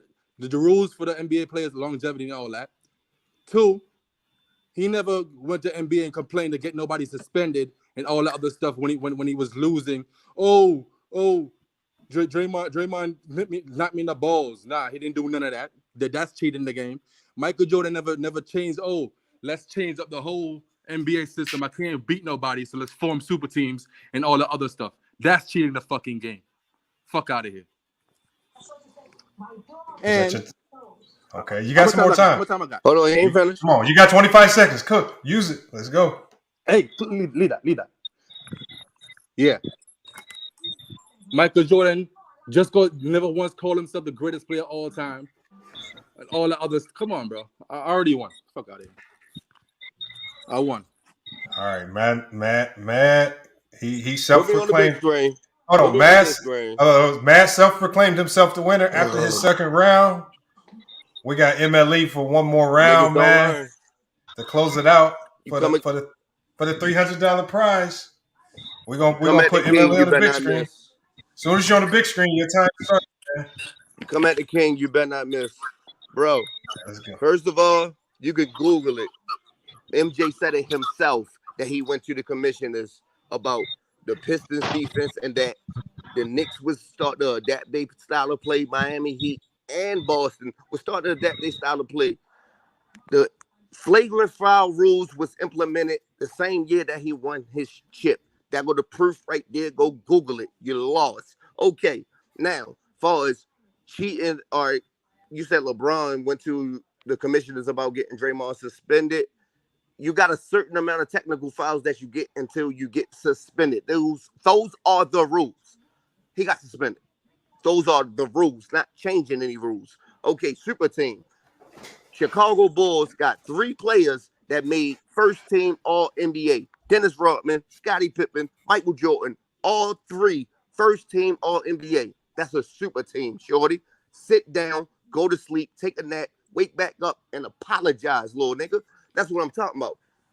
Also, when you talk about MJ is the GOAT, if you feel as though going to the commissioners to help you get past a team is GOAT worthy, then you don't know what the fuck GOAT means. Because that's not greatness. Greatness is going through the grind, is getting your team together, pushing your team to get over the hump, which LeBron did from his first team. He left because nigga was fucking his mother, the whole team, the whole locker room laughing at him and all that shit. I'd have left too. All right, he went to Miami. First year, he was a sidekick. They lost. Second year, Wade jammed the team. He won. Then he went back to Cleveland because he owed them a chip. First year in the finals with inexperienced players who never seen a playoff game. They went to the finals. They got injured. He lost. Next year, they're champions. He leave, go to Lakers. First year, damn near the whole team injured. Second year, they're champions with Anthony Davis. Okay, so you talking about Jordan didn't cheat the game, bro? Cheating the game is when you go to the commissioners and they change rules for you. That is cheating. No player in NBA history ever done that. That's why him and Wilt got in an argument. And you say he never called himself the GOAT. That's why him and Wilt was arguing. And he also called himself the GOAT after he had a one-on-one game with OJ Mayo. It's an interview. He said it himself. Yeah, you might be all right, time. Okay. Come on, bro. All now, facts. hold on. Now we could discuss it. We could discuss it in the panel, but I'm dropping the community poll right now, so you guys should be able to vote. The poll should be going. Facts. So y'all heard both sides. Y'all heard what Mad had to say. Y'all heard what MLE came. Now it's time for y'all to vote. Yo, one question. He said Rodman made first team All NBA when he played with Michael Jordan. That's false. That's false. You said he was a first team All NBA player when he played with Michael Jordan. That's what you just said just a while ago. Yeah, I'm talking about all defensive. That's first team. You said first. You didn't say defensive. You said first team. You did not say defensive. Stop lying. It's still the first team. I'm talking about defense. You said first team. You did not say first team All defensive. Why are you lying, bro? I'm talking about defense. Everybody knows that. Hold on, Matt, do you deny that he was first team All defense? I never said that. He said first team. He never. I know. I heard him say that, but I think we all knew what he was talking about. Exactly. Well, you got to be specific. Exactly. You trying to? Yo, this nigga crazy. Stop playing, bro. All right, the poll is going right now. Y'all get your votes in, bro. Get as many votes in as possible. I'm gonna leave the poll up for what? Probably 5 to 10 minutes. I ain't even gonna lie though, man. You lost clear though. Hold on, we're gonna go through everybody. I want everybody's thoughts on the debate. Let's start with Winston Kemp. Who lost? Hold on. We're gonna start with Winston. Let's start with Winston. Winston, tell everybody who you thought won or lost this debate. Yeah, man, I ain't even gonna lie to you, man. You kind of lost. Who's that? Who do you think lost? I think man lost. I think MLE got the victory on that. Yeah. It was looking kind of bad. He was like hitting you with like facts, and you was like kind of like you were saying like what you feel, like you know what I'm saying. Like it was like what you feel and what is actually the truth is like two different things, my guy. Like Jordan did go complain to the refs. He went to the commissioners. Jordan did have Rodman and Pippen. That was a super team. First team All defensive, All NBA. Like, and he said Draymond, he got Draymond suspended. But last time I checked, Draymond came back, game 6 and game 7, they still get their ass beat. I ain't trying to hear them kind of excuse that. Exactly. Yeah, that's a fact too. They didn't get their ass beat. And hold on. I think just don't be knowing the truth. Hold on. Let me go. I'm gonna go to Alden Johnson next. But I think the best point in that he said was there was a limit to how many techs Draymond could get. So he was automatically suspended because of the tech, not because LeBron went to the commissioner and begged for him to be suspended. Stop lying. I think it was the rule that got him suspended, and they were hoping that the NBA will rescind it, and the NBA refused to rescind it. Right. You got to know what's going on. I think you might have kind of missed. I think he kind of got you on that little point. Let me go to Alden. Alden, who do you think won this debate and why? Well, I mean, hands down, man, you gotta give it to the other guy. I mean, Matt lost that because the fact that Jordan actually went to the commissioner and said what he said. I mean, no other player in the game has ever complained to a commissioner about fouls and stuff like that. And Jordan did, and he got his way ever since. He said it out of his own mouth, bro. And he said it out of his own mouth, man. So that's kind of going behind the back of other superstars and cheating the game right there. So let me ask you this one question. So the NBA didn't change their rules to sell their product, yes or no? Don't matter. To sell their product, there's a lot of rules being changed in the league. You just said it's because of Michael Jordan why they said it, but you just said it also doesn't matter. So you're also negating that fact. No, I'm saying it don't matter because MJ went to the commissioners about changing the rules to help him beat the Pistons. That's a fact. Hold on, Mad. Let me ask you a question. Do you believe that the NBA still changes the foul rules if Jordan doesn't ask them to? Eventually it's not. Yes. Eventually it's not that year.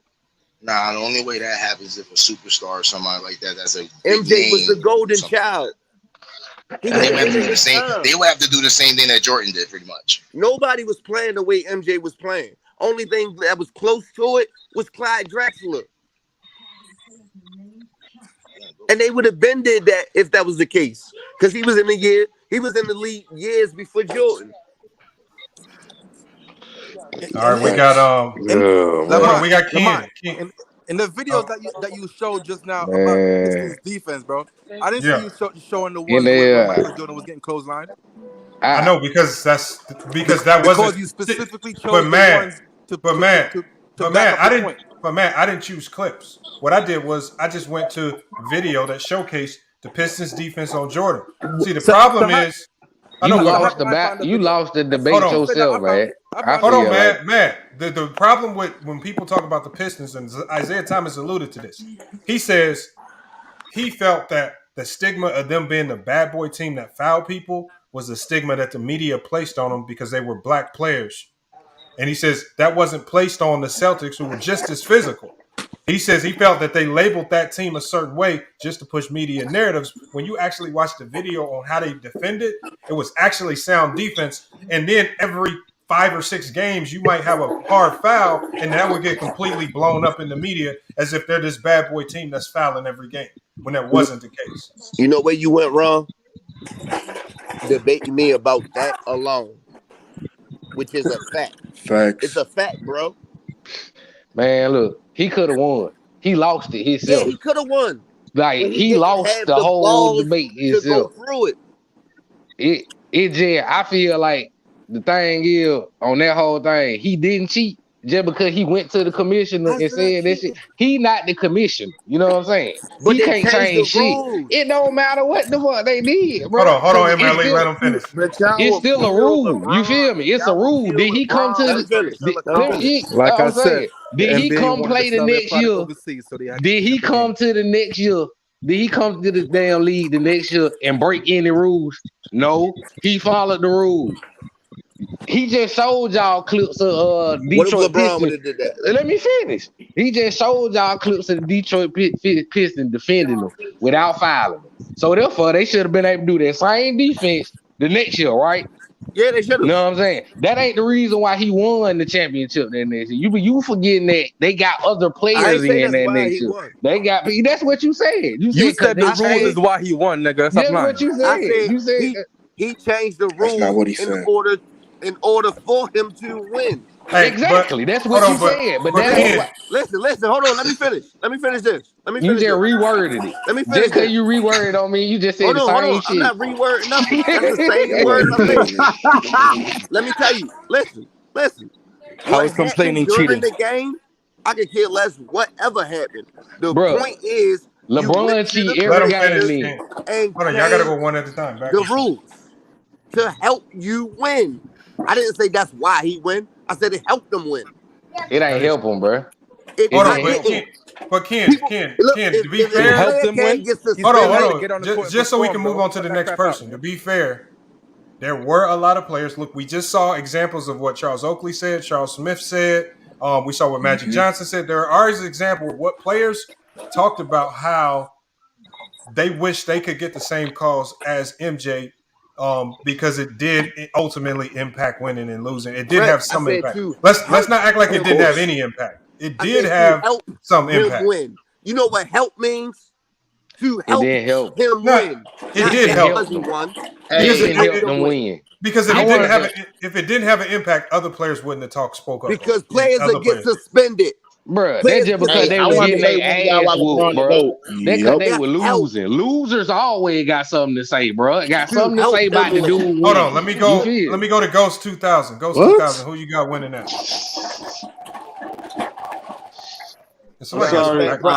Hold on. I got MLE. MLE, he's the winner. Why you got MLE as the winner? Well, he made a good point. He won. He talked about how Jordan he changed the rules and thing, and he also talked about the competition that LeBron faced. It was way better than Jordan, and that ain't got LeBron. He talked about. Hold on. And Jordan. He talked about what you said. Now, but he talked about LeBron going to Cleveland. And he win a championship. That team, that organization ain't win a championship in over 50 years. And when he win that championship, it meant something. And everything that Michael Jordan has accomplished, right? That 2016 championship means more than anything that Jordan had to accomplish. And that's it. He didn't get to win it. All right, hold on. Before I go to the next person, we got DeShannon Russell. He says MJ is the GOAT. And you know, DeShannon, I got MJ as the GOAT. Get up here and debate me. I mean, I guess you could say I don't know nothing about basketball. Deshaun, you stupid motherfucker. If me and you both got MJ as the GOAT. Come up here and debate me. LeBron better than Jordan, the greatest? Oh, hell no, man. No, but see, here's what I said. I said in my criteria, I will never put an actively playing player as the GOAT. I said, we'll see what the career looks like when it's over, but I'm not going to do like how people did with Jordan. Label him as the GOAT after his first 3 chips, and then just act like all these other guys, like Kareem, didn't have historically great careers. So we don't even, we don't know. LeBron could haul off another 2 championships, and everything could change. But is he going to three-peat twice? Is he going to three-peat twice like Jordan did? Jordan three-peated twice. There's some real shit right here. Hold on. You said three-peat twice, right? You said three-peat twice, but did he go 8-0? No, he did not. Hey, Lamont.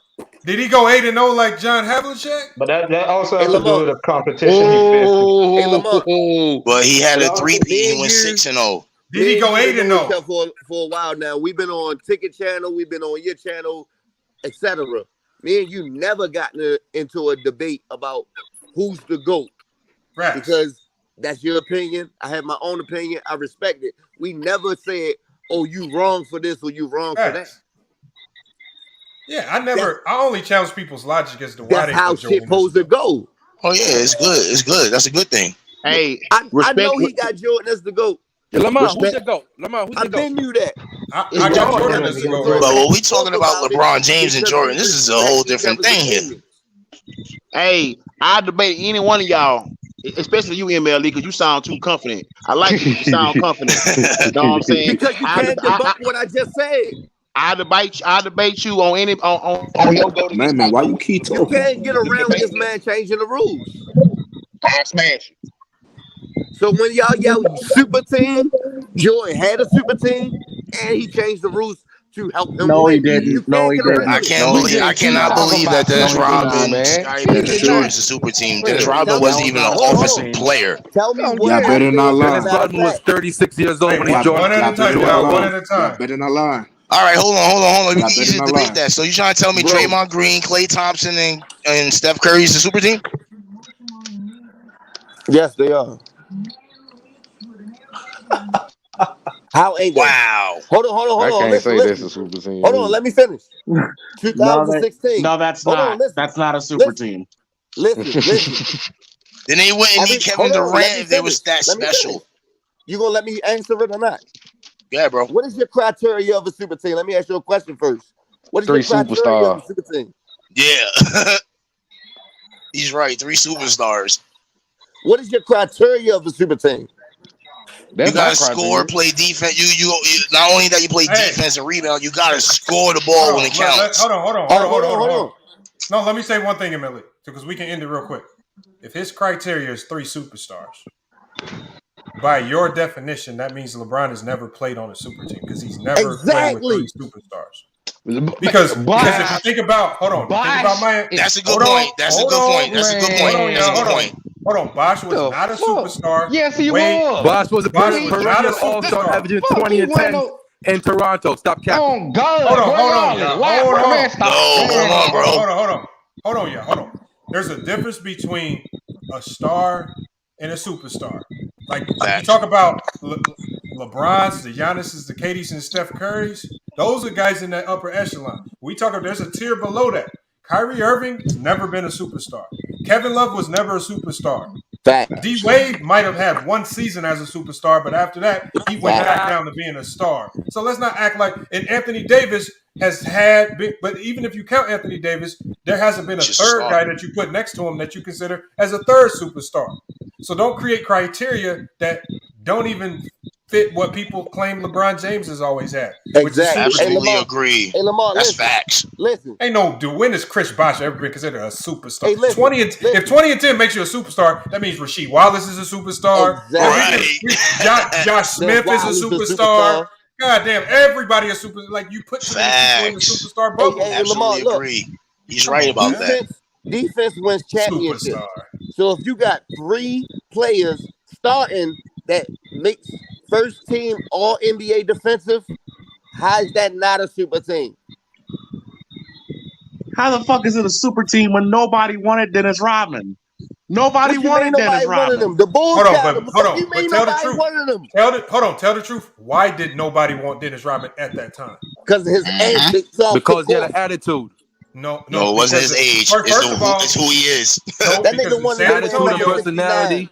No, at the league, hold on, the NBA at that time, even the world at that time was a lot more conservative, and really the being in the dresses and wearing the makeup and the things that where people thought he might have been homosexual. He didn't do that when he joined the Bulls, the dress thing, bro. Who got my 300? Hold on. You got 3 players, 3 starting players that made first team, not second, first team all defensive. 3 starters. 2 of them all stars and all NBA. And Robin led the league in rebounds too. Led the league 7 years straight. Shut the Didn't fuck Rodman up, come man. off the bench at one point? Hey, no, not for the Bulls. Oh, hey, Lamar. What up, Bees? What up, bro? Hey, not to get you to rewind your stream, but what were your 10 reasons, bro? Oh, I got the 10 reasons written down. I actually hadn't had a chance to go through my 10 reasons. But, in my title of my video, I said I got 10 reasons. Damn. Because on top of the John Havlicek narrative, so my first reason, and I'm going to run through them quickly, is Jordan won all of his titles during an era in the NBA called expansion. It was basically diluted the overall quality of the NBA. That's a fact. Number 2, because if we look at how LeBron James is getting critiqued in his later years, Jordan couldn't get the Bullets to the playoffs in his later years. He was considered to be, especially early on in his career, a ball hog, not a winner. Magic Johnson even went as far as saying, with that style of play, he couldn't win a championship, and he didn't win until he changed his style of play. Until he couldn't get past the first round of the playoffs without Scottie Pippen. He actually had a losing record in the NBA without Scottie Pippen. The NBA teams that he defeated in the finals were all overrated. The Lakers were good. Hold on. The Lakers were good, but they were not the same Laker team, and they were dealing with injuries. Portland Trailblazers, outside of Clyde Drexler, there really wasn't much talent on that team unless you want to look at Jerome Kersey and Cliff Robinson. With regards to the Phoenix Suns, the Suns, who were led by Barkley, obviously they lacked a whole bunch of stuff, especially interior defense. And the Supersonics might have been their easiest matchup. They were just completely outmatched. And the Utah Jazz, and you look at them, even Jerry Salone came out and talked about how they were handicapped and they couldn't improve their team to the degree to beat the Bulls because of the expansion. They didn't have the draft picks. They couldn't get a hold of players. All of these things were affecting their ability to get better because of that. So that takes me to number 5. One, I do not believe Jordan was a great playmaker at all. He never affected the game in that particular manner. He constantly lost in the 80s. And when you talk about beating, that's cap, Lamar. That's cap. Bro, let me finish. Let me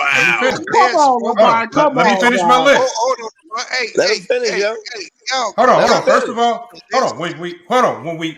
I'm just saying, when we talk about playmaker, that's not Jordan. Jordan basically was that's what right. we call what you bro, call Jordan. Shut the fuck up, bro. You call Jordan.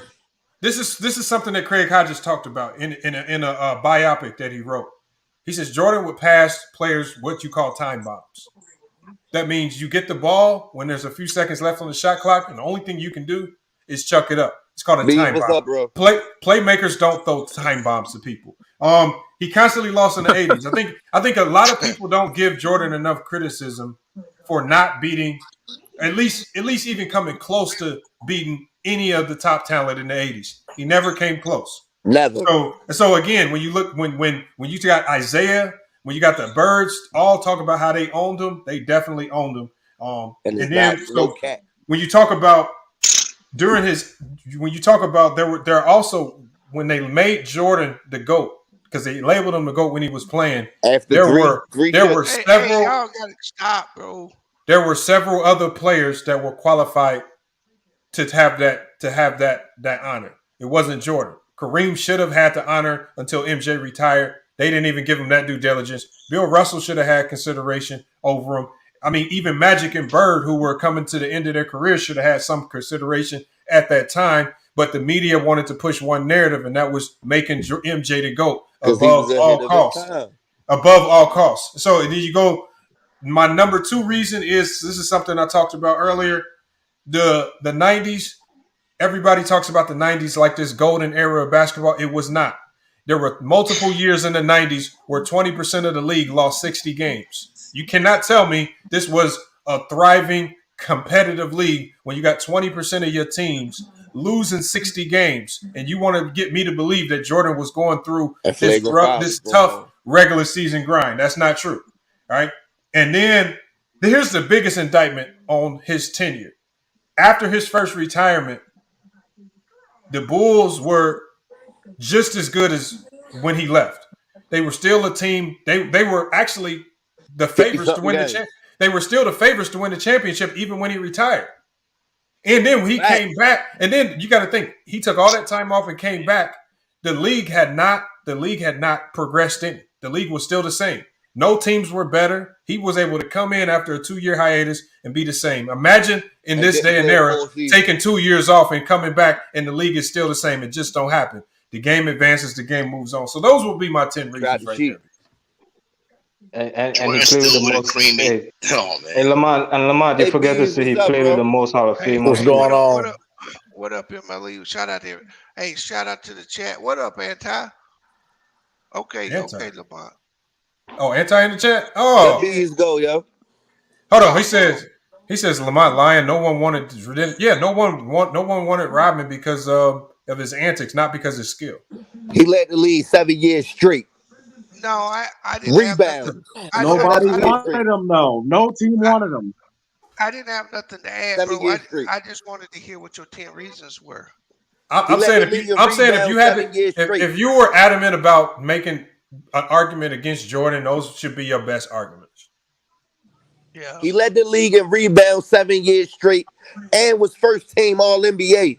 Defensive. And you know what though? Y'all keep saying no one wanted Rodman. Problem is, here's the problem: no one wants Russell Westbrook, but y'all will still say they have a super team, even though no one wants Russell Westbrook. And he didn't They even make always an say that. all-star selection. You will still. You see, this is how you know LeBron can't win. Because he didn't even make an all-star team. If Russell Westbrook comes out next year and has a stellar year, and somehow they magically find a way to win the chip, you guys are going to say LeBron needed help and Russell Westbrook carried him. And if they lose, you're going to put all the blame on LeBron, saying, "Oh, he couldn't win with all that help." And when LeBron there's loses, really no way he can win. Man. Hey, bro. What I always say, you got to let the white supremacists be white supremacists, bro. They drink the Kool-Aid, bro. They ain't gonna put it down. How is the super team if LeBron the only one made the all-star team? Let's be honest, bro. The number one argument for Michael Jordan being the greatest player of all time is it's not 6-0. It is his 6-0. I'm saying, bro, that's what people way say. More than 80% his 6-0. Hold on, let Beast finish. Let Beast finish. Sorry, go ahead. See, man, I ain't want to cook nobody today. I'm trying to be nice. But, I'm saying there's only two things that you can actually say he was really good at. He's a great scorer, and he didn't lose in the finals. That's really the only argument that you can bring to the table, because defense. He's not the best scorer ever, like people say. That honor goes to Wilt. Exactly. And from a defensive perspective, he wasn't even better than Scotty. If you actually look at their numbers, you look at their playoff numbers, the only category he led the nigga I heard say that was scoring. Bees, what you drinking, bro? I agree with what he said about Jordan's defense. Hey, bro, I'm not drinking nothing, bro. I'm just telling you, I got Jordy did all the dirty work. Hold up, bro. First, you got to understand, I got Kareem as the GOAT. I don't got LeBron. I'm just telling you that for all you LeBron haters out there that say the media pushes him, they did the exact same thing for the nigga you riding dick for. To the same extent as LeBron, though? Fact. Oh, come on, man. Not to the same extent. To the same extent as LeBron? Bullshit, bro. LeBron don't have half the media and music and songs and shit that they push for this dude, bro. I'm 49 years old. I watched it all, bro. Yeah, I know you're 49. We're in the social media era. What are you talking about, B? Don't get mad. Don't get I forgot my mic was on mute. Let him talk, bro. Don't get mad at LeBron's media attention and the fact that they just talk about LeBron. It's the exact same thing with Mike. They're generational talents, bro. Bro, they've been talking about LeBron since high school. Bro, but they're generational talents. Both Was of them. LeBron not being hyped up since high school? So, bro, again, I'm gonna say this again. You cannot like one over the other, but you're a fucking hater if you say neither. But you just said Michael Jordan had more media attention. See, that's your problem. See, you got two ears. You gotta listen to what he's saying, bro. You got 2 ears and 1 mouth, but you I'm hearing you perfectly. I'm hearing you perfectly, bro. Like I said, they both generational talents. I don't got neither one of them as the GOAT. That's my opinion. Because guess what? The niggas that don't get down with the media and don't run that bullshit, they don't push you. You're not being pushed just because of your skill. You're being pushed because you align with the narrative that the media wants to push. Let's get that out there and let's get that straight. I don't know about it. Well, hey, Lamont, look at that Shannon Russell. What'd he say? There's a Bron hater, man. Just look at the last comment. He said MJ. Let's just see. What kind of shit is that, man? Disrespect this dude like that. Hey. So what you're telling me, Russell, is you'd rather have a nigga that went 6-0 over a nigga that went 11-1. You dumb as fuck. You dumb as hell.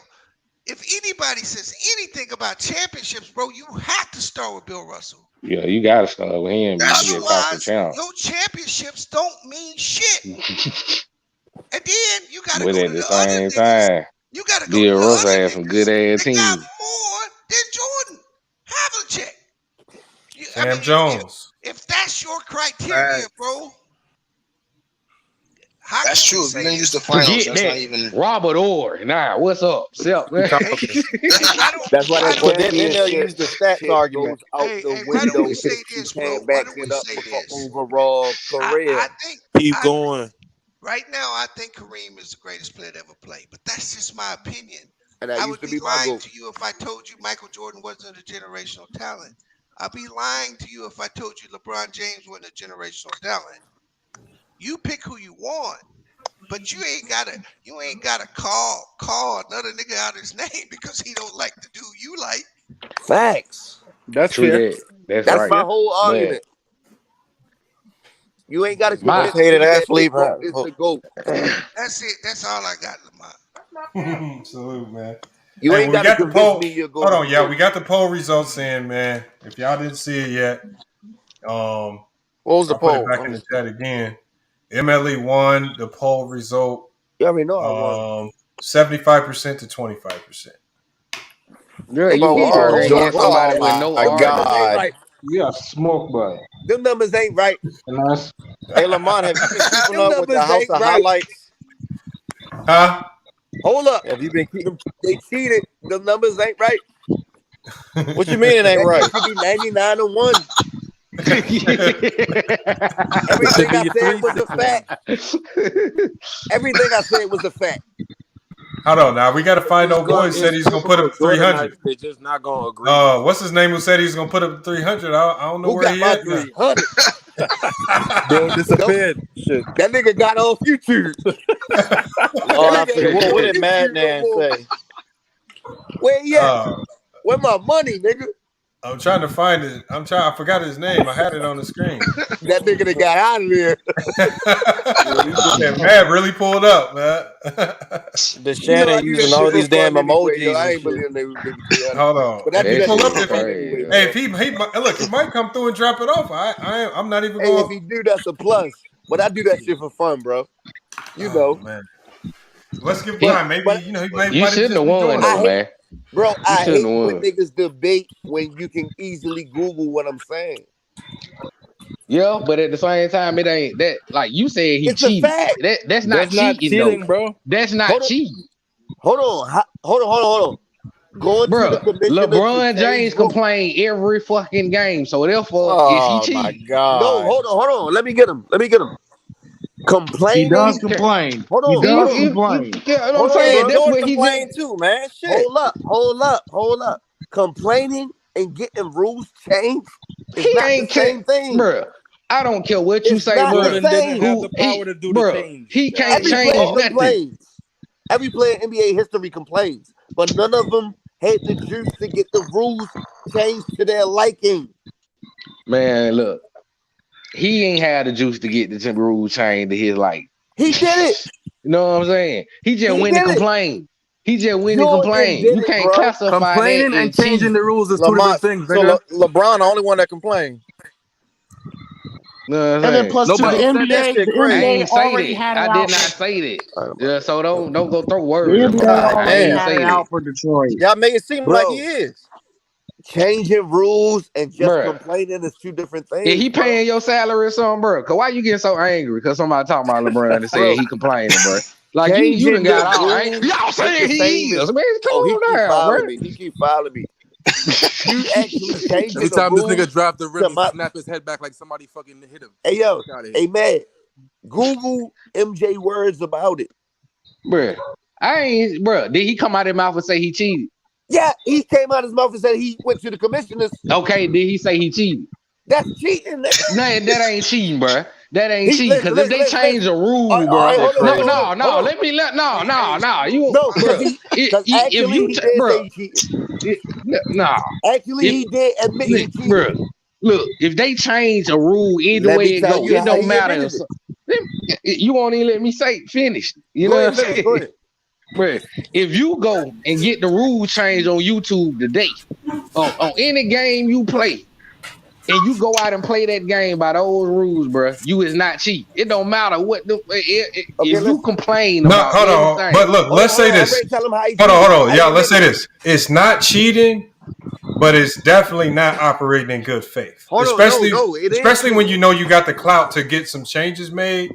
If you know you got clout that other people don't have to get changes made, and you use that clout to get rules changed in your favor, I mean, it's not necessarily cheating, but you definitely not operating in good faith. I can't say he just had all that clout. No I already way. tell you how MJ even admitted that it was kind of cheating. Because look, he said out his own mouth, we might have went to the teachers about this said rule and that said rule, and it came in our favor, and we walked away with the Boy Scout, what do you say, Boy Scout demeanor or some shit like that. I'm paraphrasing.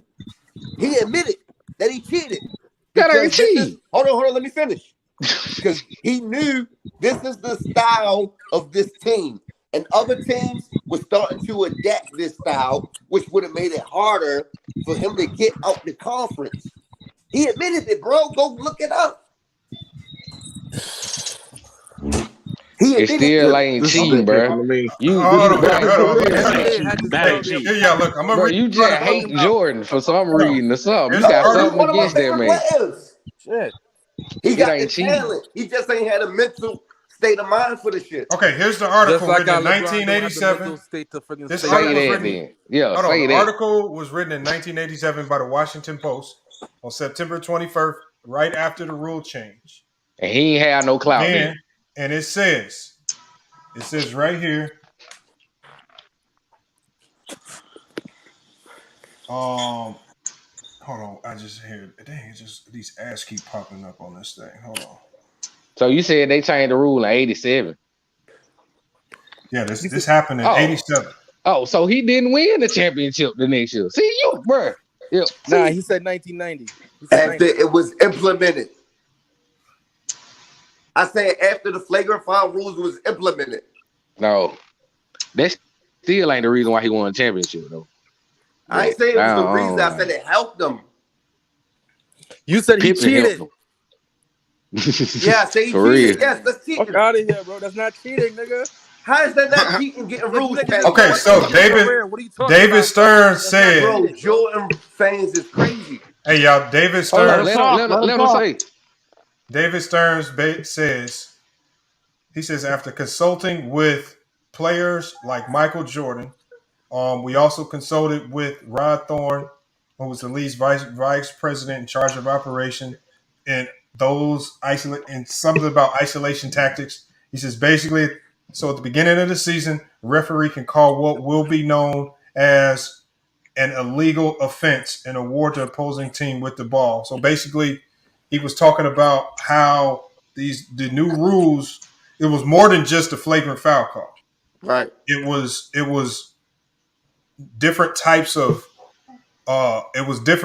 fouls that would be committed on. Like, so there were certain types of fouls. Basically, it sounds like they were saying even if he was in the act of shooting, they would still get the ball back or something. But then it talks about how the competition committee also voted to recommend to the NBA Board of Governors that the mandatory fine for a flagrant foul committed during play be raised from $10,000 to $20,000. So I think they didn't necessarily change the rules. They changed the fine, the amount of fines. Hold on. Hey, Lamar. It's not cheating. Look up what year the flagrant foul rule was implemented.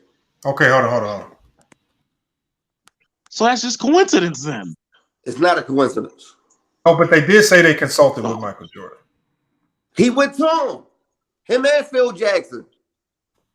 Yeah, because they tried to end his damn career in friggin' Pistons. What the hell no, they didn't try to end his career.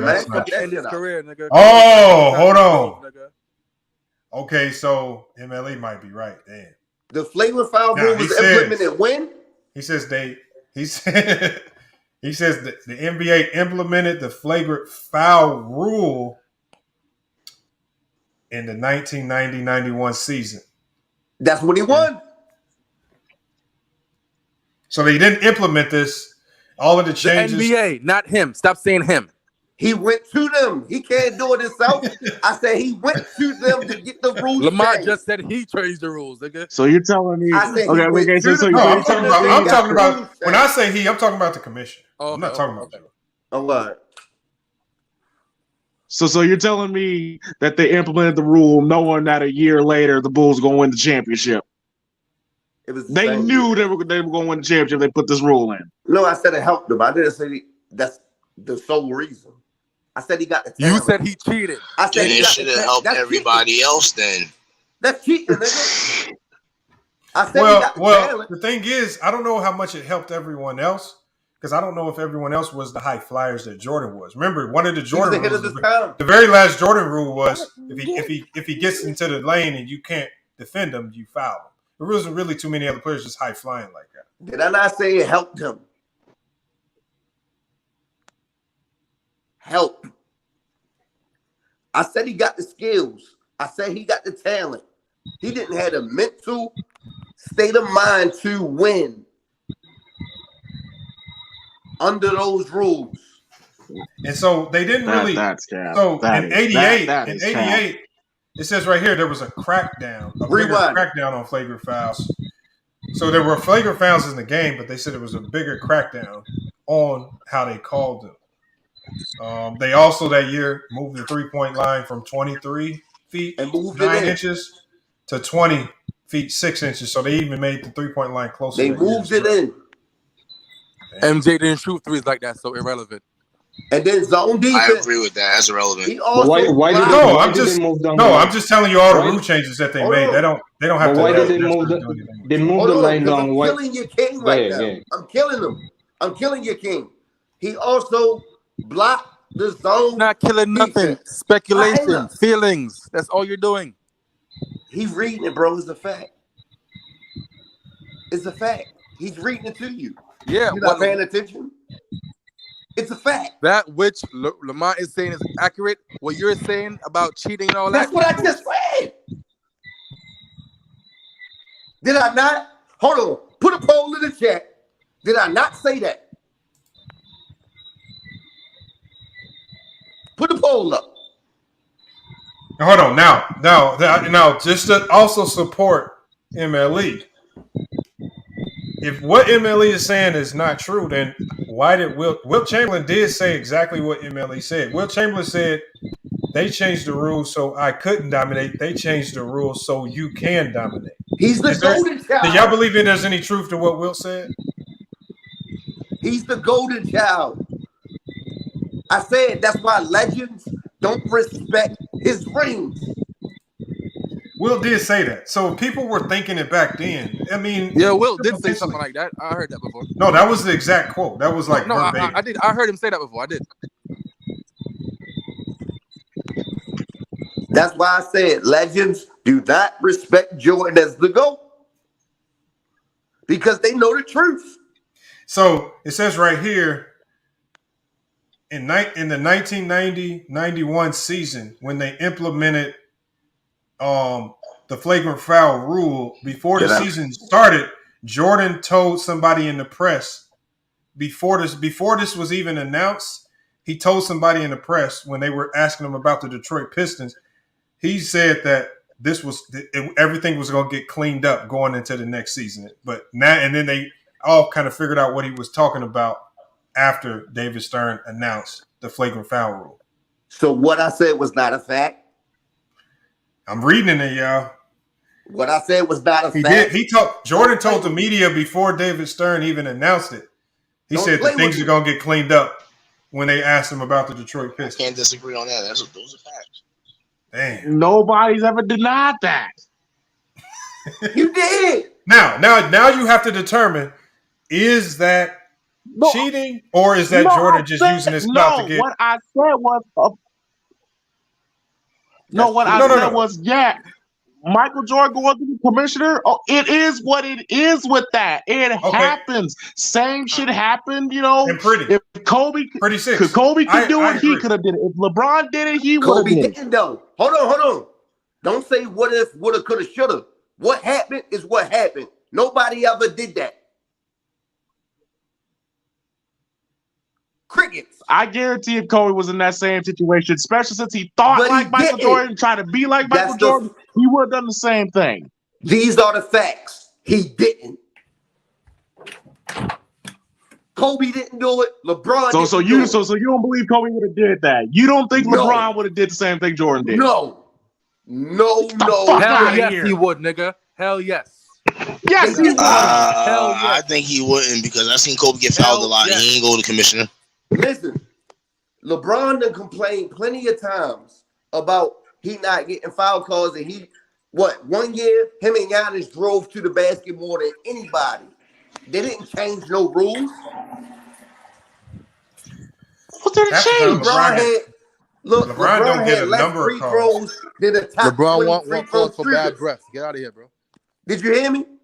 LeBron had less free throws than the top 20 free throw shooters. And he drove to the basket more than anybody in the league besides Giannis. That's a fact. So last year? Hey. Bro, they ain't had to change no rules because Jordan already changed them for him. They ain't had to go through that because MJ already went through that. I said LeBron and Giannis, they drove to the basket more than anybody in the NBA this specific year. He shot less free throws than the top 10 free throw shooters in that year. Yeah, but last year they weren't giving out ticky-tack fouls like that. They made it a rule that they weren't going to call fouls like that. Listen, exactly. I'm not disputing none of that. All I'm saying is they didn't change no rules, and he shot less free throws than the top 10 free throw shooters. They didn't change no rules. They changed the rules for Jordan, though. They changed the rules. Jordan ain't, bro, and Jordan played by them rules. He didn't cheat. How didn't he if he changed them? If you want to say he weak-minded and all that shit, yeah, you can say that. Bro. He couldn't deal with it mentally, but you can't say he cheated. That's not cheating. Hold on. This is why I say he cheated. Even weak-minded, I don't buy it. No, I think cheating would be like paying the ref behind the scenes. Exactly. You know what I'm saying? Listen. This is why I say, this is why I say it's cheating. I said this before. Isaiah Thomas, Larry Bird, Dr. J, all won rings in the 80s under them same rules without the commissioners altering anything. Jordan could not win. Jordan went to them. They altered the rules. They implemented flagrant fouls and all that shit. Now he starts winning. That is cheating. But that's kind of not fair. Hold on. So do you think this? Hold on. Let me ask you a question, MLE. Was Wilt Chamberlain cheating when he first started shooting free throws? He wouldn't shoot them. He would just jump and dunk. And they had to change the rule and say, no, you can't do that. Was he cheating when he was jumping and dumping? Because it's basically something no one else could actually do. He was utilizing a weapon that he had that no one else could do. Exactly. He was making all his free throws. He was literally just jumping and dunking. No, listen. Wasn't cheating because it wasn't against the rules. Let me answer it. Wilt Chamberlain did not go to the commissioners to change anything. No, but there were other coaches who went to the commissioner and said, you need to change this rule. Listen to what I'm saying. Listen to what I'm saying. Wilt Chamberlain did not go to the commissioners to change anything. Same way everybody can't shoot like Steph Curry. He did not go to the commissioners to change anything. He played under those same rules that everybody else played under. Isaiah Thomas won. He just told you other coaches went to the commissioner. So I'm just saying, other coaches cheat. I don't know if that's hold on. Hey, y'all, look, y'all. Hold on. We're going on 4 hours and 30 minutes. I got to shut it down. I want to keep it going, but we got to shut it down around this time. I'm undefeated. MLE, if the guy that put up the 300, if he pulls up and drops it off, I'm definitely going to hit you up. I got your contact information. I already know you is, bro. So we're going to see. Hold on. I'm trying to see if he actually pulls up. Hold on. I'm trying to find his name. I'll find it when the stream's over. I doubt if he pull up and drop it off, but hey, Lamar, you know I respect you. I respect your channel, bro. I do this for a hobby, my nigga. Oh, yeah. It's all love, man. That shit is fun, bro. Like, cooking these niggas barbecue chicken, bro. You still wrong, though, man. You sleep on that. What am I wrong about? You can Google it. When we in this live, he didn't cheat the game, nigga. Go Google it. This man was reaching, nitpicking. Don't What lie. I'm reaching about, he just He did not cheat the game. He just read it to you. I think Mad just kind of froze up in the moment, man. Yeah, that's what it is. You won you 300 off of it, but hey, I mean, you won the debate. You won the debate. Even though I disagree with you, you won the debate, man. Yeah, you won that. You killed him. I ain't gonna lie. This is facts, yo. It hurt my heart. It hurt my heart to read the shit. Because Jordan's always gonna be one of my favorites, bro. I had him as the GOAT not even 2 years ago. Hey. It hurt my heart when I read the shit. He admitted it. Hey, it is. Hey, MLE, man, I appreciate you doing the debate, man. Hopefully we can get some more of these going next time. We're probably gonna be going live. I don't even know what today is. If I'm tripping. Michael Jordan. Man, anytime you going live, hit me up because I want to. Yes, sir. I got you. We're gonna be going live Sunday afternoon, so make sure y'all hit that notification bell. I got the title. I want to debate you. Forget. Don't lie. I'm ready. Hey, yo, y'all brothers be safe. Lamont, much respect, my nigga. All right, bro. Man, appreciate it, bro. Yes, sir. All right. All y'all appreciate safe, you pulling up. Everybody on the panel in the chat. Respect. Yes, sir. All right, y'all, man. Great show today, man. Appreciate y'all pulling up, man. FYF Sports, man. It was a good show, man. Good conversation. I think we all came to the conclusion that I think we all came to the conclusion that John Havlicek is now the GOAT and Michael Jordan is no longer the GOAT. I think it's safe to say that now. You know? I know everyone in the chat agrees. I know, I've seen a couple of Jordan fans in the chat. Y'all should agree. John Havlicek is now the GOAT. And Jordan, I don't know what we do with Jordan now. I'm glad I was able to change Mad's mind. Leonard Mead, I see you. I'm glad I was able to change your mind and convince you that John Havlicek is now the GOAT. Philip Reinhardt, salute, man. Appreciate you pulling up, as usual. Longtime supporter of the channel. All right. Also, let's give a quick shout out before we get out of here because I've been missing it the last couple of times. We will give a shout out to, hold on, let me put it in here. Because I'm going to give everybody one last chance to do so.